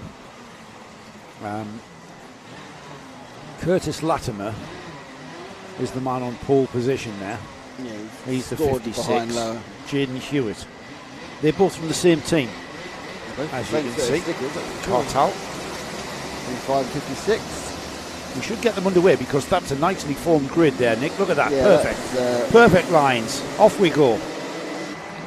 8 minutes and 1 lap. We've got a cart coming together and in the air. We've got carnage. Going there and hopefully no one will get hit. Quite unbelievably, they all sort themselves out. And they're all running again. And they're all running again. So here we go. So, powering out on the straight, and then they go into oblivion, and then it all goes oblivious. Whoa, bang. There's Skittles there. There's a 31 who's a big loser, Maxim Smith, because he's going to end up from about third or fourth to last. Everyone else gets rolling again. And it was all going on, and unfortunately it all went wrong for Maxim Smith. Our leader, though, is the 56 cart of Curtis Latimer. Incredible that, because as I saw that unfold, I thought that had red flag written all over it. And incredibly, they all sorted themselves out and continued. How they made their way through that gap, I do not know, but they did. So Hewitt leads, in fact, and then it's Latimer, then it's Kazu Sigmanta, Owen Keenan and Nicholas Ellis, but there's a huge spread because of that kerfuffle. Yeah, they've spaced them out. Now, Kaya Sigmanta is new to the series. He's currently that third place cart there. And he's just scoping it out again, looking for potential of joining the series, if not for the remaining 2 rounds. Talking about that next year, Joe, obviously Caius has been to Whilton Mill many times. What is the difference? So he's now on this Max's tyre, but normally he's on a different one. How different would that make the kart from how it normally is, just changing tyres? A lot of difference. You can't push and lean on this tyre like you can with another tyre because of its durability. If you lean on the tyre and try to drive the kart the same way as you would drive the kart on a Mojo tyre, then you're just going to destroy this tyre. And so you have to drive a little bit smoother. You can't be as aggressive. And now I've got no experience. This is just information I've gleaned from the likes of Louis Large and Andy Ambrose and Zach and people like that who I know. And we've got a cart off at Ashby. This 21 card it is. Meanwhile, the leaders, Jaden Hewitt and Curtis Latimer, are having a right old ding-dong. They are. In second and third place. The leader, that's Curtis Latimer and Kaya Sigmanta. Yeah. Jaden Hewitt. Jaden Hewitt's gone. The 21 who fell off at the Ashby, that's Lewis Crocker. Through Oblivion, and they switch back onto Crook and up the hill. A little bit of air between the two of them, but I'm sure nothing that Sigmanta is bothered about. He should be slightly concerned by the almost 3-second lead that Jaden Hewitt's got, but probably that's nothing he can deal with on his own, but he can deal with Curtis Latimer directly in front of him. They go around Ashby, take a bit of the run, a lot of the runoff each there. and then into the Parker. Oh, he's that's got it. it. I've not seen that before. I tell you what, mate, he used a tin opener there to make Not that one seen happen, that didn't one. he? Yeah, Parker. Oh, take it to Parker. Evans. That was he just made his way through there. That number 23 of Kaya Zigmanta. Was Paul on that? Should we see that again if we can? No, he was asleep. No, it wasn't. Shocking. So absolute flat out racing as ever in the junior Rotax class. And Zigmanta, having got by Curtis Latimer, is now going to be very shortly joined by Nicholas Ellis. So that's Zigmanta. There's Ellis coming with the black nose and fairing, and he's done exactly what Zigmanta did to Curtis Latimer. Squeezed down the inside of Parker and then made it stick by the time they got to Chapman. Now we've got a replay of this one. So it reversed the colour of the carts as they turn in. Very fast corner that. Lots of runoff using that exit curb. So great move there. And Nicholas Ellis is one of the carts on the move. The gap is 4.5 seconds to the leader, and he's already pulled out, and gone with him is Daniel Whitfield in that red cart. Whitfield's made quite a few places up in this heat, so that's good for his grid position. Oh, reports from outside. Oh no, I can see, look. Is it spitting with rain? Now we haven't waterproofed anything. We haven't waterproofed anything. So Gasbury will step in if you need. You may have to, yeah. Depends where it gets to. Gasbury, don't go away. We might need you.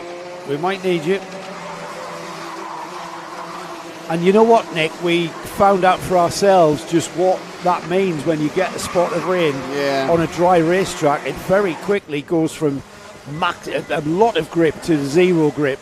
And these carts on slick tyres. And already we're seeing that as Daniel Whitfield into Christmas Corner slides very, very wide indeed. He's lost a position, and that's Freddie Ingram who's gone by. Also Harry Hannum, Harry Hannum about to go by as well, but Whitfield hanging on to that position, and we are seeing the track condition changing. Yeah, there's always, the first thing we see is Harry's camera getting attacked by the rain. The rain always comes in the same direction, straight into his lens. That's the number 19 of Harry Hannum, who's finally gotten by Whitfield. Let's see what changes have gone on there. Jaden Hewitt leads, Nicholas Ellis second, Freddie Ingram third, Harry Hannum fourth, Daniel Whitfield fifth, Kaya Zigmanta is sixth, Presley Walker seventh, and then we've got Owen Keenan, Kasper Tomilewski and Curtis Latimer are the drivers rounding off the top 10, with just outside the top 10 Billy Edgecombe. But you know what, Nick? Anything can happen now if that rain continues to fall at that rate. That heavily, to be honest. It's not doing what it did last time, which was just pick up and run, and it wasn't only ever going to be a very light dusting of rain. Well, looking at the sky, it's not really rain clouds, is it? It's just kind of got one little rain cloud. It's sort of annoying summer rain, isn't it? Yes. It's obviously, as you know, affected this race. I don't think whether it's psychological rain or it's actually affected the tyres, because the tyres won't have lost temperature. Well, you know what? That run through that corner right there, through Crooks, you just don't know how much grip you've got. And then, you know, what we saw happening to Whitfield there, he's just gone through Christmas Corner absolutely fine. So it was that little spot of rain that just came down. It's kind of gone away again. It's sort of very, very, very lightly spitting, but not the sort of spit that is going to come straight back off the track again. Because it's been warmed up nicely all day. Yeah, it's been hot. It's actually been hot out there. 23, 24 degrees is the temperature. That number 19 cart of Harry Hannum being driven, and you can see the amount of grip that Harry's got there. So the rain, or what little of rain you have to ignore your visor or your camera lens and say no, it's probably not really pushing it. There's plenty of grip out there. Well, we're inside the final minute. So the leader, Jaden Hewitt, had a lead of 4.5 seconds. That's now down to 1.5 seconds to Nicholas Ellis. Freddie Ingram is a further, 6/10, so not that far away really. I'm going to go and do a live rain check for you because I can. Okay, there's a wire. There's the leader, Hewitt, and then not far behind Nicholas Ellis catching. So with 13 seconds as they cross the line. It'll be 2 more laps of racing for these junior Rotax class. And Hewitt knows that he's been gained on. He knows that behind him, Nicholas Ellis, he can see the distinctive black front bumper and fairing of that number 227. And then just behind Ellis, Freddie Ingram, he's coming as well. Well, it's quite dark from where the weather's coming from. Okay, so it is going to rain then. Well, I don't know about it's going to rain. I mean, it may continue doing this. Oh, Hewitt knows that he's coming. He's almost on the bumper. It'll be 1 lap to go aboard next time by. Now he's right on his bumper now. He's getting towards a situation where Nicholas Ellis might even have a go towards Christmas corner. Ellis right with Hewitt, right on his bumper. Right, their teammates as well. Their teammates as well, yes. Oh, and defensive driving from the number 25. Now then, can he hang on to this? I think the rain is coming, but it's not making that much. And down the inside has gone Freddie Ingram. And, brilliant, Jaden Hewitt and Nicholas Ellis. Again, side by side, Ellis and Ingram. It's getting a bit naughty out there. They're going to have each other off if they're not careful. Through Chapman. Ingram, discretion being the better part of Valor, slots in behind, but he comes back around the outside and down the inside of the leader, Hewitt. Or who is that? That's Harry Hannon, isn't it? You know what? That's Everybody's second. Wasn't that Harry Hannon? I think so, yeah. It was indeed Harry Hannon. Nearly chaos. That was tremendous opportunist driving from Harry Hannon and Fred Ingram. So it's carts go wide, bump into each other. Whitfield in the red cart. There's Harry Hannon in the blue and white cart who just sneaked through, while the 69 and the 227 of Ellis and Ingram was squabbling over real estate. He said, "Thank you very much, lads. Off you go. Slide wide. I'm coming through the inside." And it's no longer raining. So Harry can clear his lanes. So Jaden Hewitt takes the win. Harry Hannon second. Nicholas Ellis third. Freddie Ingram ends up fourth. Daniel Whitfield fifth. Casper Tomilewski is in sixth. Presley Walker seventh. Kaya Zigmanta hangs on to eighth. Owen Keenan ninth. Rounding off the top 10 was Billy Edgecombe.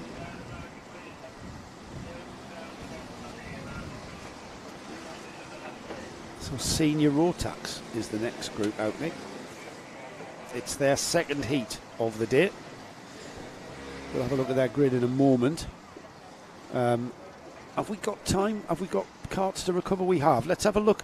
You know what? We mentioned it. I did want to mention next year's calendar. Clipped on instead. Very good. Let's go for next year's calendar. NKC 2024. Joe, tell me about it. Right, April. We start at Clear Pigeon. What date? 2021st. 31st. It's an early Easter, so it won't be Easter. 31st of May, 1st of June. So that's the whole of May virtually before we 6 weeks. Full back. Yep. Back here at Whilton Mill, 29th, 30th of June. Right. 21st of July, Rowra. Might be dry. Round 5, 20th and 21st of September, Three Sisters. Won't be dry.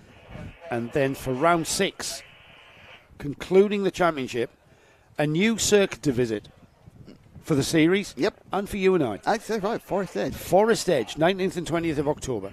The All Plate is to be confirmed. But will be August. Yes. So the next year's All Plate will be August. Your bets are on as to where we'll be.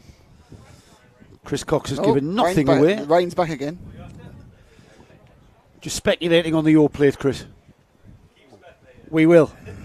I'm creating speculation. When he's got the news, when he's done the deal, it will be the first to be telling you. Well, probably not. It'll be on the website, probably. Well, that's what I mean. They're big drop. We've gone summer big drops now. Look, we were spitting, now got summer big drops. Right then. So consternation in the collecting this is rain. area. This is proper rain. Oh God. Yeah, right. Consternation in the collecting area. Bags.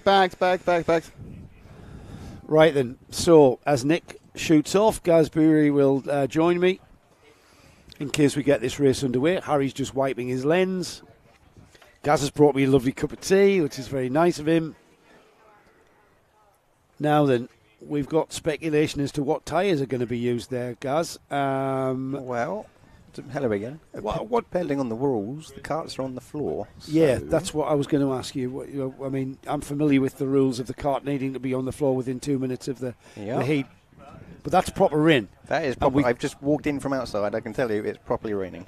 Special dispensation in a situation like this is where we stall the start of the next heat Yeah, and allow them to, we allow them to get on the wets. Because that's not that sort of rain that we're seeing there, everybody, that you can see on your TV screens. No. So Ollie Nitch Smith, here he comes. One of the series organisers, is kind of not really he's not really concerned. He thinks it's going to blow over, I think, by his body language. But he's so laid back, he's horizontal, so we never know what he's true. thinking. That is very true. And he hasn't got to change a cart on the wet, so he's not. Well, yeah, you know, quite. it's not like he's like can't be bothered. Yeah, that is. Oh yeah, the tyre swaps are kicking off. Then. Yeah, So there we go. That's it. Decision made. I think you've got to, and it's a one like this. I mean, the rain's still coming steadily down there across towards Christmas Corner and the like, as you can see from Harry's lens up at Christmas Corner. So I don't think that's a choice. I don't think that's a choice. In the air of safety, you can't really send them out when you've got the opportunity to change the tyres, can you? No, not really. at all. Not at all. I am going to ask though, Joe, because I've been here, there, and everywhere this afternoon. Have you? Which class is out next? Senior Rotax. Is it? Okay. I've been mentioning the scoops that you've been giving us. Scoops? Yeah, the scoops. Oh, the now bit of inside information. Yeah, about the Joe Scorer, the nut coming off and stuff. Yeah, proper rain, that mate. Proper rain. We've just been chatting about next year's calendar. Yes. And you were the only person, including the people who put the calendar together, who noticed that it was a kind of a reverse of this year's calendar. Correct, where it is, yeah. We're finishing at Clay Pigeon in 2023. We start in Clay Pigeon. The penultimate round, next one, is Fullbeck. Yeah. We go to Fullbeck after Clay Pigeon. Yeah. Then we go to Whilton Mill, which is kind of in the middle. Then Rowra. Then Three Sisters, where we started 2023. Yeah. But then Forest Edge. What do you know about Forest Edge? Have you been there? That's one place I haven't been to, No, actually. I haven't either. I've heard a couple of things from mainly Louis Bevan, actually. He was chatting to me about it yesterday. Right. A bit stop-start, a quite small circuit. And that's all I've got, to be honest. I can't really elaborate any further than that, Joe, without all I've making seen it is up. all I've seen is a track map. Yeah. All I've seen is a track map, and there's a very long straight, but it's truncated with a chicane. Yeah. And I'm not sure what track we will use, whether or not we use the full straight without the chicane. Depends how long it is. The doesn't it? KZs will like that. They will. If we do have KZs. And to be fair, we've got a very long straight at Three Sisters down the back. Very so long straight, yeah. There's no reason why we couldn't possibly do that.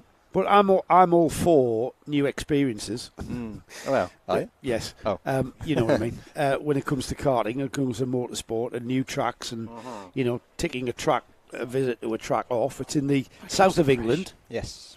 So we venture all the way up to Rowra in Cumbria, which is not that far from the Western Scottish border. I think it's a very short distance, maybe 30 minutes, I think, something like that, 30, 40 minutes. For you, maybe. You're in the middle, aren't you? Well, I'm in Peterborough, so... Yes, so you're kind of in the middle of the British Isles. Ish, yeah, kind of. Well, I'm in the northeast, so skipping across the Pennines to Cumbria is quite a pleasant drive for me, a couple of hours. All the mountains. Lovely. Yeah, skirting the Lake District, it's a lovely drive. But Forest Edge, right on the bottom of the south coast, just north of Bournemouth, I believe. Yeah, I think so. Yeah. Somewhere around there, I was told. It's going to be, I mean, Three Sisters across in the northwest. Great track. So northwest, Cumbria, Fullbeck, would you class Fullbeck as the north? I wouldn't. I know a lot of people on the south coast would. It's on that like no man's land in the middle of the country and that nobody knows where it is. The true Midlands. What do you call PFI? Is that north, south? Is it middle? South for me, mate. Well, everything's south for 3.5. Yeah, it's exactly. a long way from Sunderland. Exactly. People like Paul, our producer, Whilton, Fullbeck, and PF. Perfect. He lives in Nottingham. That was about a 30 minutes drive. You can probably see it from your house, can't you, Paul? Yeah, he probably Can't be far away, can probably stayed. Paul is delighted to hear that we're going back to Three Sisters because we are renting the same Airbnb, Paul. Yes, and I've got to supply the towels.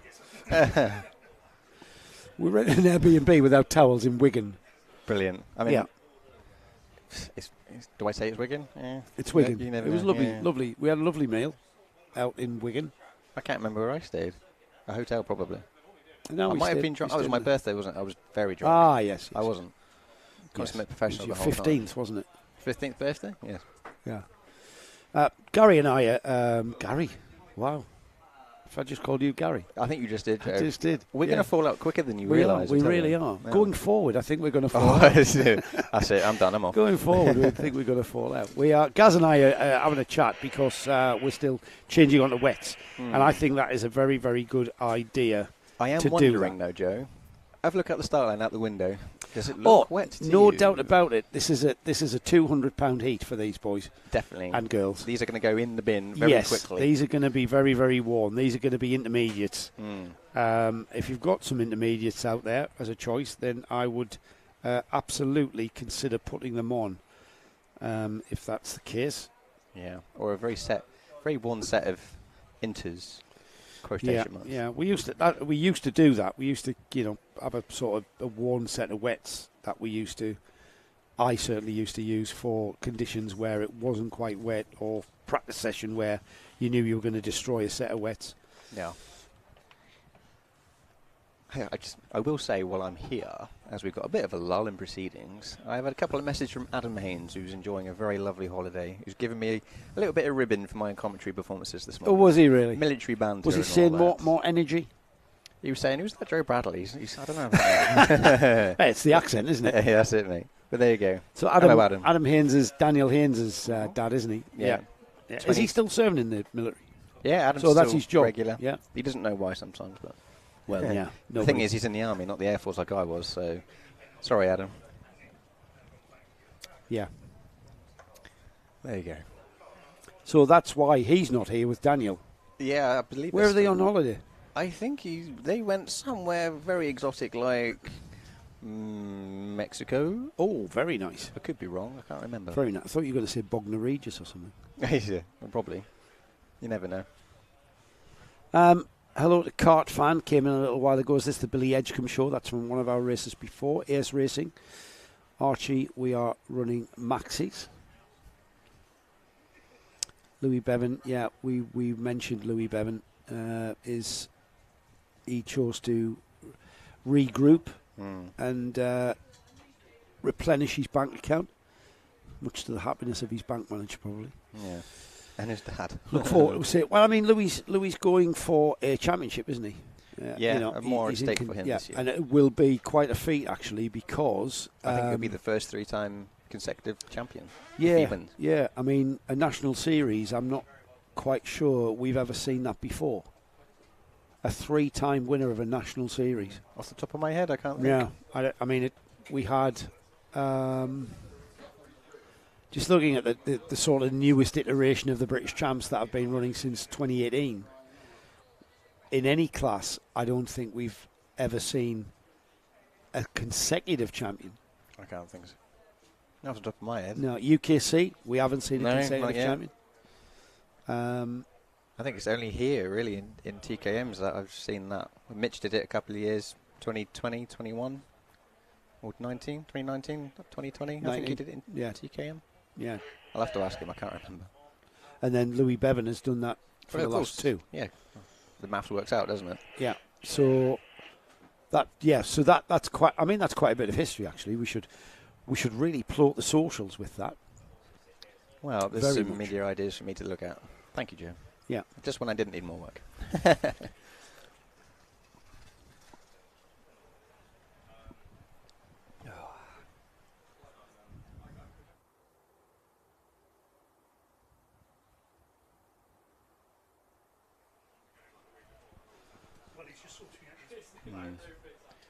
So we're still sitting here waiting to see what's going to happen next.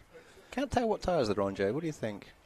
I'm going to have a look. I can still see a cart on slicks. Yeah, and they've probably been thinking the same of us as us guys.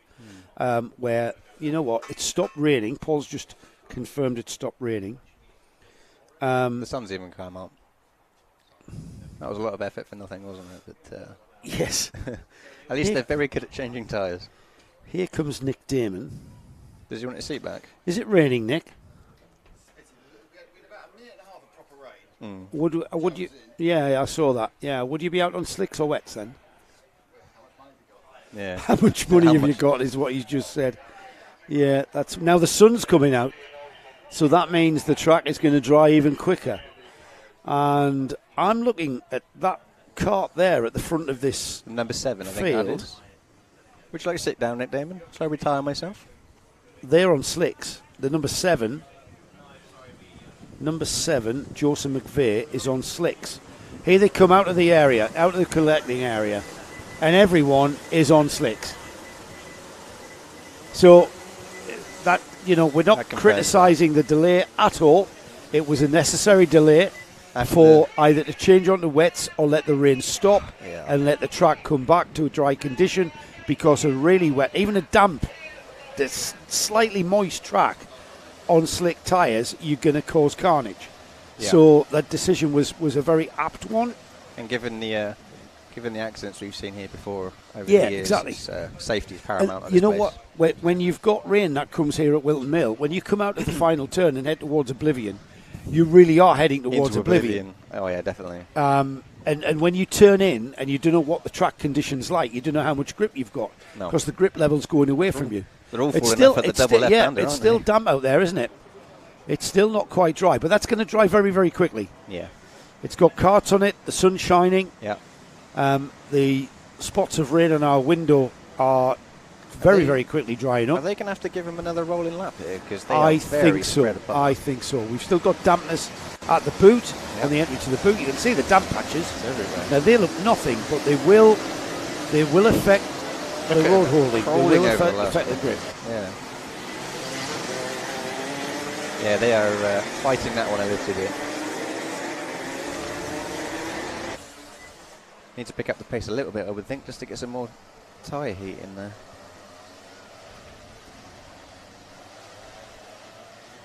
Well, even the leaders just slid off the road.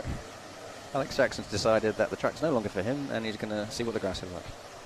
Ah, really? So it is still slippery out there. Oh, they're all off. Look at that. It's all Yeah, falling off at the, that's coming out of Inkermans, isn't it? Over the dip. Yeah, and that's what I mean. I mean, Inkermans is a flat-out acceleration zone, but if you haven't got the grip, you're just going to understeer off. Because you're relying upon the front end to point the cart at the corner and maintain sort of cornering. Scandinavian flicks works to a point. Yes, yeah, As you found out absolutely. Yes, yesterday. yeah. There we go then. So we've got them gathered up now in the boot. The sun is shining brightly here at Whilton Mill. The track is showing patches of dampness, but that will soon dissipate as we get our pole man, Alex Jackson and Joseph McVeigh alongside. And we should get this senior Rotax all-plate heat underway. And we do indeed, into Oblivion. Oh, look how slippery it is. All over the road. Incredible to think that everybody's going to make it through there. They have, though. But they have the other indeed. side. Yeah. Alex Jackson takes the lead, or continues to take the lead through Christmas, down the hill and out the other side. Into Inkermans. Oh, a spinner. Oh, and people are off. Yes, we've lost a lot of carts. Reminds me of the 1975 British Grand Prix, that. When they all fell over at the start line. Very much. Here we go again. Who caused that? Was it Jake Richards Third dropped it by place. himself? Archie Elliott, wasn't it? Oh, no, it was it Jake wasn't. over the curb. Yeah, Look, too much curb and off he went. Well, too much wet curb. Too much, yeah, quite. And not enough tyre heats. There was about 5 carts involved in that on the grass. I'm not going to attempt to pick out who was involved in that until they cross the stripe. We're going to wait for them to come through, aren't we? I think they've all got going now, which is nice. Yeah, they've all continued. Yeah, Alex Jackson's now got a monumental lead as he crosses the line the first time round. 2 seconds. Yeah. It's Ollie Varney, second, Matthew Herbert, third, Joseph McVeigh down to fourth, Alex McGee, Sam Mee, Hayden Phillips, Philip Howarth. He's paid dividends there from his back of the grid slot. Tommy Lee Davis, 9th, Alex Warnaby, 10th, and then just outside the top 10, Jake Davis, Ryan Mills, Ollie Goodyear, Shane Collinson there in 14th, and Marcus King in 15th. Got a cart stranded as Alex approaches it now. And he's out of his cart. Can't quite see who it is there. Nah, he's alright. Just pull it out there. Not quite sure who the number was as well. Couldn't quite see from there. Yeah. There's the number. Ollie Varney. Number 30. Ollie Varney in second place. Is he Yeah. gained? Oh, he's taken a second out of Alex in one lap already. He's more than confident, I'd say, in these conditions.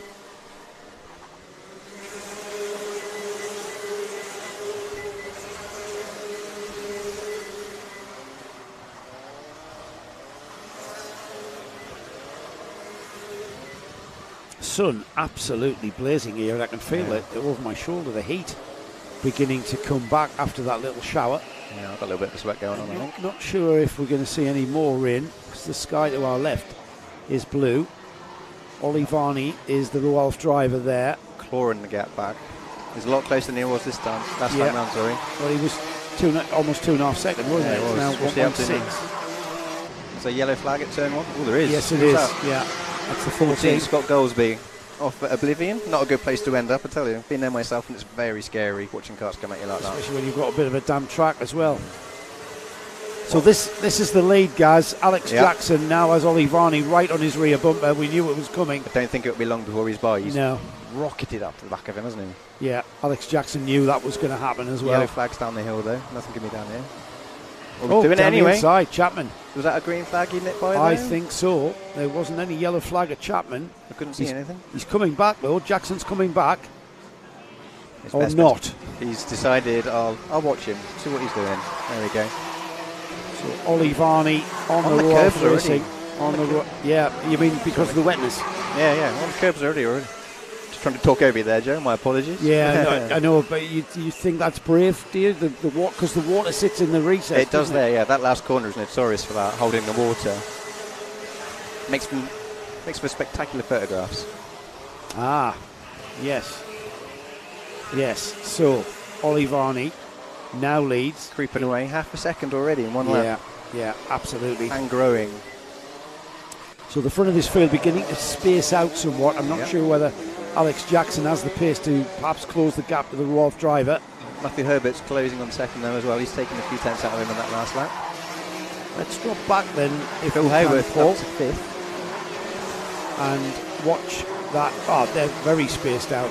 Yeah, they are. Now there's Phil Haworth. That's the man to be watching right now. Yeah, Phil Haworth is catching Alex McGee. He rebels in these conditions, doesn't he? Yeah, he does. Yeah, and he'd be happy that we had that incident. Yes. I say happy. What I mean is he gained a lot of places there, and he was going to have to fight his way through them. He did a fantastic job of picking his way through.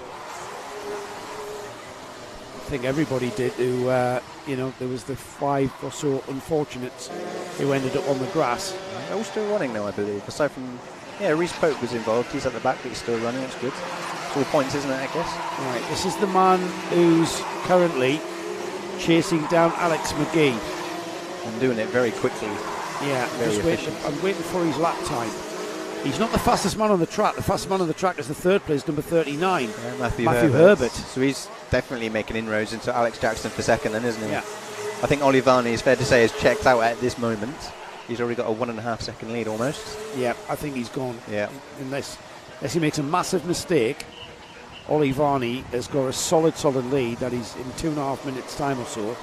He's going to turn that into a heat win. Meanwhile, is that the commentator's curse, do you think, Drew? Possibly. We'll see what possibly. Sometimes happens, Gaz. What's the gap between Alex McGee and Phil Haworth? It was 7, let's call that 8 tenths last time. Let's see where it is this time as they cross the line. I don't think it's too different. I don't think Phil's made any particular ground on them this time round. It actually went out 9 tenths. Again, changeable conditions, slicks, wet slicks. Have they adjusted the tyre pressures? Is Phil struggling with that now? Well, remember that they appeared on the collecting area with slicks. Yeah, they did, yeah. And whether or not they'd went to a wet setting, yeah, possibly, but then stayed on slicks. Would they have enough time to change that on the Tony kart there? It's a bit fussy. Yeah, it's very fussy. Not sure they would have. And probably not with Phil. Just send it and see. We're inside of 2 minutes remaining in this senior Rotax heat number 2. Yep. And there's Philip Haworth, who we thought, having made up that ground, we thought he would continue onto the tail of Alex McGee, but McGee is very, very quick. McGee is lapping in the 45 zeros, Haworth in the 45 ones last time by. Matthew Herbert still the fastest man on the track, 44.9 was his last lap time. And if anything, he's going to challenge Alex Jackson. Has he got enough? Oh, he's going to be on him, isn't he? He's going to be close. A bit of traffic there for Phil through the complex. And he gets just about gets out of his way. I think he might have been helped out of the way a little bit. I think. Yeah, I think so. Just looking down the order, Joe. Jensen Watts started 5th, I think. I presume he's caught up in that incident. He's down in 26th, a lap behind. Yes. Yeah, he was in that incident, wasn't he? That's not going to do him any favours, is it? No, especially not being at as all. quick as he has been. That's a good spot, actually. That Jensen Watts was one of those drivers caught up in that. Yep. I think he's on the lead lap. He's just behind. Oh, okay. We lost Reece Pope on lap 4, Scott Goldsby on lap 2, and Tom Patterson at the start. But I think this is Jensen Watts now. Okay. Just coming through, I think. Or he may even be a lap down because that's the leader, isn't it? That's Olivani through the boot. Yeah, Olivani, yes. We're watching Phil Hayworth on the TV. Olivani is about to cross the stripe. 2 laps to go, I'd say. Next time round. Well, 15 seconds, yeah. It'll be 2 laps. And he's including this one. He has walked away, hasn't he? He's nearly 4 Yeah. seconds now. Yeah. Very good job by Olivani. Yeah, massive pace. Matthew Herbert still in second, but he's got Alex Jackson now with him. One of the back markers being very sensible there. I think that was Marcus King. Just getting out the way of the lead, just pointing where he wanted them to go. In the Makes a lot of LRG. sense. Does make a lot of sense. Tommy Lee Davis in the 89, he's having a good run in 6th place. Good on you.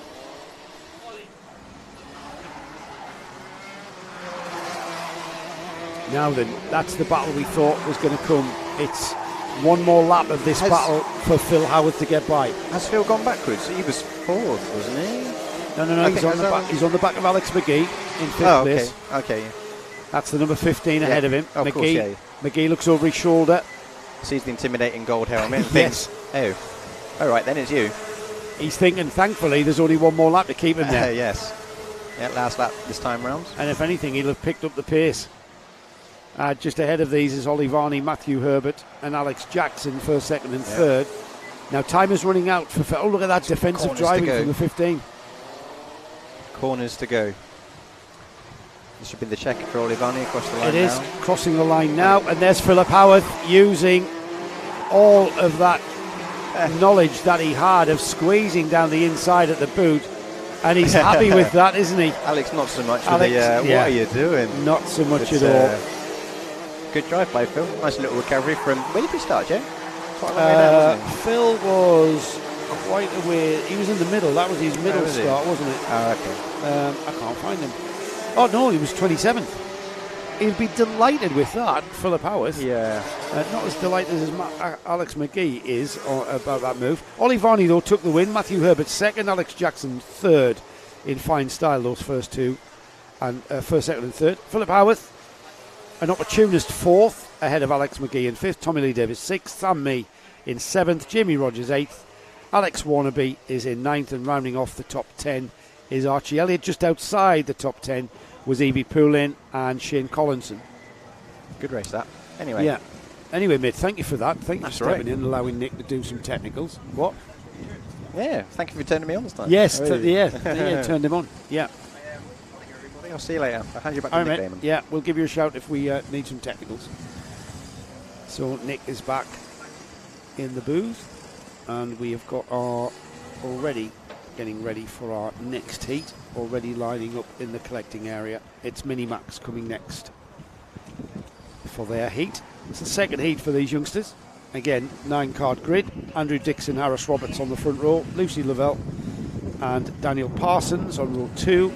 Riley Thatcher and Sonny Morgan are on row 3. Daniel Hartley and Max Carlton are on row 4. And then rounding off the 9-cart grid, Nick, is our colleague Eddie Stewart. Good old Eddie. Do you want to take a little time to talk a little more about Lucy Lavelle on this while we're waiting? And what she's doing charity-wise? Yeah, that would be great, Nick. Oops, hang on. You still, those chips must be freezing. Well, that's ruining the entire broadcast. Yes. You dropped that down there. Yes. No, I'm just going to finish this. So, Lucy is raising money for the Penny Bron UK Cancer Health and Wellbeing charity. And a very personal reason, because her dad was had cancer. It's thanks to Penny Bron UK that I now know how to look after myself. During my cancer diagnosis, they provided me with the additional support of my body and mind, which is so important. It's very important. A positive mental attitude has been proven to improve outcomes. So And they need to raise £1.1 million pounds to provide this vital service. £1.1 million. By making just a £5 donation today, you can support even more people living with cancer. And if you would like to make a donation, there is a very convenient QR code in the fantastic programme. That's Penny Bron UK, the cancer, health and wellbeing charity supported by Lucy Lovell. Fabulous. And a great race with our dad last night. That's what all counts, it really. Yeah, absolutely. So, our Minimax grid, including Lucy Lovell, who is starting on the second row in third place. Andrew Dixon and Harris Roberts are the drivers that are leading the field round. They're already at the boot and look in good order to get this thing underway. We had a bit of a straggler there who's just joined on the back of the grid. Louis Bevan says, the man, the myth, the media legend, Gaz Bury on the comms. Well, he's not, it's me now. So disappointing. And Lyle Hanlon says, well done my grandson, Harry Hanlon, in the last race. Oh, yeah, races, really great was. driving. Yeah, why really is that was. 16 there in the middle of the track? Not sure why. It's Lucy Lovell, I don't know why she was there. They're taking it? No. Yeah. No. False start there, and I think that was down to Lucy, wasn't it? Was she not able to find where? Was she starting in second, is she? Lucy starting in third on the second row. And pole's on the left-hand side, isn't it? Yeah. Yeah, she's in the wrong place for some reason. Yeah, she came out the tram lines, I think I heard Sarah Darlow say, on the grid, who's one of our collecting area Ossifers? Officials. Ossifers.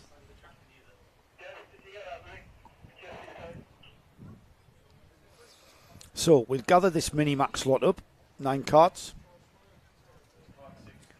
They're already on the back straight towards the boot. So not long before they get into race start mode, I would think. The 43 there's Harris Roberts. And the pole man is Andrew Dixon, number 25, who has disappeared. He's not there. So that's Lucy Lovell. That's where the confusion. No pole man, right. Yeah. So the pole man, 25, is not there. He's at the back of the grid. I think it was a straggler out the collecting area. There he is. Yeah. And it's wrong again. Lucy didn't pick up properly in the 83 around the outside. Riley Thatcher went there, and that wasn't a great start either. But I'm not quite sure where they left that one there. Is Lucy in third or fourth? Harris Roberts has gone. Yeah. He's gone into Christmas. We're now seeing, because of that bright sun shining straight in. Everything's gone silhouette-y. Yes. Is there anything we can do about that? No. That's light. That's called the world. Okay. That's because the sun's shining directly into it. Be all right. Once we get on Ash's camera, we'll be fine. Oh, he's behind his camera. Bit of a sideways moment for Harris Roberts. Just getting himself all askew over the exit. See now. So it's Daniel Parsons, the cart that has made his way up into second place. Through the final bend here, the pits bend. And Roberts looks relatively comfortable there. Riley Thatcher is the cart in third place. Sonny Morgan fourth. Eddie Stewart is in fifth. Andrew Dixon sixth. Lucy Lovell. No, he's got a problem. Seventh. Who's that? Oh, the leader. Oh, my goodness. Pulled off with a problem. What is that? Is that another chain issue? He's looking at the back of his cart. It is. Chain. I think it's the chain. You'll hurt your foot, Harris. You'll hurt your foot. Yeah, despondent from the number 45. Checks his cart. No. Confirms what the issue is. No. I'm not taking any further part. Yes. Broken foot. Those tyres don't move, my son.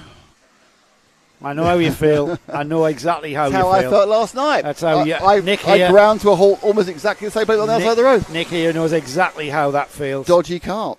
What can you do? Well, we're not saying that Harris has had a dodgy cart. He's just had a dodgy He's broken chain. his cart, yes. Yeah. Daniel Parsons has now inherited the lead, with Sonny Morgan currently second in the championship beside Seb Corking. And Seb not here to battle it out for the all plate, choosing to consolidate and come back out for the penultimate round of the championship at Fullbeck next month. May have gone on holiday, you don't know. I don't know. Sonny Morgan looking very racy, Nick. He's right on the bumper now of Daniel Parsons. Daniel Parsons knows that. Whoa. And there's Sonny Morgan. He almost made that look easy, didn't he? Yeah, just got the drive on the back straight and said, I'm coming up the inside of the start of the boot, and that was it. So Morgan now goes straight through. Oh, and there's, you know what I love about these kids? about these drivers. Once I'm in the lead, follow me. Yeah. Once I'm in the lead, follow me, don't challenge me, and you will consolidate my lead so that I win. Very Machiavellian. It very much is. So Dixon, I don't think Sonny Morgan needs any help whatsoever from anybody because already he's got 7/10. That's the gap. The question is how far Dixon can come up. Obviously having to start last rather than first, which is a major disappointment for him. But he is in 7th. He's made 2 places. Oh, actually, one of them was because Harris broke down, of course. Morgan trying all he can. Lean down. I think the interest now is more 2nd and 3rd, to be honest. I think Morgan's going to get away with this and just go. So it's more whether 79 of Parsons can hold back. Oh, hey, Eddie Stewart's got the 3rd. Stewart's putting a stormer in. Our commentator, my rival, is running through now in 3rd. So after the last race, we went backwards. Obviously, he's found what the problem was, and now he's going forwards again. Well, his mum Laura was telling me he hit the barrier quite hard, and I think it maybe dented his confidence a bit. And we didn't see the Eddie Stewart who we know in that previous first heat. Now, he looks like he's gotten back on song, didn't he? Yeah, you're 11 years old. You forget the disaster in an hour, don't you? I did send Laura away with, how old is Eddie? She said 11. I said, well, slap him on the head and tell him to get a grip. Yeah. So she's obviously slapped him on the head and told him he's gotten a grip. They can't have a long-term issue with fear, can they? No. So it's right on the tail. That's the double blue against the blue and white. Double blue 45 white helmet. That is Eddie Stewart, who you will hear later doing a commentary with Joe. And he's tracking really closely Dan Parsons now. Parsons goes out very wide, little bit of driving now up the inside. Will go Stewart for a relatively simple pass as long as he just catches the second part of the apex, which he does. And he made that look very, very easy, but that was helped a little bit by Parsons going too wide, coming out of oblivion. And Parsons now wanting to come back perhaps at Eddie Stewart into Parker and then into Chapman. Stewart will want to eke away. Behind Parsons is Lucy Lovell in the 16. Lucy not that far away. It's good because Lucy had a very poor first heat. She was dropped. I think something had happened. Poor start, 12 seconds behind everybody. But I think it must have been an early issue which you can't do anything about. But she was having no issues at all, scrapping around within this first 6 or 7 and quite close together. First 6. Oh. Yeah, I think Eddie Stewart has got a bit of a cushion now. I think if he maintains the pace, maintains that consistency in his lapping. But can he do anything about the 2.7 seconds that Sonny Morgan said? My guess is no. No, Sonny Morgan. Purple sector times there last time by 47.4. Fastest lap of the race for Sonny. He is the quickest driver on the track at the moment. Well, the track's still drying, but I think more importantly, they're now convinced it's dry, so they're giving it 117.3%. Yeah, little battles going on behind Eddie Stewart and Daniel Parsons. Yeah, you've got Letby, who's got Hartley and Dixon behind her. That's finishing 3 there. So let's have a look at the 4, 5, 6. That's where the battle is at the moment. Lucy's under a lot of pressure there. She was good through Crook there, and eased out a little bit. Well, Hartley just overtook Andrew Dixon in the boot. Ah, that's where it was, right. So that's actually it was Hartley making up that gap. So Hartley is on the move from that unfortunate, absolutely dead last start due to a late departure from the collecting earlier. Yes, shame for the. He was supposed to start on the on the front row, on the pole position. So he wasted that one slightly. Well, completely. Completely. Yes, not just slightly, completely. So it's a bit of a recovery drive for him. However, as they come through, and if anything, Lovell is catching Daniel Parsons. Yeah, they're all constantly back together again, aren't they? Oh, look who's put in the fastest lap there, Lucy Lovell. There you go. Lucy Lovell. Bit of a toe and some good lines. 47.2 for Lucy. Obviously free in the kart now. Yeah, she really did respond to those karts appearing in her peripheral. We're almost into the final minute of this second heat for Minimax. So that's 2nd to 6th on the camera, which is Stewart, Parsons, Lovell, Hartley and Dixon. Dixon and Hartley have already swapped places twice. This is going to really mix it up for the grid for the final, isn't it? Apart from Sonny Morgan. Yeah, well, apart from Sonny Morgan, but the others. Lovell very, very close now to picking up 3rd place. She is, having isn't a she? shifty out the back of Parsons. Oh, Lucy looking down the inside. She had a look, didn't she? But Dixon dictate Hartley. So Dixon's now up into 5th. Hartley in 6th.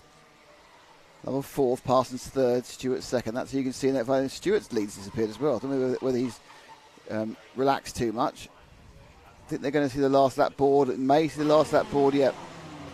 So they're going to get the last lap board this time round. So we'll see whether Eddie can put in his what I do on my last lap mental thing you asked him about. I did. He's under intense pressure actually. He'll come back together again. Yeah, he is. Yeah. So we'll see just how composed our colleague is. Eddie Stewart in the 45. On to the back straight up towards Christmas Corner. Eddie completely aware of who's behind him and runs down the inside on the right hand side of the track to defend that inside line into Inkermans, using all the curb there pretty much, and down the inside of Lucy Lovell. Had a look, didn't he? Andrew Dixon had a look down the inside into Ashby, didn't come off. Sonny Morgan already into the boot as the chasers continue on the back straight towards the boot. And there's Lovell down the inside of Daniel Parsons. She's almost going to lose out. It's going to be all the way around the outside. 3-4 wide. And Lovell absolutely lost out there. But Daniel Parsons even more finds himself all of a sudden from 3rd place down to 6th. That's not on his way. Incredible. So Sonny Morgan took the checkered flag and took the win. Eddie Stewart with a composed final lap to take 2nd. Andrew Dixon, Daniel Hartley, Lucy Lovell and Daniel Parsons battled it out absolutely to the final turn. And then we had Max Carlton, Riley Thatcher and the unfortunate Harris Roberts went out with that, what we suspect might be a chain, on that first lap. And he excellently kicked the tyre wall. We have a message from Max Marston Karting. And he says, is there going to be a Paddock show? Well, there's already been a Paddock show, which is the Super 1 show, and that is actually already up on YouTube, so you can watch that on the Karting Live TV website when this race, on the Karting Live TV YouTube channel when this finishes, so you can watch that. That's the Super 100. And we have got a second Paddock show for you for tomorrow, which is a standard NKC one where we have a chat with the great, the good, and a little bit look at KZs as well, don't we? In the we do. We have a talk. We have a look at the KZs in close proximity, actually. And just see what the front brakes, the gearbox, the slightly different engine configurations on these carts. And that Paddock show, I'll just take into secret, will be available this evening. So we'll be able to see the Paddock show in advance of lunchtime tomorrow this evening. I'm good to you that way, in fairness. Okay, so next up, I think, is going to be senior TKM. So we've got the Heat 2 of TKM. No, a little bit away as there's some rescuing going. Probably trying to rescue Harris Roberts' cart, which broke down quite a way back. So senior TKM race 14. Pole is Olivia Jakins, then Joseph Jacks in 2nd, Will Cregeen 3rd, Matthew Temple Purcell 4th, Andrew Platt 5th, Joseph Phillips is 6th, Alexander Lehman is 7th, Tom Johnson is 8th, Jack Ransom is 9th, Charlie King, who won the last heat, is in 10th. Harry Roth, who I think was in the top 3, is 11th. And Mitchell Ball, who is certainly towards the front, is at the back. So all the fast people are towards the back. All the fast people from Heat 1. Right, okay. Joseph Jacks from that front row. He was out in round 1 at the NKC. We haven't seen him since. And he's back out this weekend. Was something we said? I'm not really sure. He's a mechanic for Carlin Motorsport. Oh, so he runs, he's working in Formula 4. They're doing it every week, aren't they? And I think they're involved in everything, aren't they? They are now. Every junior formula that you can think of. They've got 3 as well. They're called Roding Carlin now, aren't they? Ah, yes. I'm not sure it's named after the sculptor Rodin, but there we go. No, it's that car manufacturer, isn't it? That's Formula car manufacturer where you can. You ever heard of the manufacturer BYD? No. Build Your Desire? No. Oh, I stumbled on their only dealership. I think it's a Chinese electric car firm. Oh, really? And they've got an import deal in the Middle Key. They've got this dealer. It's like BYD. Well, what's that? Obviously, as they do in Far Eastern countries, they write these things in English. Obviously, sound great. It's just Build Your Desire. Like Lynx and Co. Yeah. You think? We're going to use English. Get someone to work out what it is. Yes. That's why the term Scuderia. Yeah, sounds great. Sounds great, doesn't it? Just means team, doesn't it? Well, the Ferrari LaFerrari is just Ferrari. It's Ferrari the Ferrari. And a lot of their names sound awful. When you translate the... well, Ferrari's like the Italian Jones, isn't it? Yeah. Everybody's called Ferrari. Anyway, Anyway, I had a salesman called Julian Ferrari. He was the least sports type person I've ever met in my life. He's probably dead. Olivia Jenkins is on the pole position and will lead this TKM field round in a pall of blue two-stroke smoke, which we love. We love the smell. 110cc TKM engines, air-cooled, get off on the start. It's a small grid of just 12 this week for the O-plate, but they all make it through. Oh, they don't. Oh, they don't. They no. do not. Just about to So call who me was a that liar. problem? Lost it coming out of the Oblivion complex. Yeah, Oblivion and Crooks, yeah. The rest of the field, though, they're already into Ashby. And a move for the lead. Can he make it stick? I'm not sure of the number yet. I think it might be Will Cregeen. Oh, I think it's Joseph Jacks, would you believe? The Carlin Motorsport mechanic has just taken the lead at Ashby, but it's a three-card battle at the lead already forming before they even get to the boot. It's Will Cregeen who slotted in behind Joseph Jacks. I thought it was Cregeen who made that move. It wasn't indeed. 48 is the Olivia Jackins cart. She's now in third, but these three just breaking away ever so slightly on the run down to Christmas, and it looks like a challenge for fourth place there as Joseph Phillips goes ahead of Harvey Roth. Did he make that happen? Not quite sure. We'll check that out when they come back towards us on the infield. But Joseph Jacks, who we mentioned was in the NKC at round one. We haven't seen him again, been too busy looking after Formula 4 drivers. But Will Cregeen, who had a torrid time attack first session, has been back on form in the first heat, and now here we are, the second heat for these senior TKMs already across the line to complete 2 laps. Yeah, the advantage of the smaller field is if you do have a bit of a disaster and therefore qualify a couple of places lower than you should do, it's not the end of the world. You can still get to the front because obviously the O-plate's all about winning. In the bigger heats, you're 7 or 8 places back. You know, whilst in a normal round, I can still score good points because there are no good points. It's all about winning. It's much more serious. But leading confidently is Joseph Jacks. Cregeen, though, right on his tail, looking for Mitchell Ball's got to 7th, Charlie King to 5th, and Harvey Roth to 4th. So they're on their way back. Olivia Jenkins is in 3rd. And they are racing around the boot and now onto Pit Bend. And it's another lap in the lead for Joseph Jacks. But realistically, with Roth and King now past Jenkins, it's going to get very, very hectic with 5.5 minutes to go because 2 of the fastest karts in the field are bearing down on our current first and second places. Well, these two finished 5th and 6th in Heat 1, and here they are 1st and 2nd now. Cregeen just couldn't find a way by Joseph Jacks in Heat 1. We'll see if he can here. Plenty of time on the clock, isn't it? Well, there's plenty of time of Harvey Roth and certainly plenty of time for Charlie King, who won the first heat, to make his way through and spoil the party for all 3 of these drivers. Cregeen and Roth right on the bumper now of Joseph Jacks, and look at Charlie King. This is going to be a cracker. We're not even at half distance yet. I wouldn't mind 4.5 minutes of this all the way at the flag, but I doubt that's going to happen because I think this is going to very shortly be broken up. There goes Roth. Roth down the inside of Cregeen. Second. So now Charlie King there being very, very patient. We know he's got the pace. He was the fastest kart in this class in the first heat. Yeah, coming through Chapman. Oh, another great move there. And that was King also taking the place. So King has also taken Cregeen. Cregeen moves from 2nd to 4th as the irresistible force is Roth and Charlie King move ever closer to pouncing on Joseph Jacks, who's held that lead for the first half of the race. We're halfway down now. And I can't see Jacks holding the lead for the second half of the race, but I can't necessarily see him holding it when they get exiting Christmas this time round. Roth really lining up Jacks, but Jacks had enough. I thought he had enough momentum. Maybe to hold it out. He can side by side, wheel to wheel. Didn't wash him out, which he could have done. Yeah, through increments though. That's where he knew he had to hang on to. And there, side by side again. These TKMs love going side by side, don't they? Harvey Roth, though, what firm driving that was. And you know what? I don't think those karts touched at all, Nick.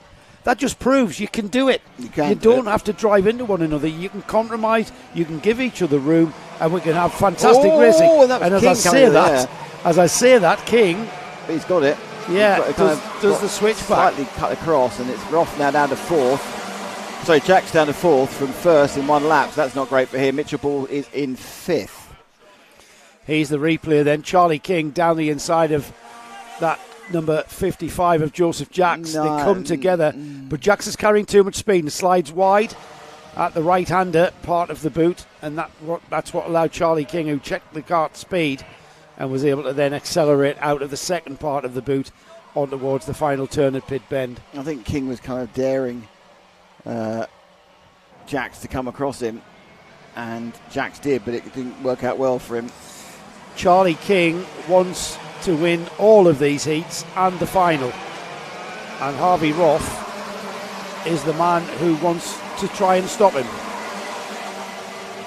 It's a big ask though. Charlie King, I'm not sure if he's still leading the MSUK British Championship in this class. He's certainly leading the NKC Senior TKM class, but he's also competing in the TKM British Championships.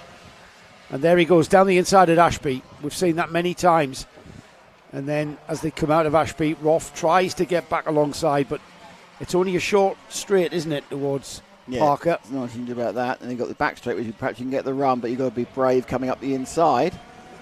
There again, what we see. Charlie King gets in the lead. Okay, mate, let's just pull ahead while I hold on to this lead. Yeah. I'm pretty sure if Roth had the pace Ball to challenge... Ball was trying one into oblivion there, wasn't he? Looked like it. Ball's come through the field. And he's got past as well. He's come through the field, hasn't he, from all the way at the back, and he's now in fourth. So Ball getting by, I think, Cregeen.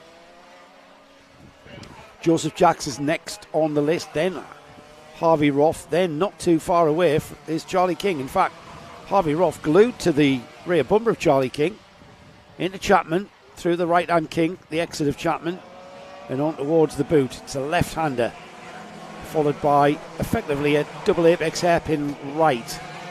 But that second part of the corner opens up nicely, using all of the curb and more. Very harsh curbs on the exit there of Pit Bend.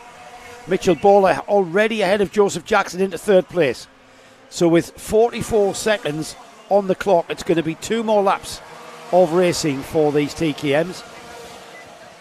They might get 3 actually.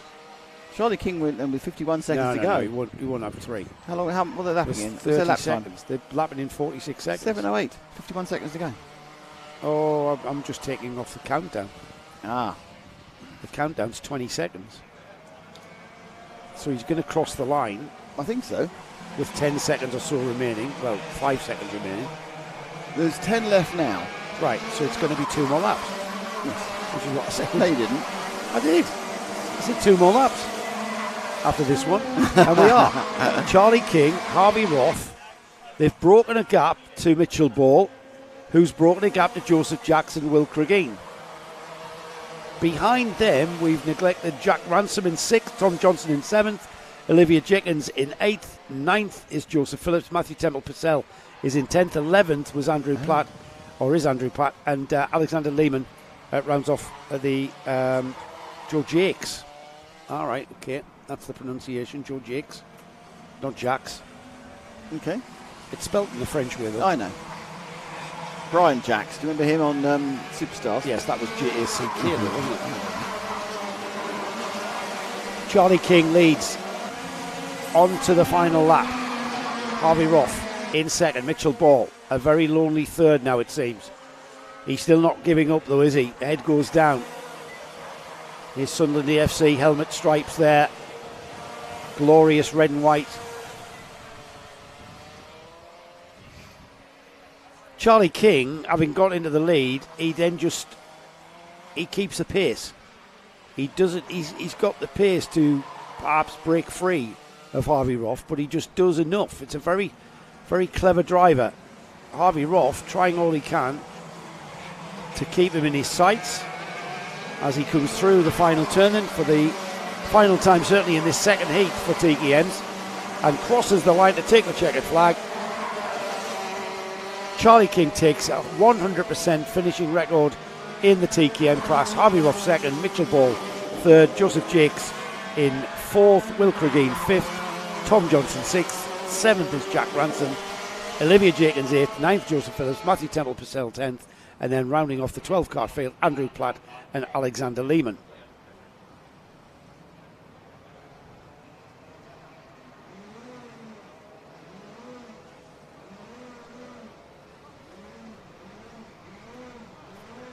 He's done it.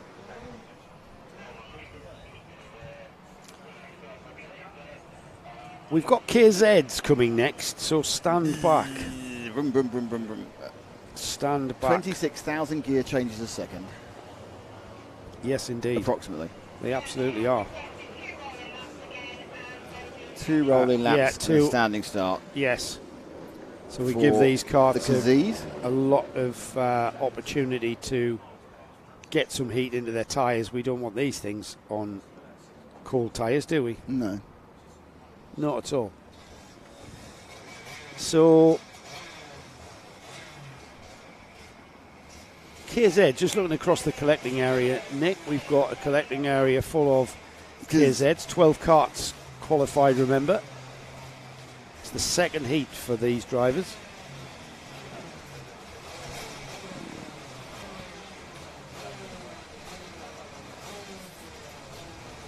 You can tell we started racing now because there's a longer and longer queue of disgruntled drivers outside the door.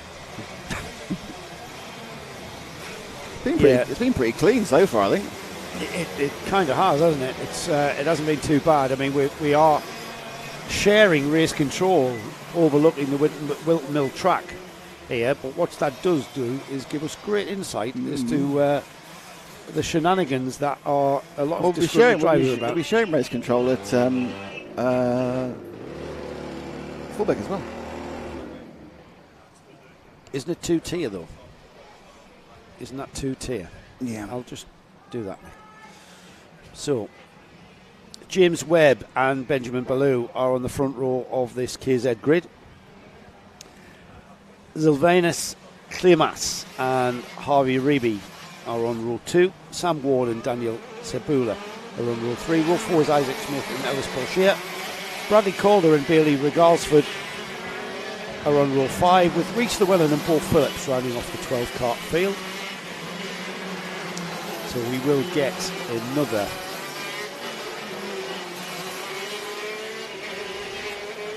warming up lap, and then it'll be a standing start for these carts. Sam Ward took the win in Heat 1. Ellis Bashir was the second, and Paul Phillips was third. Fourth was Benjamin Ballou. Bailey Regalsford was fifth, and it was Sylvanus Klimas who took sixth. Isaac Smith seventh. Then we had Reese Llewellyn, James Webb. And James Webb actually retired on lap 8. We lost Daniel Tabula, Bradley Calder and Harvey Reeby, who didn't start. Sarah Darlow's our grid marshal there, just waiting very patiently for the field to come round, where they'll line up in grid formation, 2x2 grid formation. It'll be a clutch start for these carts, and then we'll see them. Now, just to remind you, these KZ carts have got a 0 to 60 from a standing start of 0 to 60 miles per hour in about 1.5 seconds. And they actually, if you look close, and our cameras are unable to do that for you this weekend, but if you're standing trackside at a KZ race, you'll see they do a wheelie off the line. Their front wheels are actually come off the line for just a microsecond. Just a microsecond, the wheels lift up as they shoot off the line. And there they get away. Another slow start for the number 12. He did that in the first heat as well, Daniel Tabula. Not quite getting off the line as readily as we'd like, or he would like indeed. Up to Christmas Corner. Is he gone? Up to Christmas Corner and out of Christmas Corner into Inkermans. It's 3 wide almost there. Down to Ashby. And it's the number 21, Sylvanus Klimas, who takes the lead. The bright yellow and green liveried carton driver. Who's that in set? Oh, just screaming around the outside was the number 63 of Sam Ward, the winner of the first heat. And that is absolutely, Klimas has lost all of his momentum there. found himself in the wrong gear and is dropping back down the order in massive style there as they came through after one lap. Sam Ward, Benjamin Ballew, Isaac Smith, Ellis Borshire, Klimas, Regalsford, Cebula, Calder, Llewellyn and Phillips was the order of these carts across the line. We're down to 10 carts with 12 carts entered. We're down to 10 carts now, so problems for a couple of the drivers.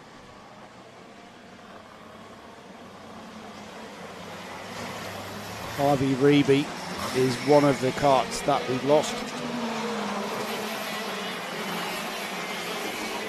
Crossing the line then, the battle is on. Sam Ward, Benjamin Ballew. These are the carts that are battling it out at the front up towards Christmas.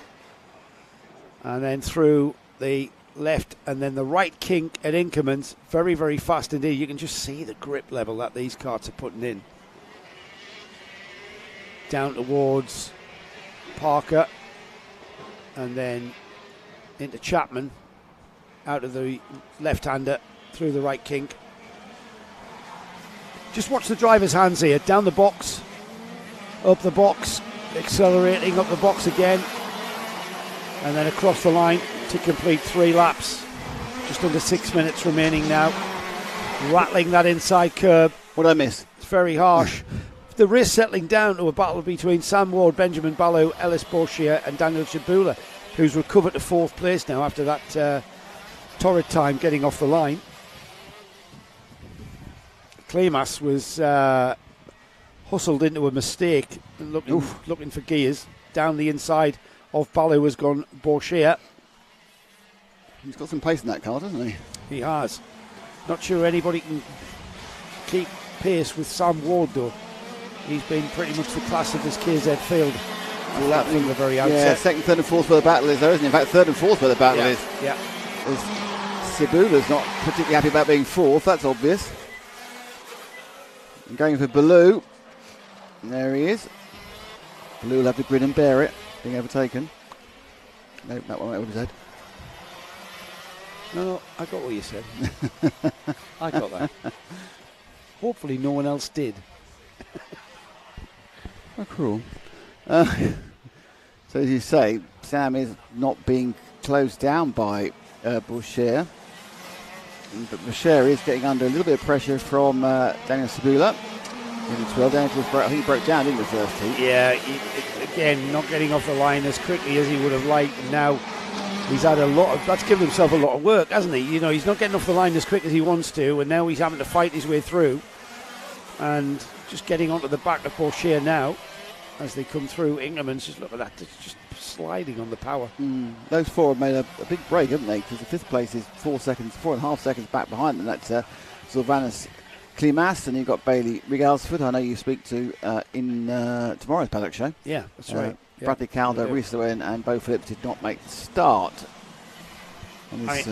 All these carts are very, very well prepared and meticulously maintained and prepped, but a pretty high standard was Bailey Regalsford when we see yesterday, and you'll see that tomorrow in tomorrow's Paddock show. The cart is prepped by Bailey's father Mark, and that standard of preparation. You know what, Ron Dennis has got a job for you wherever he is these days. It's a phenomenal meticulous prep on that cart. So what's that battle going on? Is that the Cebula battle still? Borshire, Cebula and Ballew. Is that what we're looking at? No, it's not. It's a completely different battle. Is that Smith, Klimas? Oh no, that's Klimas, Regalsford and Bradley Calder. So the 192. We've gone back to the... right, that's the cart I've been talking about, the red and white one. Yeah. The Regalsford cart. Yes, that's the one that is prepared by Bailey's father, Carl. And that's the one that is absolutely pristine. Such a high standard of prep. And he's trying to he's climbing all over Klimas, isn't he? Klimas, down the inside of Ashby. Hold it. He's got more brakes. Side by side, yeah. 4-wheel, 2-axle brakes on these carts. The brake disc on the front wheels. Brake disc on the right front and the left front. complete braking system on the front of these carts, which are completely different to our Rotax Max and TKM classes. I wonder how they brake bias them. Whether they still run to the front or whether they want the rear to have a bit of lock-in to help rotation. Oh, I don't know. It's a good point, that. They seem to brake in a pretty much straight line. They're very stable under brakes. Complete difference to, the other carts that we have. That's been an interesting transition when you go from that sort of cart to these carts. Yeah, Morgan Porter's a chap I know, 2021 British Rotax champion, and then into 2022 he went into KZs, and he kind of transitions between the both now when he can. He's driving in the British Rotax Championships for Hunter Motorsport, and then does the odd KZ race whenever he can. Quite a challenge. Quite challenging to drive one of these round a track. Love to have a go at one. Yeah, absolutely. Love to just see what is involved. Somewhere like Three Sisters, though, with the big straight, and the big sweep and bends, rather than this is like driving your bicycle around your bathroom. This one, isn't it? It's a lot of work. I wonder how many gears you actually use. 3 of them? I don't know. It's a good point. I'm going to find. That's Bury will find that out for us. Those are ridiculously close gearboxes. Yes, they are. That's why they're always constantly up the box, down the box. And then your 7th gear there. Do you drop to 5th, 4th at that point? I'm going to ask somebody tonight and then bring that into tomorrow's show. I'm in the 11th gear. What do I do next? Yes. We're inside the final few seconds then. On the clock. Find our front again with let's find the number 377 of Ellis Borchia, because he's overtaken Sam Ward, who was the class of the field. While we've been watching the midfield battles, we've lost a wheel. Somebody off there with the wheels on the wagon. Yeah, he's just lost a wheel there. The hub's just come loose, hasn't it? Oh, it's right in the middle of the track. That's got more than just a hub. That's got like a bit of axle. No, that'll be the hub attached to the wheel. Is it? Okay, right. Yeah, it slides off the axle. Oh, of course, yeah, for the width. Yeah. Someone didn't the Allen key up hard enough.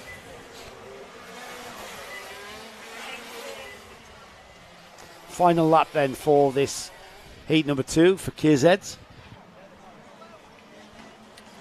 And we've got our leader there just coming through the boot for the final time. Great shot from Ash, our cameraman, just capturing the busy hands of the drivers. Sam Ward, his pace slackened off there towards the end, and he comes through into second, almost 2 seconds behind Boucher. So not quite a 100% finishing rate for Sam Ward. He has to finish second in this one. Benjamin Ballou finishes in third. Billy Regalsford, he comes through into fourth, with Sylvanus Klimas finishing in fifth. Isaac Smith sixth. Rhys Llewellyn seventh.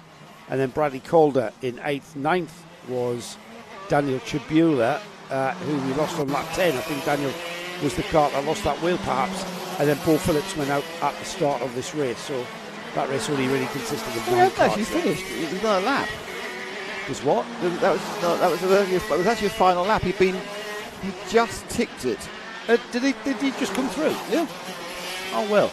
So the check the flags now. Yeah. Anything change? No. Then let's just move on. Let's not talk about it. No, just Paul would be going there and there, and I thought, I don't know what's going on.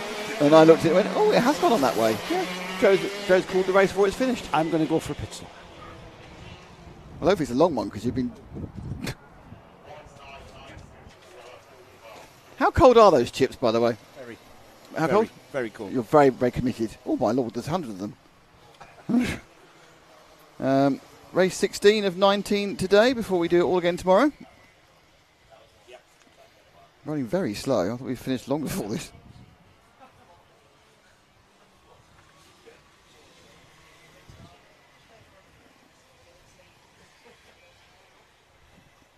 Okay, we have the Rotax 177 O-Plate Heat 3.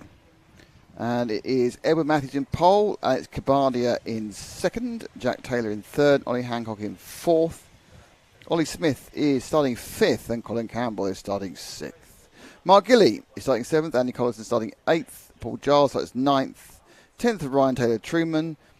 Ed Nansen is 11th. Jamie Taylor is 12th. Brian McReady is 13th. Jake Lewis is 14th. Nick Skelton is 15th. Alex Rowley is 16th. Jack Goodyear is 17th. Will Murner is 18th. Carl Dunford is 19th. James Yap is 20th. Finley Cross 21st. Tom Thompson 22nd. Billy Clark 23rd. Cameron Marston 24th. Elliot Thomas 25th. So Cameron Marston obviously has a fan club because they've been chatting to me on this. And then we have Alfie Lawrence on 26th, Steve Stewart 27th, Alfie Williams 28th, and Jamie Dysra brings up the back of the field in 29th.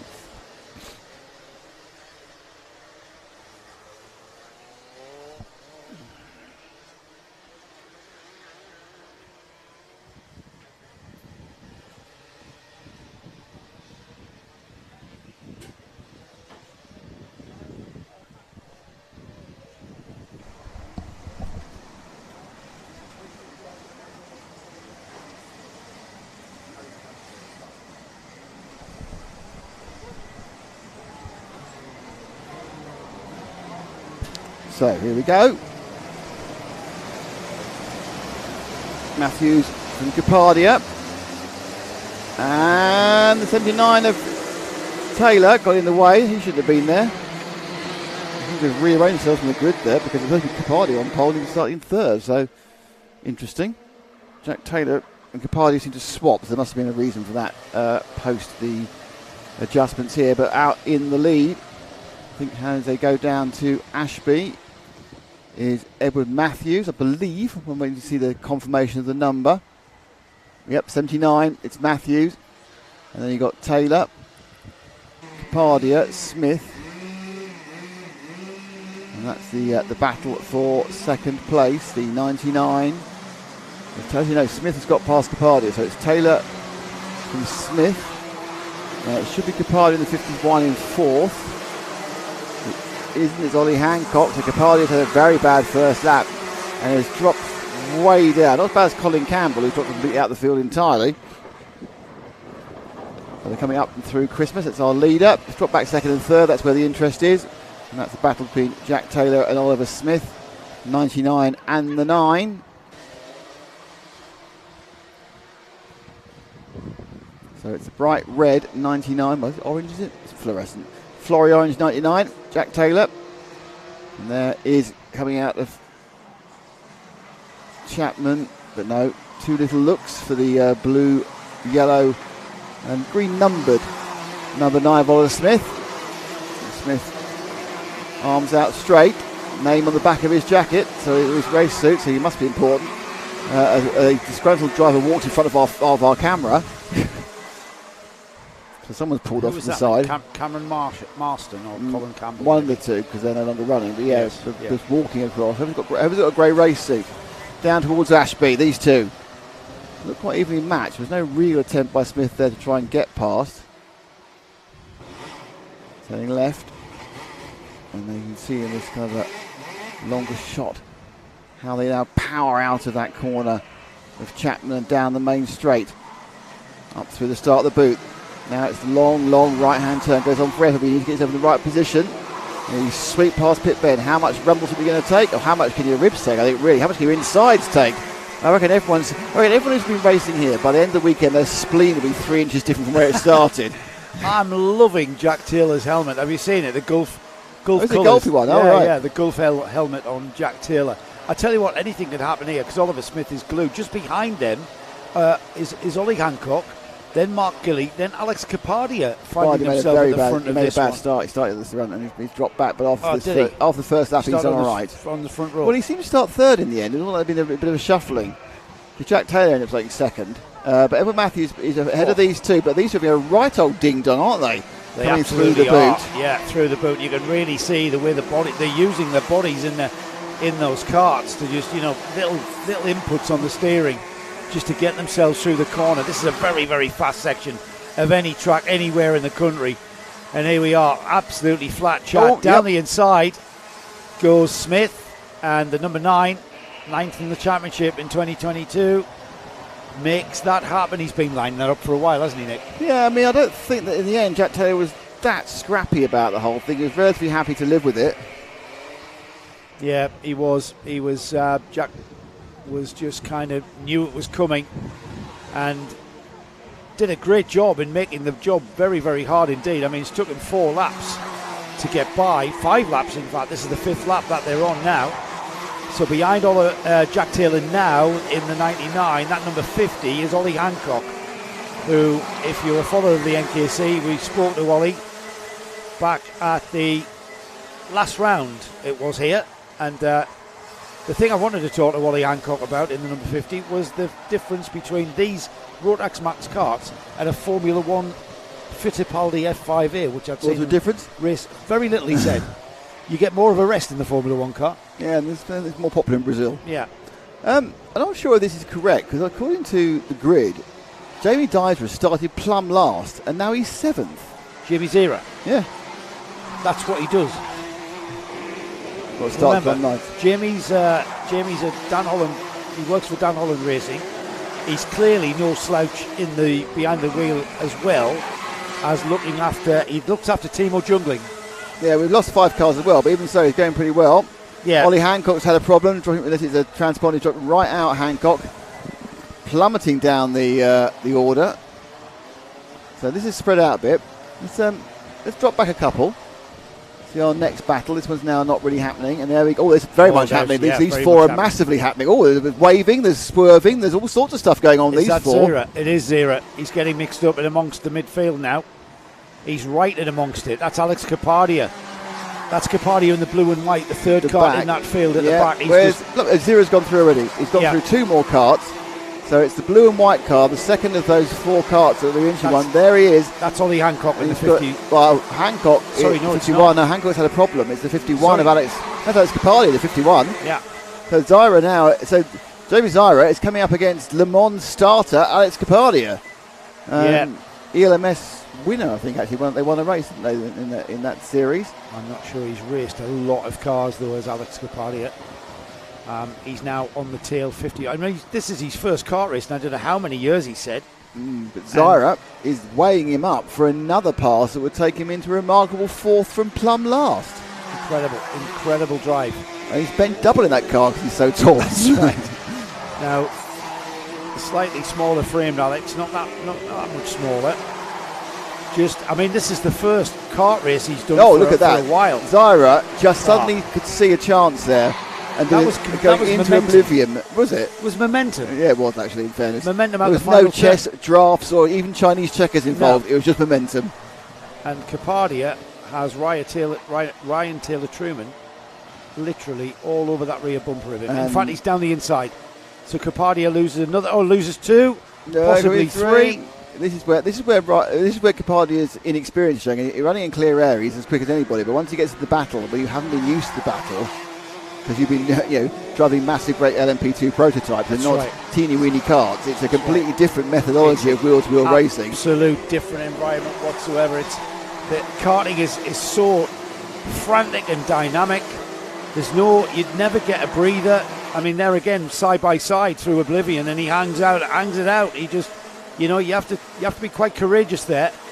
And Alex knows he's having to defend. He knows just a matter of time. We lost Ollie Hancock, by the way. Yeah, I said that. Lap 5, yeah. We're inside the final minute, though. And... Nope. Not quite sure what everybody's seeing. There's some oohs and ahs. Can't see what they are. Everyone seems to be going around collecting the yellow flag, so it's looking a very light touch ooh and ah.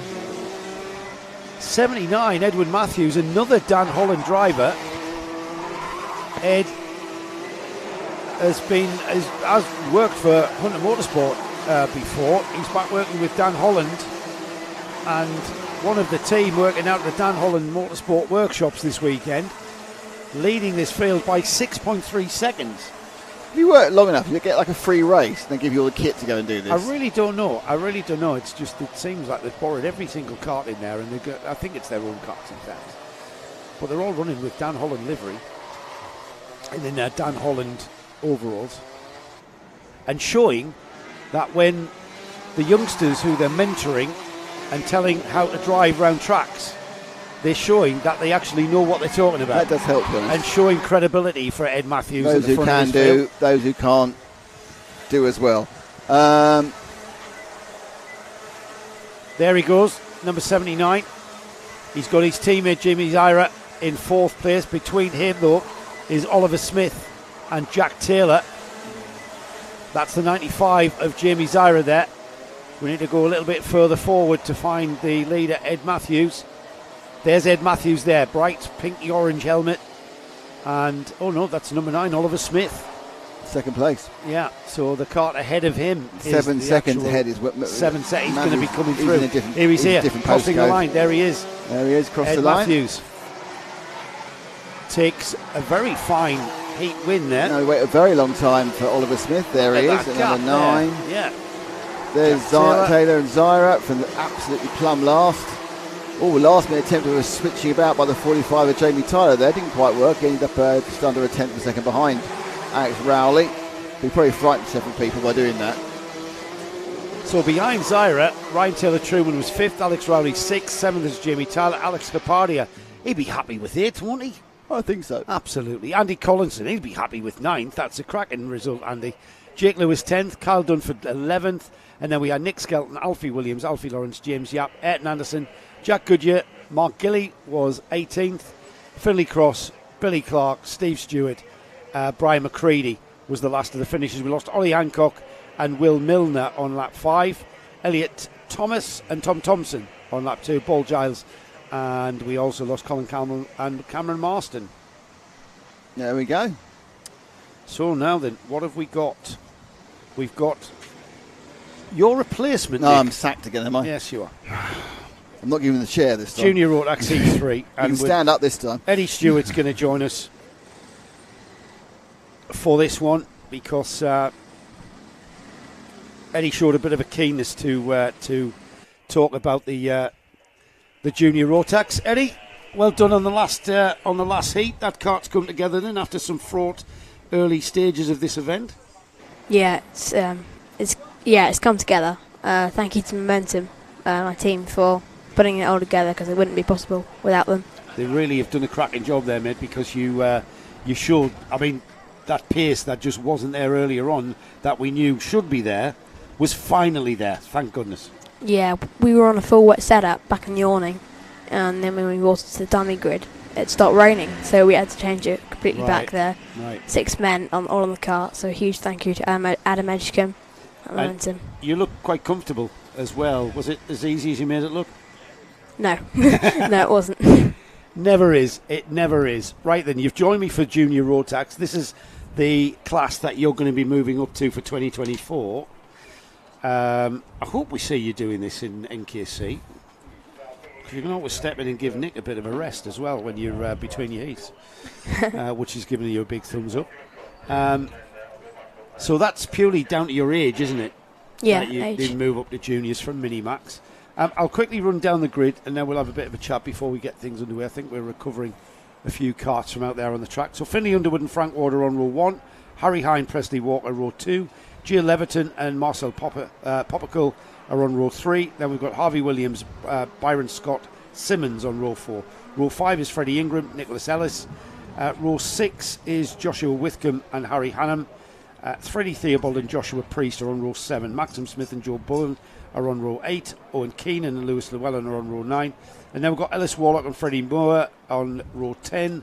Row 11 is Vlad Tominchuk and Billy Vogt.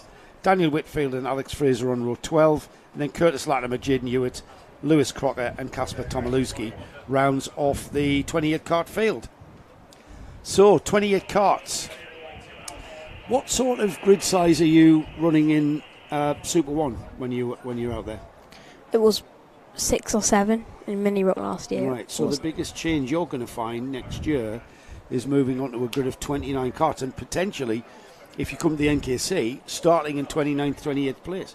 I mean, do you think that's going to change? Is it just because it really is just about the cart in front, isn't it? Getting past it. Yeah. Depending on where you start, it'll change. If you're starting in the top 3, it won't be as big of a difference. But if you're starting below sort of 15th, then it might make a bit of a difference.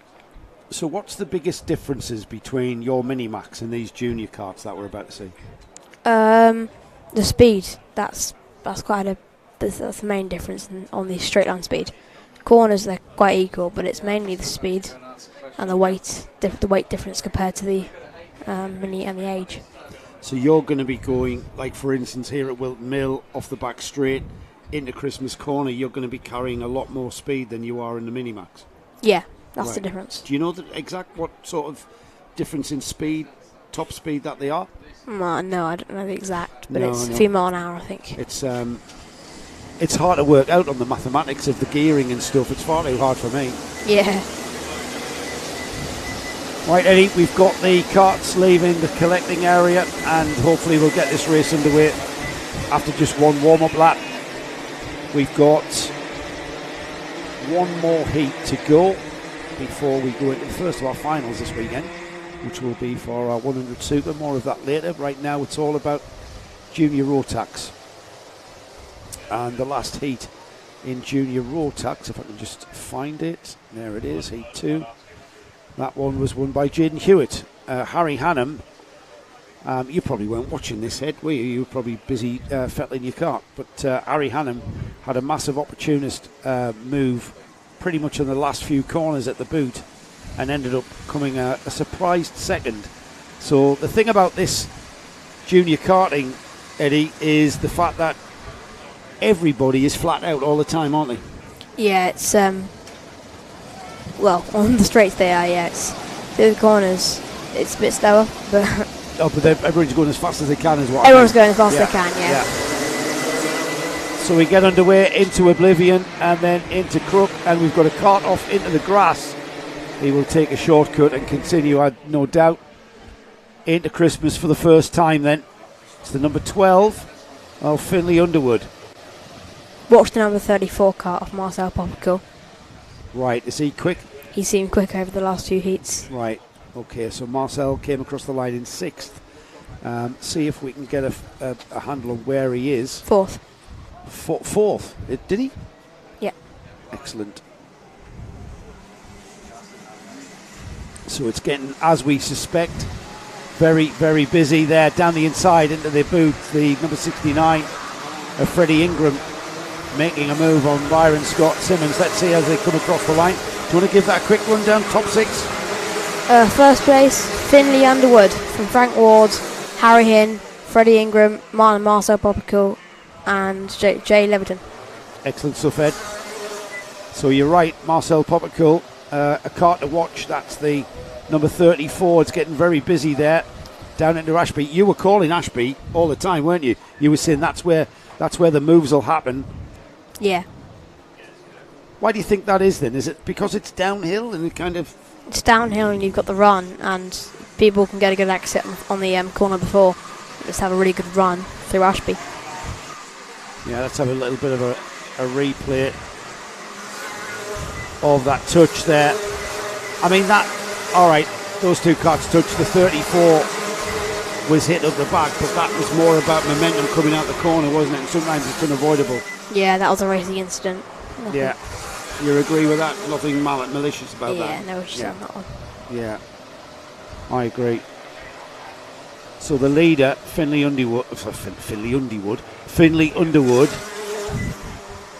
is just coming through Chapman. He's got a bit of a gap, 1.6 seconds at the line, but that's where the battle is, isn't it? Freddie Ingram, Marcel Popical on that number 34. Billy Vort's gained 2 paces, down 20 seconds. Right, so he's on the move. Yeah. We'll keep an eye on that timing screen as well. So And Kasper Tomolowski won the last, well, not the last one, the one before of his heats, up to 18th. yeah, so that's the number 200. He won that in fine style as well, didn't he? Yeah. So we'll keep an eye on. That's good that you're keeping an eye on down the field while I look at that, Ed. That's exactly what we need to do. So Popical looks like he's got a lot of pressure there off Harry Hannum, and we know Harry Hannum's quick. In fact, there's the move. But Marcel should have some speed down here. If he gets a good run through the boot. Let's see if he has. If anything, Hannum looks like having got past Popical. He has moved ahead now. We'll watch Hannum as he moves on to the rear bumper of Freddie Ingram. These two had a right old ding dong in the last heat we watched.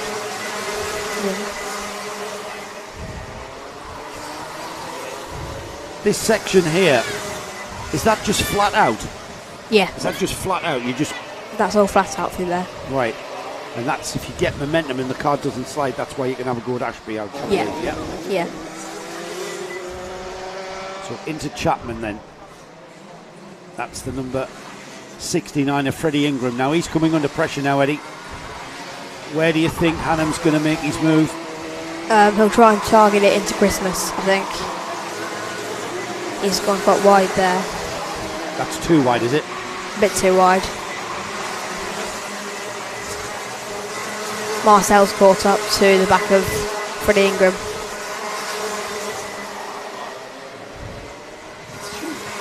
I've got a sneezing bout.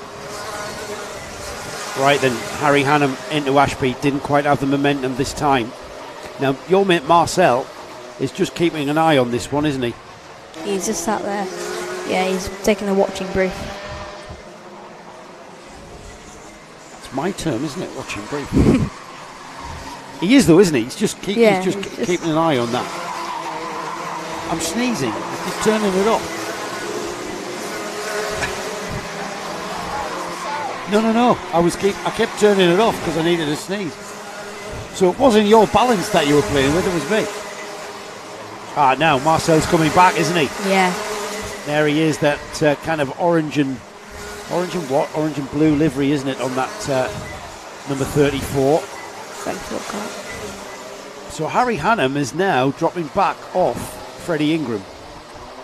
Why is that? Is that something to do with the tyres and the way that they come in? It could be tyre pressures or it could just be pressure. He's the car, Freddie Ingram's got pressure behind from Marcel Popicool. Yeah. Or it could just be tyre pressures. So what you mean is that Harry Hannum is now focused on protecting himself from Marcel. Yeah. So that he kind of loses momentum on the guy in front. Yeah. Yeah. That's number 12 Underwood. Just going by some back markers there through Inkermans. Now Freddie Ingram is right on his tail. So we've been watching the battle between Ingram, Hannum and Popicool, but now Ingram, I think it's Ingram, has found the pace because there he is. He's just took the lead. Yeah. Kasper Tomolowski up to 10th. Good spot. Who Billy else? Vault 17th. Yeah, they were the two that we were looking at moving through the field, weren't they? Yeah. So a change of leader with less than 2 minutes remaining, and it was Freddie Ingram moving away from Harry Hannum rather than Harry Hannum dropping back, wasn't it? Yeah. And it always strikes me as strange when all of a sudden, with a couple of minutes to go, drivers find pace. Do you think that's from the driver, or a little bit from the tyres maybe coming on? It could be from the tyre pressures. It could be from the driver, and it could be from both. Yes. It's hard to tell. Yeah, it's just one of those things about in karting, isn't it? Yeah. But now Underwood, who looks like his kart sliding around a little bit too much, is now falling back. That's the number 12 we're talking about. He's sliding all over, and now we've got Harry Hannum coming back after him, and on his. This could be the move. This could be the move, Eddie. No. Nope. Not enough. Not enough momentum, was it? Let's see how this transpires, eh? Yeah. We've got Freddie Ingram now, who's pulled out half a second. But Finlay Underwood, and there he is again. He's lost out to Chapman again. Marcel Popicool. Yeah, Popicool's going to have He's caught up. Do you think Popicool's going to have a pop at him? He'll have a go. See what I did there? Yeah. He'll have a go. He'll have a go into Christmas, I would have thought. But Christmas, you reckon? I reckon Christmas. All right, mate. Take us through it. He'll try and get in the slipstream down the straight. He's not close enough. Nah. Maybe Ashby if he gets a good few corners through here. Yeah. Time's running out as well. It's going to be the 1 lap to go board next time by. Yeah, he's got 1 lap.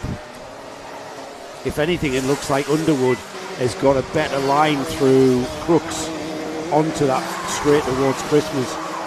Billy Vaught is on a roll. Where is he now? 15th. 15th. Started 27th, I think. Something. Look where Tomilewski's gone as well. He's P8. Former heat winner up to 8th from the back of the grid, yeah. Yeah, they're both superb drivers. If they had a few more laps, I would have thought they'll be closing in on the front three.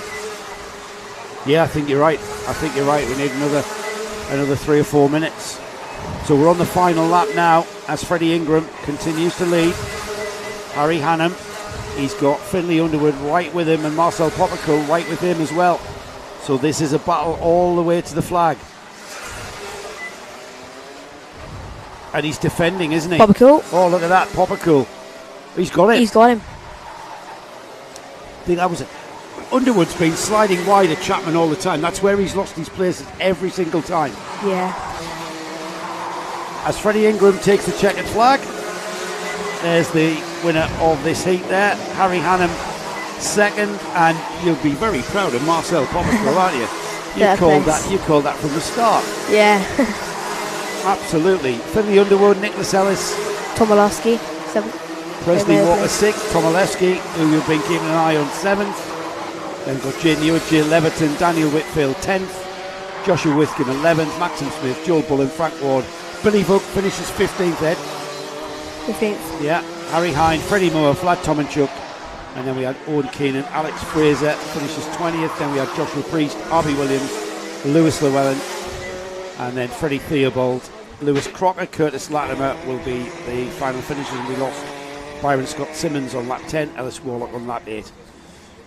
So I know you've got to think about the O plate first, but looking forward to 2024, you're going to be in amongst that next year, aren't you? Hopefully. What's your thoughts? And you smiled when you said that, so you're looking forward to it? Yeah, I'm looking forward to being some bigger grids. Last time I had a relatively big grid was really quite a DRS, right. Daniel Ricciardo series. Yes, that was only sort of 15, 17 karts. Right. But it'll be interesting to have a big grid. Yes, I think so. And I think with big grids, you have great races for 14th and 15th place. Yeah. You know, you can have great races, 2 or 3 of you, can't you? And then you just see where the results bring you. Good stuff. Thank you again, Eddie. Thank you. I'll let you go, and thank you for that. Nick's going to step in because we're getting close to the finish of the programme. I know Nick's quite happy, so if you hand your headset to Nick, and thank you very much. Eddie Stewart there joining us once again.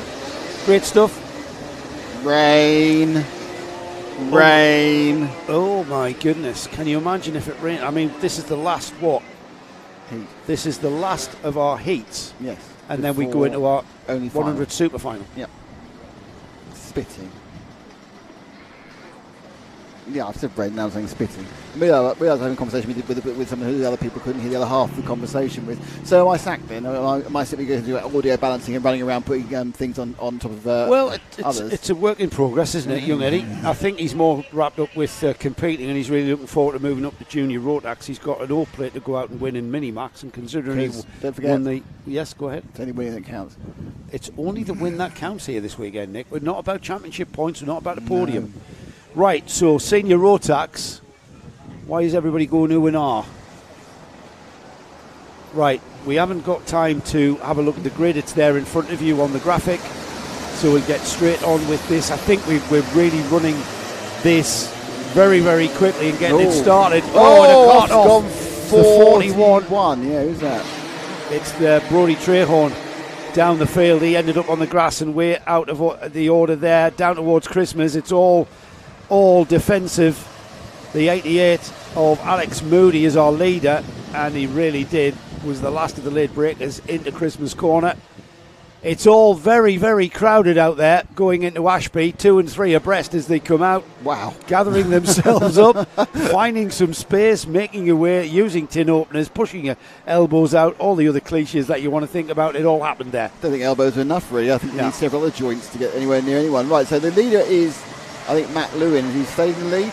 I see his number, he comes beneath me now.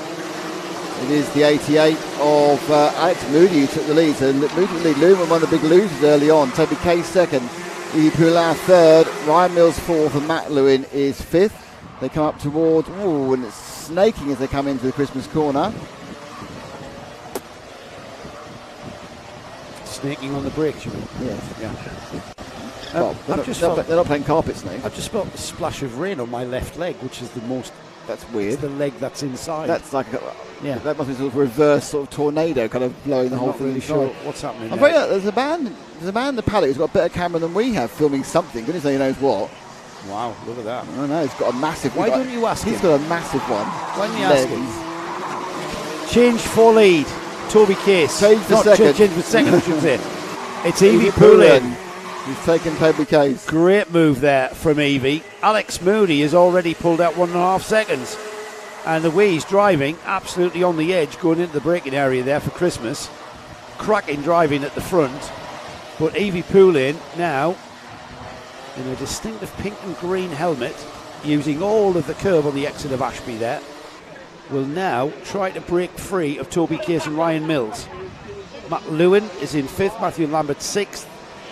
And then in 7th, we've got Mohammed bin Mahfouz. She wants to break free. She wants to break free in true Freddie Mercury style. Absolutely. That spitting of rain has kind of eased off. Don't forget that Gaz Brewery will be doing a Freddie Mercury impression soon. Yes, he will. He'll be dressed as Freddie Mercury. Yeah. Okay, here we go. Or will it be Freddie Mercury? Mercurial. Freddie Mercurial. It's coming down. Or do you think so? Lightly. I think it's psychological right now. It's just sitting on the visor and making them all go, oh no, what's going on? We've got a cracking 1, 2, 3, 4, 5, 6 cart train of carts just behind our leaders, which we'll try and get a look at. Yellow flag into oblivion, I think. But right now, we've got Evie Poulin just easing away from Toby Case in that second place. We've got a red flag because of an incident at Oblivion. We think it's Oblivion. That's where the yellow flags were flying. Yeah, I think it might be. It's not. We can't. Is it? There's a broken down cart on the inside. Well, very much on the inside of the boot. That's not it. Red flags normally only fly if someone's potentially hurt. It certainly does appear to be going into Oblivion, but I think it's going so far off Oblivion that it's off our camera. Right, so we had completed 3 laps. I heard the timekeeper saying there, Nick. Nick's going off to explore what that situation is. We will bring the carts round, I think, to the boot area is where the marshals have positioned themselves to bring these carts to a halt, get them back into grid order.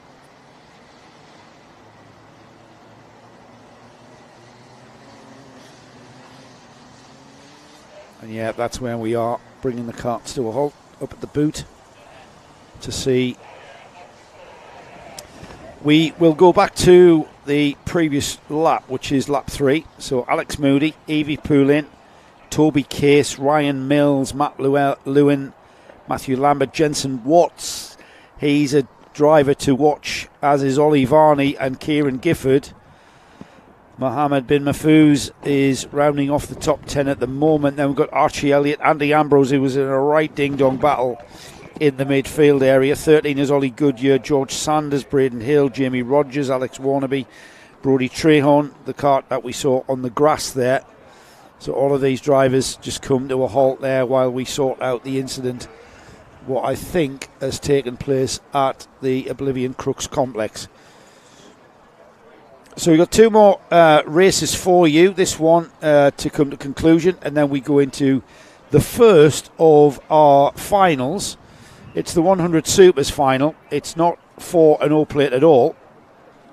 It's for something very much more worthy than that. It's for the London Diamonds House of 100 Super Championship belt. We raced here last year for this accolade, and we're doing it again very, very soon after we get this senior Rotax heat underway.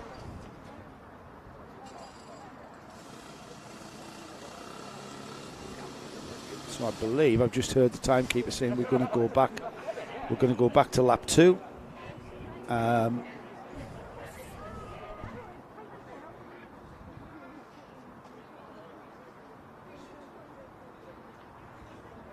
Sarah Dorwood, who's perhaps the most important person in the place at the moment, has just come in for a grid sheet. Sorry, not a grid sheet, but a revised grid sheet. So the running order is what she's taking away with it over there. I think we're ready to try and sort it out. The medics are moving back into position there, so I'm pretty sure that everybody's fine.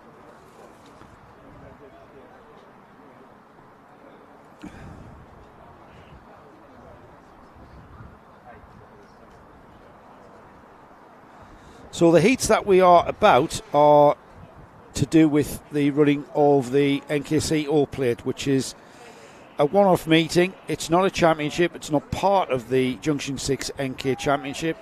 It's all about winning tomorrow afternoon in our class finals. It's all about the win. I've been saying that for pretty much the whole of the weekend, and I'll probably continue saying it very, very much into that.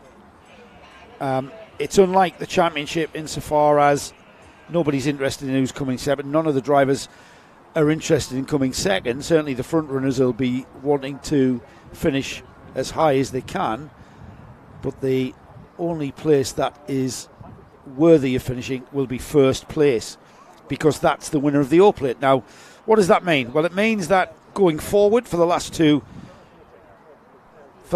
rounds of the Junction 6 NKC, 9th and 10th of September at Fulbeck in Lincolnshire, and then down in the south of England at Clay Pigeon for the 21st, 22nd of October for the final 2 rounds of the series. They will get to run the O number plate. Oh. Number plate. Yes, indeed, the O number plate. And that's quite a thing. They'll also get to run the O plate all through the start of next season, all the way through to August, when we reconvene somewhere to be confirmed. Keep the speculation going. To be confirmed sometime in August of 2024, where we will have this meeting again, and it will be all to play for. Yes, drops of rain. It has. Yes. I don't know why this isn't supposed to happen. It wasn't that rain earlier was kind of sort of forecast. This is just freestyle rain, which no one wants. Freestyle rain that no one wants. That's the key point. Do you know how your team is doing? It was 1-1 the last time I looked. Do you want to know? Yes. It's 2-1. 75 minutes. 2-1 to who? You. Mate, I'll say it's not necessarily given. Blackpool's 0-0, and we're winning. Fudging bottoms. What? It's proper rain. This might bring in this grid of carters. This might bring in this grid of carters to change onto wet tyres if this rain continues. But it's sunny. In any must be a rainbow somewhere. Yeah, it is. It's one of those summer showers, isn't it? It's one of those ridiculous things that happens in England. Do you know, we've been hit to Whilton Mill now, I think 4 times for various events, karting events, and it has done this. Yeah. Obviously, last time it chucked it down for hours. Every single one of the events, it's done this annoying thing where it looked like it wasn't going to rain, and then threw something down for like 10 minutes, a quarter of an hour. I'm going to have to have a word with God about it, because frankly, it's annoying. What can you say? Can Gasbury not sort it out? I don't know. He can wrap it. He can really pull strings. He can wrap it. That's WRAP. Yes, it's very important that we will not be asking him to become the new Slim Shady, will we? No, GB Wraps, a high-quality wrap service. He'll do, and more importantly, men out there, he'll do your presents at Christmas when you can't do them yourself. Yeah, well, I'm not sure he does. Instagram, gb.wraps. Facebook, GB Wraps, all one word. If you've got a copy of the programme, he's in there. He's in there. And if you're at home and you're bored, why don't you subscribe to Karting Live TV YouTube or the Karting Live TV Facebook page? So talking about Karting Live, what else have we got on then? We've got the final 2 rounds of the NKC. And then we've got the Autumn Championship. The Autumn Cup. Even better. The Autumn Cup. That sounds like something from Nintendo. It's a 2-day meeting at Warden Law, my home track. All televised, all live. Full live stream on that our channel, Karting Live TV. But I think one of the most significant things that we're going to be doing on that weekend, it's 2 separate race meetings. And then, so there'll be trophies for Saturday, trophies for Sunday. Yep. But then all the points are accumulated over the 2 days to win the Autumn Cup for each class.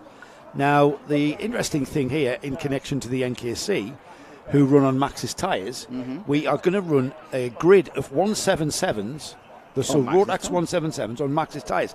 And that's a big thing. I mean, you know, it's the MSUK permit allows us to do that when we sort that out. But, you know, if you're listening to this back and you are part of the 177 grids here on NKC, your season's going to be over. Instead of pining for more racing in 2024. Instead of putting all the tyres in the bin. Instead of putting all the tyres in the bin, come out and use them up on that November weekend. Second weekend of November, 11th, 12th. Anybody here has got a set of tyres that have done one meeting. Well, off you go. Exactly. Also, Pro Karts, because I know a lot of people have friends who do Pro Karts. Pro Karts going to be a big thing as well. Love the Pro Karts. Is there cadets and bambinos? Cadets. Bambinos. Inters. We don't do cadets and bambinos here, so it'd be nice for the youngsters out. Intermax, Micromax. We've got Junior Rotax and Senior Rotax and Senior Rotax 177s on Maxxis tyres. All the other classes will be on their MSUK tyres, which are, I think, mainly Mojos. Is this still a shortage? Have they sorted that out? No, sorted out. It was only... When was that? Was that last year? Beginning of the year it was. Was it? Yeah. I thought it was last year. There isn't a shortage of cars anymore, by the way. Here we go then. We've got them in line of stern because it's line of stern restart. Look at the lights.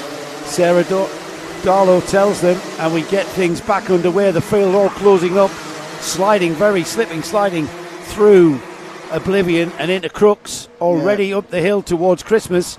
And Alex Moody, Evie Poulin, looked like she may have lost out. No, she's hung on to that second place and is right on the rear bumper of Alex Moody into Ashby on this first time on the restart.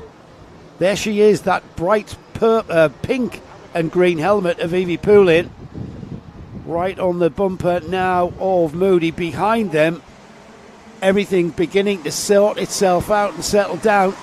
But Poulin is all over the back of Alex Moody, just waiting for these tyres to come back up to temperature. They'll have cooled right off, won't they?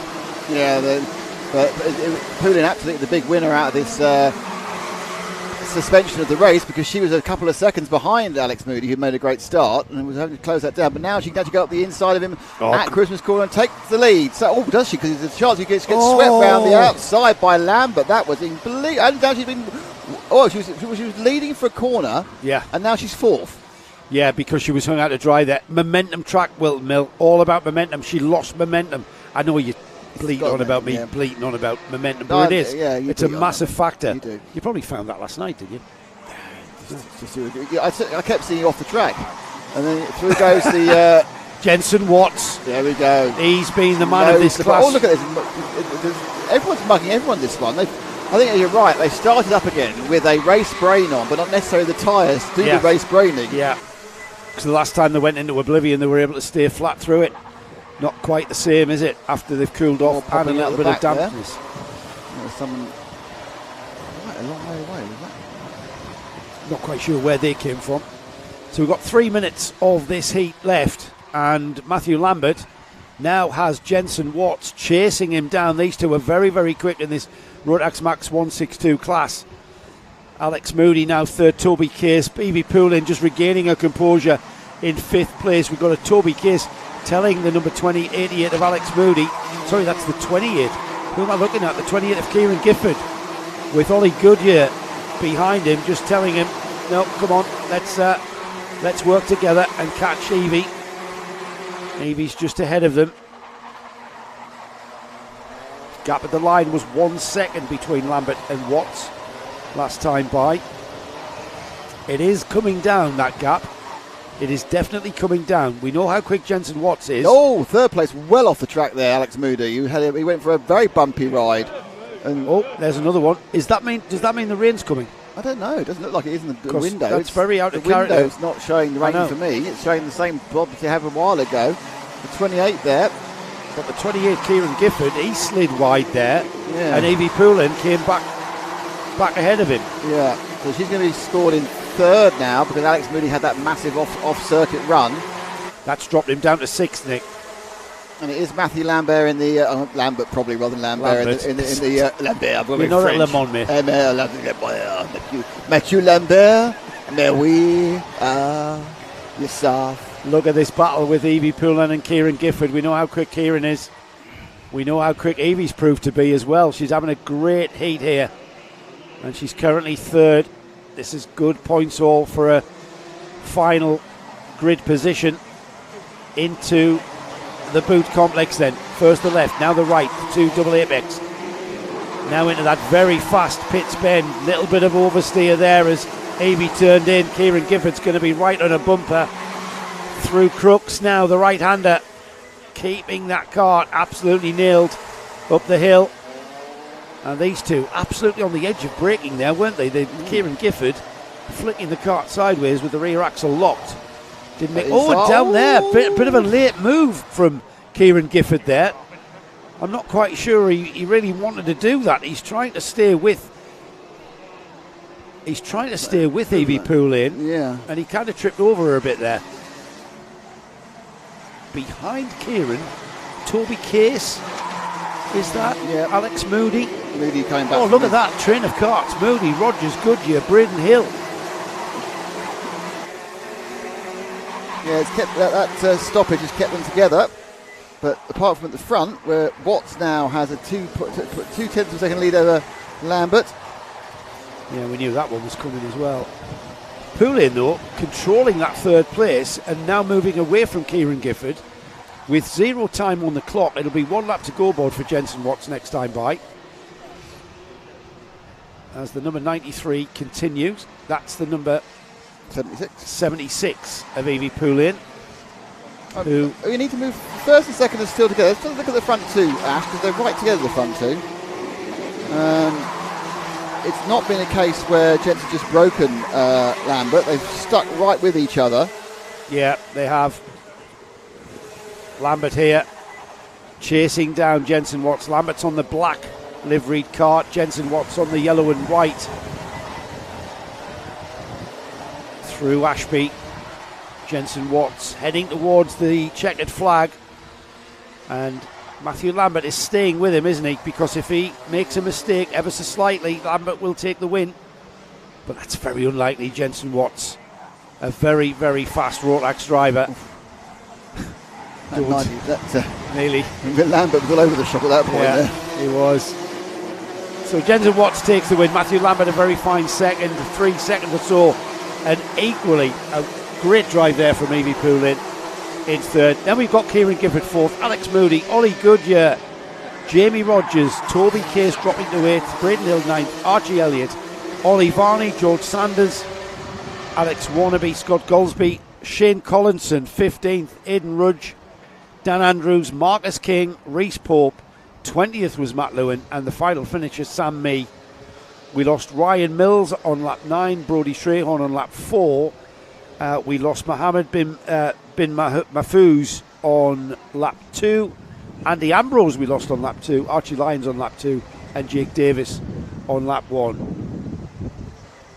Hopefully everybody involved in that first corner shunt on lap 2, that's Mohammed bin Mahfouz, Andy Ambrose and Archie Lyons are fine.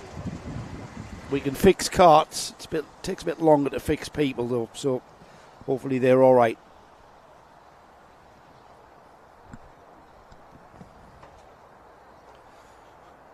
Well, Nick, these meetings do fly around, don't they? And here we are already at the end of the day with just one more race to go. It's a big one. It is a massive one, my friend. It's the final of the Smoggy. The final of the for the London Diamonds House 100 Super Belt of Championships. Is that right? No, not quite. Oh, we put the thing on, don't we? Not quite. Do you want to have another go? No. It's a very long title, isn't it? It's too long. It's the London Diamonds House of 100 Super Championship belt. They're doing a walkout. Oh, with the belt. Ah, they're going to. Are we going to set them up on the grid? It's a Nick, get the radio mic out, mate. We'll do a grid walk. We've got all weekend. It's not. They can't do. It's not turned on. I know. And it's over there. And it's over there. They didn't tell us. They didn't tell us we were doing that. Could have done a grid walk. Yeah, you could have done. Didn't we do a grid walk last year? We did. Yes. Yes. But we didn't do it this year because no one mentioned it to us. Now all the kit's over there for the interview at the end, which we didn't do last year, which we are doing this year. There we go. Inner workings of what we do. We didn't do this. We're doing something else. What can you say? By the way, to be honest, in future, if you want to work with Karting Live TV, just tell us what you want and we'll do it. And to be honest, though, what we're going to do after this race is going to be much better. Yes. Because Gaz is involved. Because and he's got a shirt. We've got Gaz Bury, who is going to be over there in the Parc Fermé, where we're going to get a chance to speak to the winner. They play music. Going to get a chance. Oh, yeah, they are. Right here, right now. Right here. It's going to be. No, why? Can't hear it. Our ambience not that good, and I'm talking all over it. Nobody noticed until Nick started to sing it. Because don't forget, we've had the whole PA turned down to stop the buzzing. That is true. Stops the humming. Well, you hum a so, bit, yeah. As you can see from Ash's camera, we are lining these carts up on the grid. They need a push start. They're not going to be like KZ's where they can file away from a My grid start. bet is that vast numbers aren't going to start at all. Well, there is that. There is that. I don't want to be kind of like, you need to get these things away, don't you? Oh, only 4 minutes of injury time at the Stadium of Light. Anyways, back to the job in hand. Right, this is, oh man, look at how this grid is looking. We have got Chris Trott, the current holder of the London Diamonds House of 100-100 Super Championship belt. He's carrying the number 1 for that reason. And he's on the pole position after the 3 heats. Alongside him is another very, very quick driver. That's the number 25, Ryan Cole. And just look at that body language there at the front of the grid. Just tapping his feet, not being able to stand still. He just wants to get on with it, doesn't he? Second row of the grid, Ben Yeomans on the number 5 with Joseph Reeves-Smith on the number 90. And then we've got the third row, James Verity alongside Alexander Hayward. 4 on the trot, all 1-0. Come to that. Joe McKernan and James Rees are on row 4. We've then got Liam Rabjohns alongside the number 2, Joe Scorey. Now, he was runner-up here last year for the London Diamonds House of 100-100 Super Championship belt, and he was really, really determined to win it this weekend. He's had some rotten luck with attrition, and we'll see just what sort of recovery Joe Scorey can make, and maybe make up some ground to get onto the podium at least. Row 6, Martin O'Hara and Daniel Street. And then on row 7, Richard Puddle and Bill Powell. Chris Sears and Neil McKernan are on row 8. Jack Barber and James Murray are on row 9. And then rounding off the 19-cart field, and hopefully we've got 19 carts out there, is Gareth Hunt on the number 37, who I see is at the back of the field. So a full quarter there, Nick. Yeah. So what's your memories of 1990s karting then? Well, I only just scraped into 1990s because I stopped karting in 91. Oddly, after another accident, but there we go. Yeah, just did my shoulder badly. Came back and... People how I was karting. I didn't have a mate to go karting with, and you know, when you needed a mate to help you start and everything else. So you were by yourself? Yeah, because you had no mates. I had no mate with kart. I had no karting. Was mates. Paul not your friend then? No, didn't know Paul till 2006. So you had no friends whatsoever? I had all my RC friends, but all my RC friends weren't karting, so I went RC to karting. So I had this massive RC community, but I went karting. That was it. It's me deciding I wanted to become Nigel Mansell, whoever it was at the time. You don't have any other friends? I went to karting, no. Well, did you not have any friends who you went to the pub with? Yeah, of course. Well, why didn't you get them to come karting with you? Because they didn't want to come karting. He didn't have any friends, did he? He had no friends. You had no friends. I had no friends. Because you were a very odd person. I think what you'll find is, Joe, I'm unique. That's another way of putting it. Yeah, absolutely. I had lots of friends, but they weren't karting friends. I had a team around me. Team of friends. Yeah, but I've got a personality. Let me ask you a question. Are still your friends now? Yeah. All of them? Everyone. How many were at your wedding? None. There we go. I've got new friends. Exactly. You've got new friends. We've all got new friends now. Here we go. Here we go. The London Diamonds House of 100-100 Super Championship belt is about to get underway in a smoky oil and fuel Rich mix mix. with Let's a go. crescendo 12 of minutes. sound. Here we go. Let's just listen to these off the line. Cracking start for the number 1 of Chris Trott. I think it was the 5 of Yeomans in second, but Trott got a bit of a jump. I mean, it wasn't the fact that they probably pollute the entire atmosphere for 15 years. I'd go for a restart on that one. No. We don't need any restart. Trailing the smoke through Christmas there.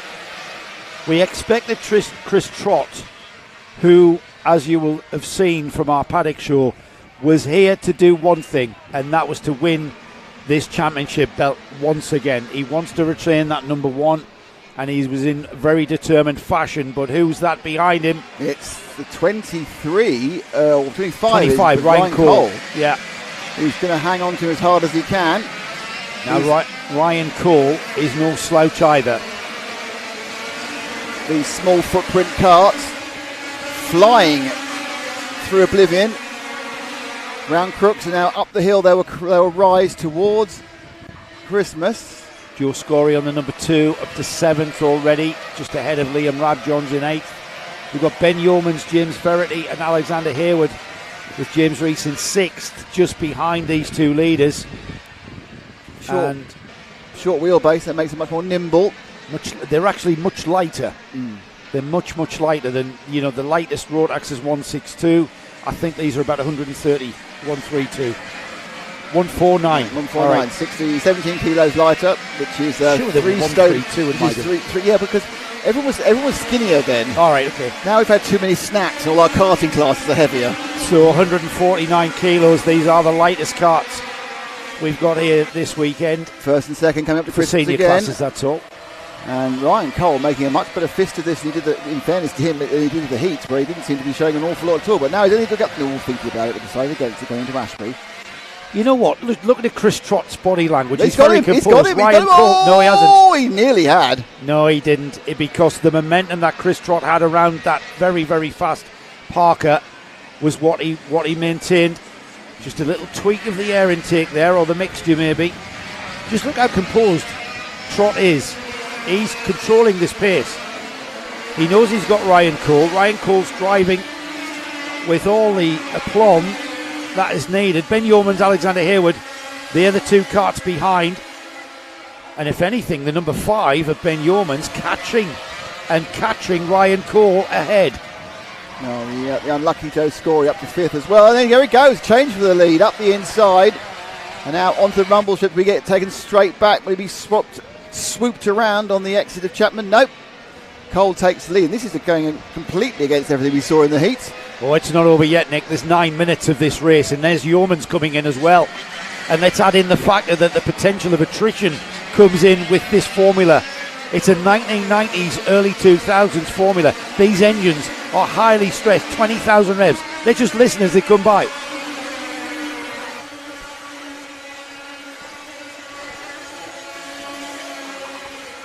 That's 19 carts blasting by at 20,000 revs in this 100 Super race.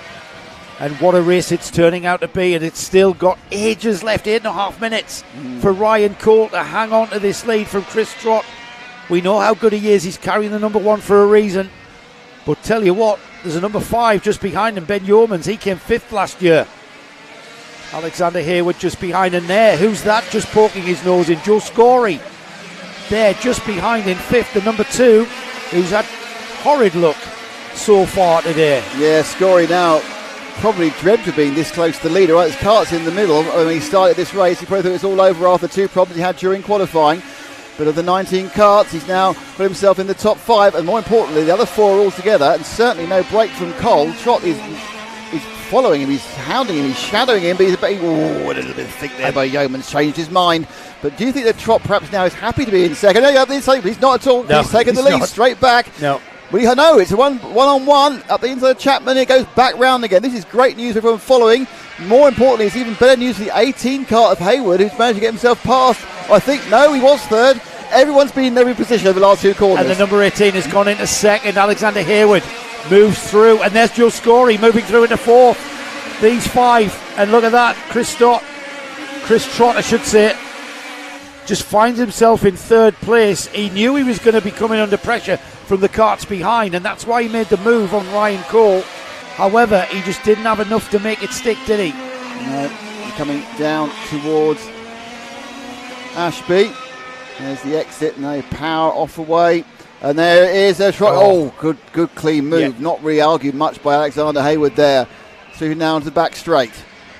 It's now no chance for Trott to have another go at Ryan Cole. Now Ryan Cole is loving this because while Chris Trott has these pesky other drivers to contend with, Ryan Cole can just focus and concentrate. But Joe Scory comes into play now. It's the 25, the 1 and the number 2. They're carrying the 1 and 2 because they were winner and runner-up last year. And Scory coming back through from the grid onto the tail of Chris Trott is not what Chris Trott will want. 6.5 minutes to go, and down the inside at Ashby has gone Chris Trott and takes the lead back. Now is it going to chance for Scory perhaps to push in the second? He's pushing. He's got him. Yeah, he's got the insides. Scory. So the brief sojourn of Chris Trott in the lead is gone, and now he's in third, and we're left with the people we thought would be at the front, but not the way we thought they'd get there. It's 1 from 2. It's Trott from Scory. Battle resumed, and I'm sure Trott would, in his mind eye, his pre-race imaging, would have seen himself 5 or 6 seconds down the road from Scory at this point. I think there was no doubt in my mind that Chris Trott, these early laps that we saw there, he was controlling the pace, just managing his tyres. These Vegas are getting towards the end of their life here, towards the end of an afternoon. They've done a lot of work. The last thing you want to do is overheat the softer tyre, and that's what he was doing. And now he's like, all right, lads, no messing about. Right, I've had enough of this. Lads. Right, I'm off. If anybody wants to come with me, come on then. And it's Joe Scory who's answered that, and Joe Scory is going after him. But in fairness, I think Trott's slightly gapping him.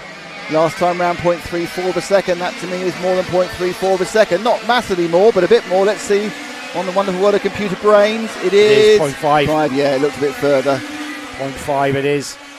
Behind these two, it's all about the London Diamonds House of 100-100 Super Championship belt, of course. So it's all about who's going to win the belt. So it's all about the win, Nick. That's what today. And tomorrow all about wins, not championship with points. Oh, Scory there. Just seemed to get, I think he got a bit closer. He was fiddling with his mixture on the back straight, and that's where he lost his pace. They've got a bit of a momentum through. Now, is he going to let the engine sing at the back straight, or is he worried about anything to do with the... Nope, he didn't have any mixture changes there. But again, interestingly, coming out there, just a bit further ahead for Chris Trott. Well, is it? Let's see what the gap is here. It was 0.3, then 0.5, it's now 0.4. Yeah, and rain's down. We've got the rain. Who's off? The number 2. It's Scory who's off. In comes the rain. Unbelievable. He turned into oblivion. And it didn't literally went into oblivion. Sudden little squallette of rain we've been getting. Oh, that's a bit of a Dukes of Hazzard drift there, wasn't it? Yeah, the rain is coming. These karts are on slicks. They are very, very shortly going to have no grip whatsoever and are going to be slipping and sliding around. Now, I'm not sure. Maybe they've stopped again already, actually. I'm not sure whether it was the rain that put Joe Scory off or whether his engine nipped. Ah, right, okay. Remember, that's a thing. I remember those things? Yeah, I've taken off twice for doing that. Yeah, absolutely. Was doing all right. Not brilliantly, but all right. Oh, just look at the understeer there. 18. It's the 18 of Alexander Hayward's gone off the track. Hayward went off the track. Probably he's now self-starting it. We've got the slippery surface flag being shown, or the slippery surface board being shown at all of our posts. Wide. He's got that problem where you get no bite coming in. They're going to be needing to look for the wet line around this track. We found that last night. Yep. And there he is, understeer, curbs, switches back. Lap times will be dropping through the floor. Yes, they are. 52 seconds. The best lap time is a 44.8. Last time I was 52, be a lot slower this time. But it's a timed race, not a lap race, so it doesn't really matter whether you're going slower as long as you stay in the lead. But the 5 car of Ben Yeomans, is he going to grasp the nettle, and is he going to try and really push and see if he can sneak a win? You can't push though in these conditions. But it's all about the win. With got this to push. Amount of power, it's all about the win. You've got to push. Nick, we were slipping and sliding around on fun karts with no last power, night with zero power. These things spin the wheels in the dry. It was 2.6 seconds last time round. Doesn't look much different, though. Yeomans looks quite confident in this conditions. I think the rain may have stopped, so they'll start spinning back up again. The lead is now he halved it, 1.3, 54. Believe it or not, the rain came, went, stopped, and now they're going to start relaxing again. They were 8 seconds off their best, now they're 7 seconds. A little bit of a choke there on the engine from Trott, but Yeomans Still trying to gain. The rain has stopped already, and already we see Chris Trott going back onto the conventional line where the grip has come back. Yeoman's chasing him down, but I'm not sure with 2 minutes to go, Yeoman's has indeed got the pace to, one thing, catch Chris Trott, the other thing, pass him. Well, now the rain has gone, the track is drying pretty much immediately, and we've gone from slipping and sliding around to getting back on it. Look at the way that he punches off the corner they'll there. Get the temperature back in the tyres almost immediately. Yeah. And he goes across the line. I think actually, in fairness, I think the Yeoman's gained again that time. He did to put 0.7, but I think that Trott now, who was obviously protecting a lead, as they put that little glance over his shoulder and knows there might be an issue. Through Christmas, and now hanging down through Inkerman and running into Ashby, but the lead is staying about 3/4 of a second. Chris has got a bit of a battle to go. There's still 2 or 3 laps. Long gap back to third place. He's now Joe McKiernan. He's 5 and a bit back. But we've lost 1, 2, 3, 4, 5, 6, 7, 8 carts, which were part of the lead pack, aren't anymore, including Ryan Cole, who's also now out, the early leader. Joe Scory, who almost led, is out. So you just see with it, add water to these things, the attrition gets even worse, Joe. Yeah, absolutely. It's always very, very tricky. You've just, when the water comes, you can easily be caught out with understeer and just find yourself off the track and on the grass. The very rich green looking grass, I must say. Very, very rich green grass today. Richer with the rain. Yes, indeed. Chris Trott, though, very experienced driver, and he did manage. I mean, everybody's out there on the same conditions. It's rained to the same extent for everybody out there, and right now Chris Trott, Ben Yeomans, James Verity and everybody else still in this race, they handled that situation the best. We're inside the final 20 seconds or so with the leader coming through the boot. It'll be 2 more laps as he comes across the line now. Chris Trott in control, carrying the number 1. He's the current holder of the London Diamonds House of 100 Super Championship belt. And if he can keep it on the track for 2 more laps. He's gapping Yeoman, so once they kind of like, I think it was the fact that he was the first person to get to the weather, and also he was the only person with anything to lose, which is why he kind of lost that lead during the damp period. The first person that hits the weather, Nick, is the first person who goes off, usually. And it wasn't. It was Joe Scory. Yeah. I'm not sure it was the weather that put him off. A little bit of curb. So here we go then. Chris Trott will see the 1 lap to go board. There we go. He could be retaining that belt. He knows what's happening. Chokes the engine. I'm sure you all know what that means. What it basically means is you keep the throttle on, you cover the air intake, gives a rich slurp of fuel, and of course the fuel has the oil mixture, and that's what keeps these 2 strokes lubricated. A little puff of smoke and then burns that oil off, and you've cooled the engine down. If you don't do that often enough, the engine nips up, which means it locks, and you end up seized and off the track. And then what happens is about 10 minutes later it's unseized, and sitting there, how the heck did that happen? Oh, mine never did. It was always an engine rebuild for me. Here he comes though, Chris Trott. He's the class of this 100 Super field, isn't he? And he's carrying the number 1 for a reason, and he's going to retain that number 1. Ben Yeomans is going to move up to number 2 for 2023. He's won. He has indeed. The very forlorn Chris Scory there. Joe Scory, you're sitting there on the he's had a torrid time, hasn't he? He's had a dreadful day. There's Joe just sitting there. And you know what? That wasn't exactly a lights to flag victory for Chris Trott. No. He had to work and be very, very intelligent about that. And to think that, he was overtaken firstly by Ryan Cole. He then had a lot of pressure from his nemesis, Joe Scory. But as ever, the 100 Super has been great to have them here again this year. They don't run very often, these karts. They're all, 30 years old chassis, 25, 30-year-old kart engines, air-cooled 2-stroke engines that are still being nurtured and looked after with great care and loved, absolutely. And fettled. And reboard. They are a very demanding thing to look after. The carburetors are very, very demanding. The motors are very demanding, and it's like having another wife, isn't it? I think be that demanding. I think to be part of that grid, you've got to get as much satisfaction out of tinkering with your kart and motor, 100%. than you do out of the driving. This is absolutely a workshop championship, isn't it? It's about I've put this thing. I've rebuilt this thing from what it was before. I put it back together again. It's doing what it's doing. Yeah, I mean, I think that's exactly where it needs to be. Scory there in our picture, looking like he's. There we are. Okay. Yeah, we are just waiting for the drivers to head into Park Fermé. We're going to line up. Gasbury's down there, and we're going to line up an interview with Chris Trott, the recipient of this London Diamonds House of 100-100 Super Championship belt. Any moment now, just getting ourselves into position, and that will be very, very soon coming to us. Chris Trott takes the win then. Ben Yeoman second.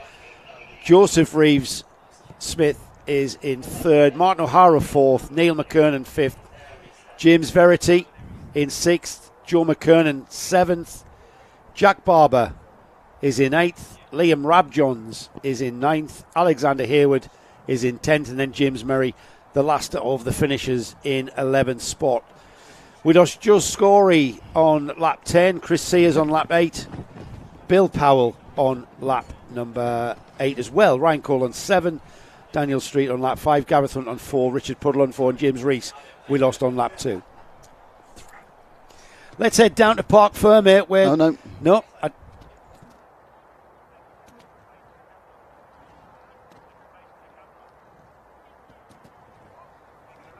So that brings the racing to a conclusion. And we are just waiting for everybody to herd cats down in Park Fermé and get the winner. Park Fermé cat herding situation going on. I'm not sure whether they may... Yeah, get the winner in front of us. We almost got there, and then we didn't, and now we're trying again. There are some relaxed people just going, oh, what's going on here? I can see a camera. It's very exciting. Yes. There's one. Hang on a second. Right, hold on. And now we can go to Gasbury. I'm with our London Diamonds House of 100 Super Championship belt winner, Chris Trott. Chris, you gave us a hell of a show at the start. Talk about that with start. I can't remember the start. I think we went all right. I think we took the lead, and I disappeared a little bit. Yeah. Ryan obviously stayed with me, got past. I think something on his engine broke, because when he came past me, then it was very easy to stay with him. Got past him, and then it rained. Yeah, then it did rain. At one point, I thought you were coming straight at me in the last corner. Tell us, how wet did it really get? It wasn't wet, but you had to go wet line and just wet technique, hold the brake, turn it in. But my worst possible nightmare is slicks and wets. I'm no good when it does that. And I was like, really, last race I'm doing, it does that. But I got through it, and meant to be, obviously. Yeah, it was brilliant. You had Ben Yeoman closing at the end. Were you concerned about that at all? No, he was coming quick. Not in the slightest. It was just, I had a mechanic on the side there giving me the gap, and it was just a case of just bring it home. Yeah, excellent. Great drive, Chris. Well done indeed. Thank you. You're a championship winner. Thank you. Thank you, guys. Great to hear from Chris Trott there, giving us some great insight as to how that victory took place.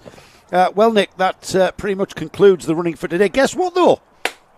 We're going to come back tomorrow and do it all again. Doing it all again with lots more finals. Because we've got O plates to go for. And what are O plates about? All about the win. They're all about the win. So thank you very much for being with us today. We very much enjoyed being with you. Thank you to our guest presenters and interviewers and commentators. Of course, Gasbury and... Eddie Stewart. Your new... What a great little commentator. He is. And when he gave my chair back, I was happy to stay here all day. Victory Craft just says, brilliant commentary and knowledge of the 100cc karts. God, the reason being is we drove them in period. That's indeed why we know all about them. Yeah. We know what it feels like to be Joe Scorer. Oh, yes. I have been chucked into the big chalk bank at the end of the straight, as it used to be at Buckmore Park on 2 occasions because of that. Both times I thought, I'm doing really well.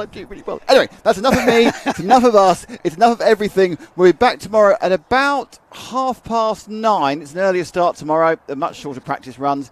So we'll see you at 9:30 tomorrow with Sunday, which will culminate in non-stop finals and non-stop Gasbury interviews. See you then.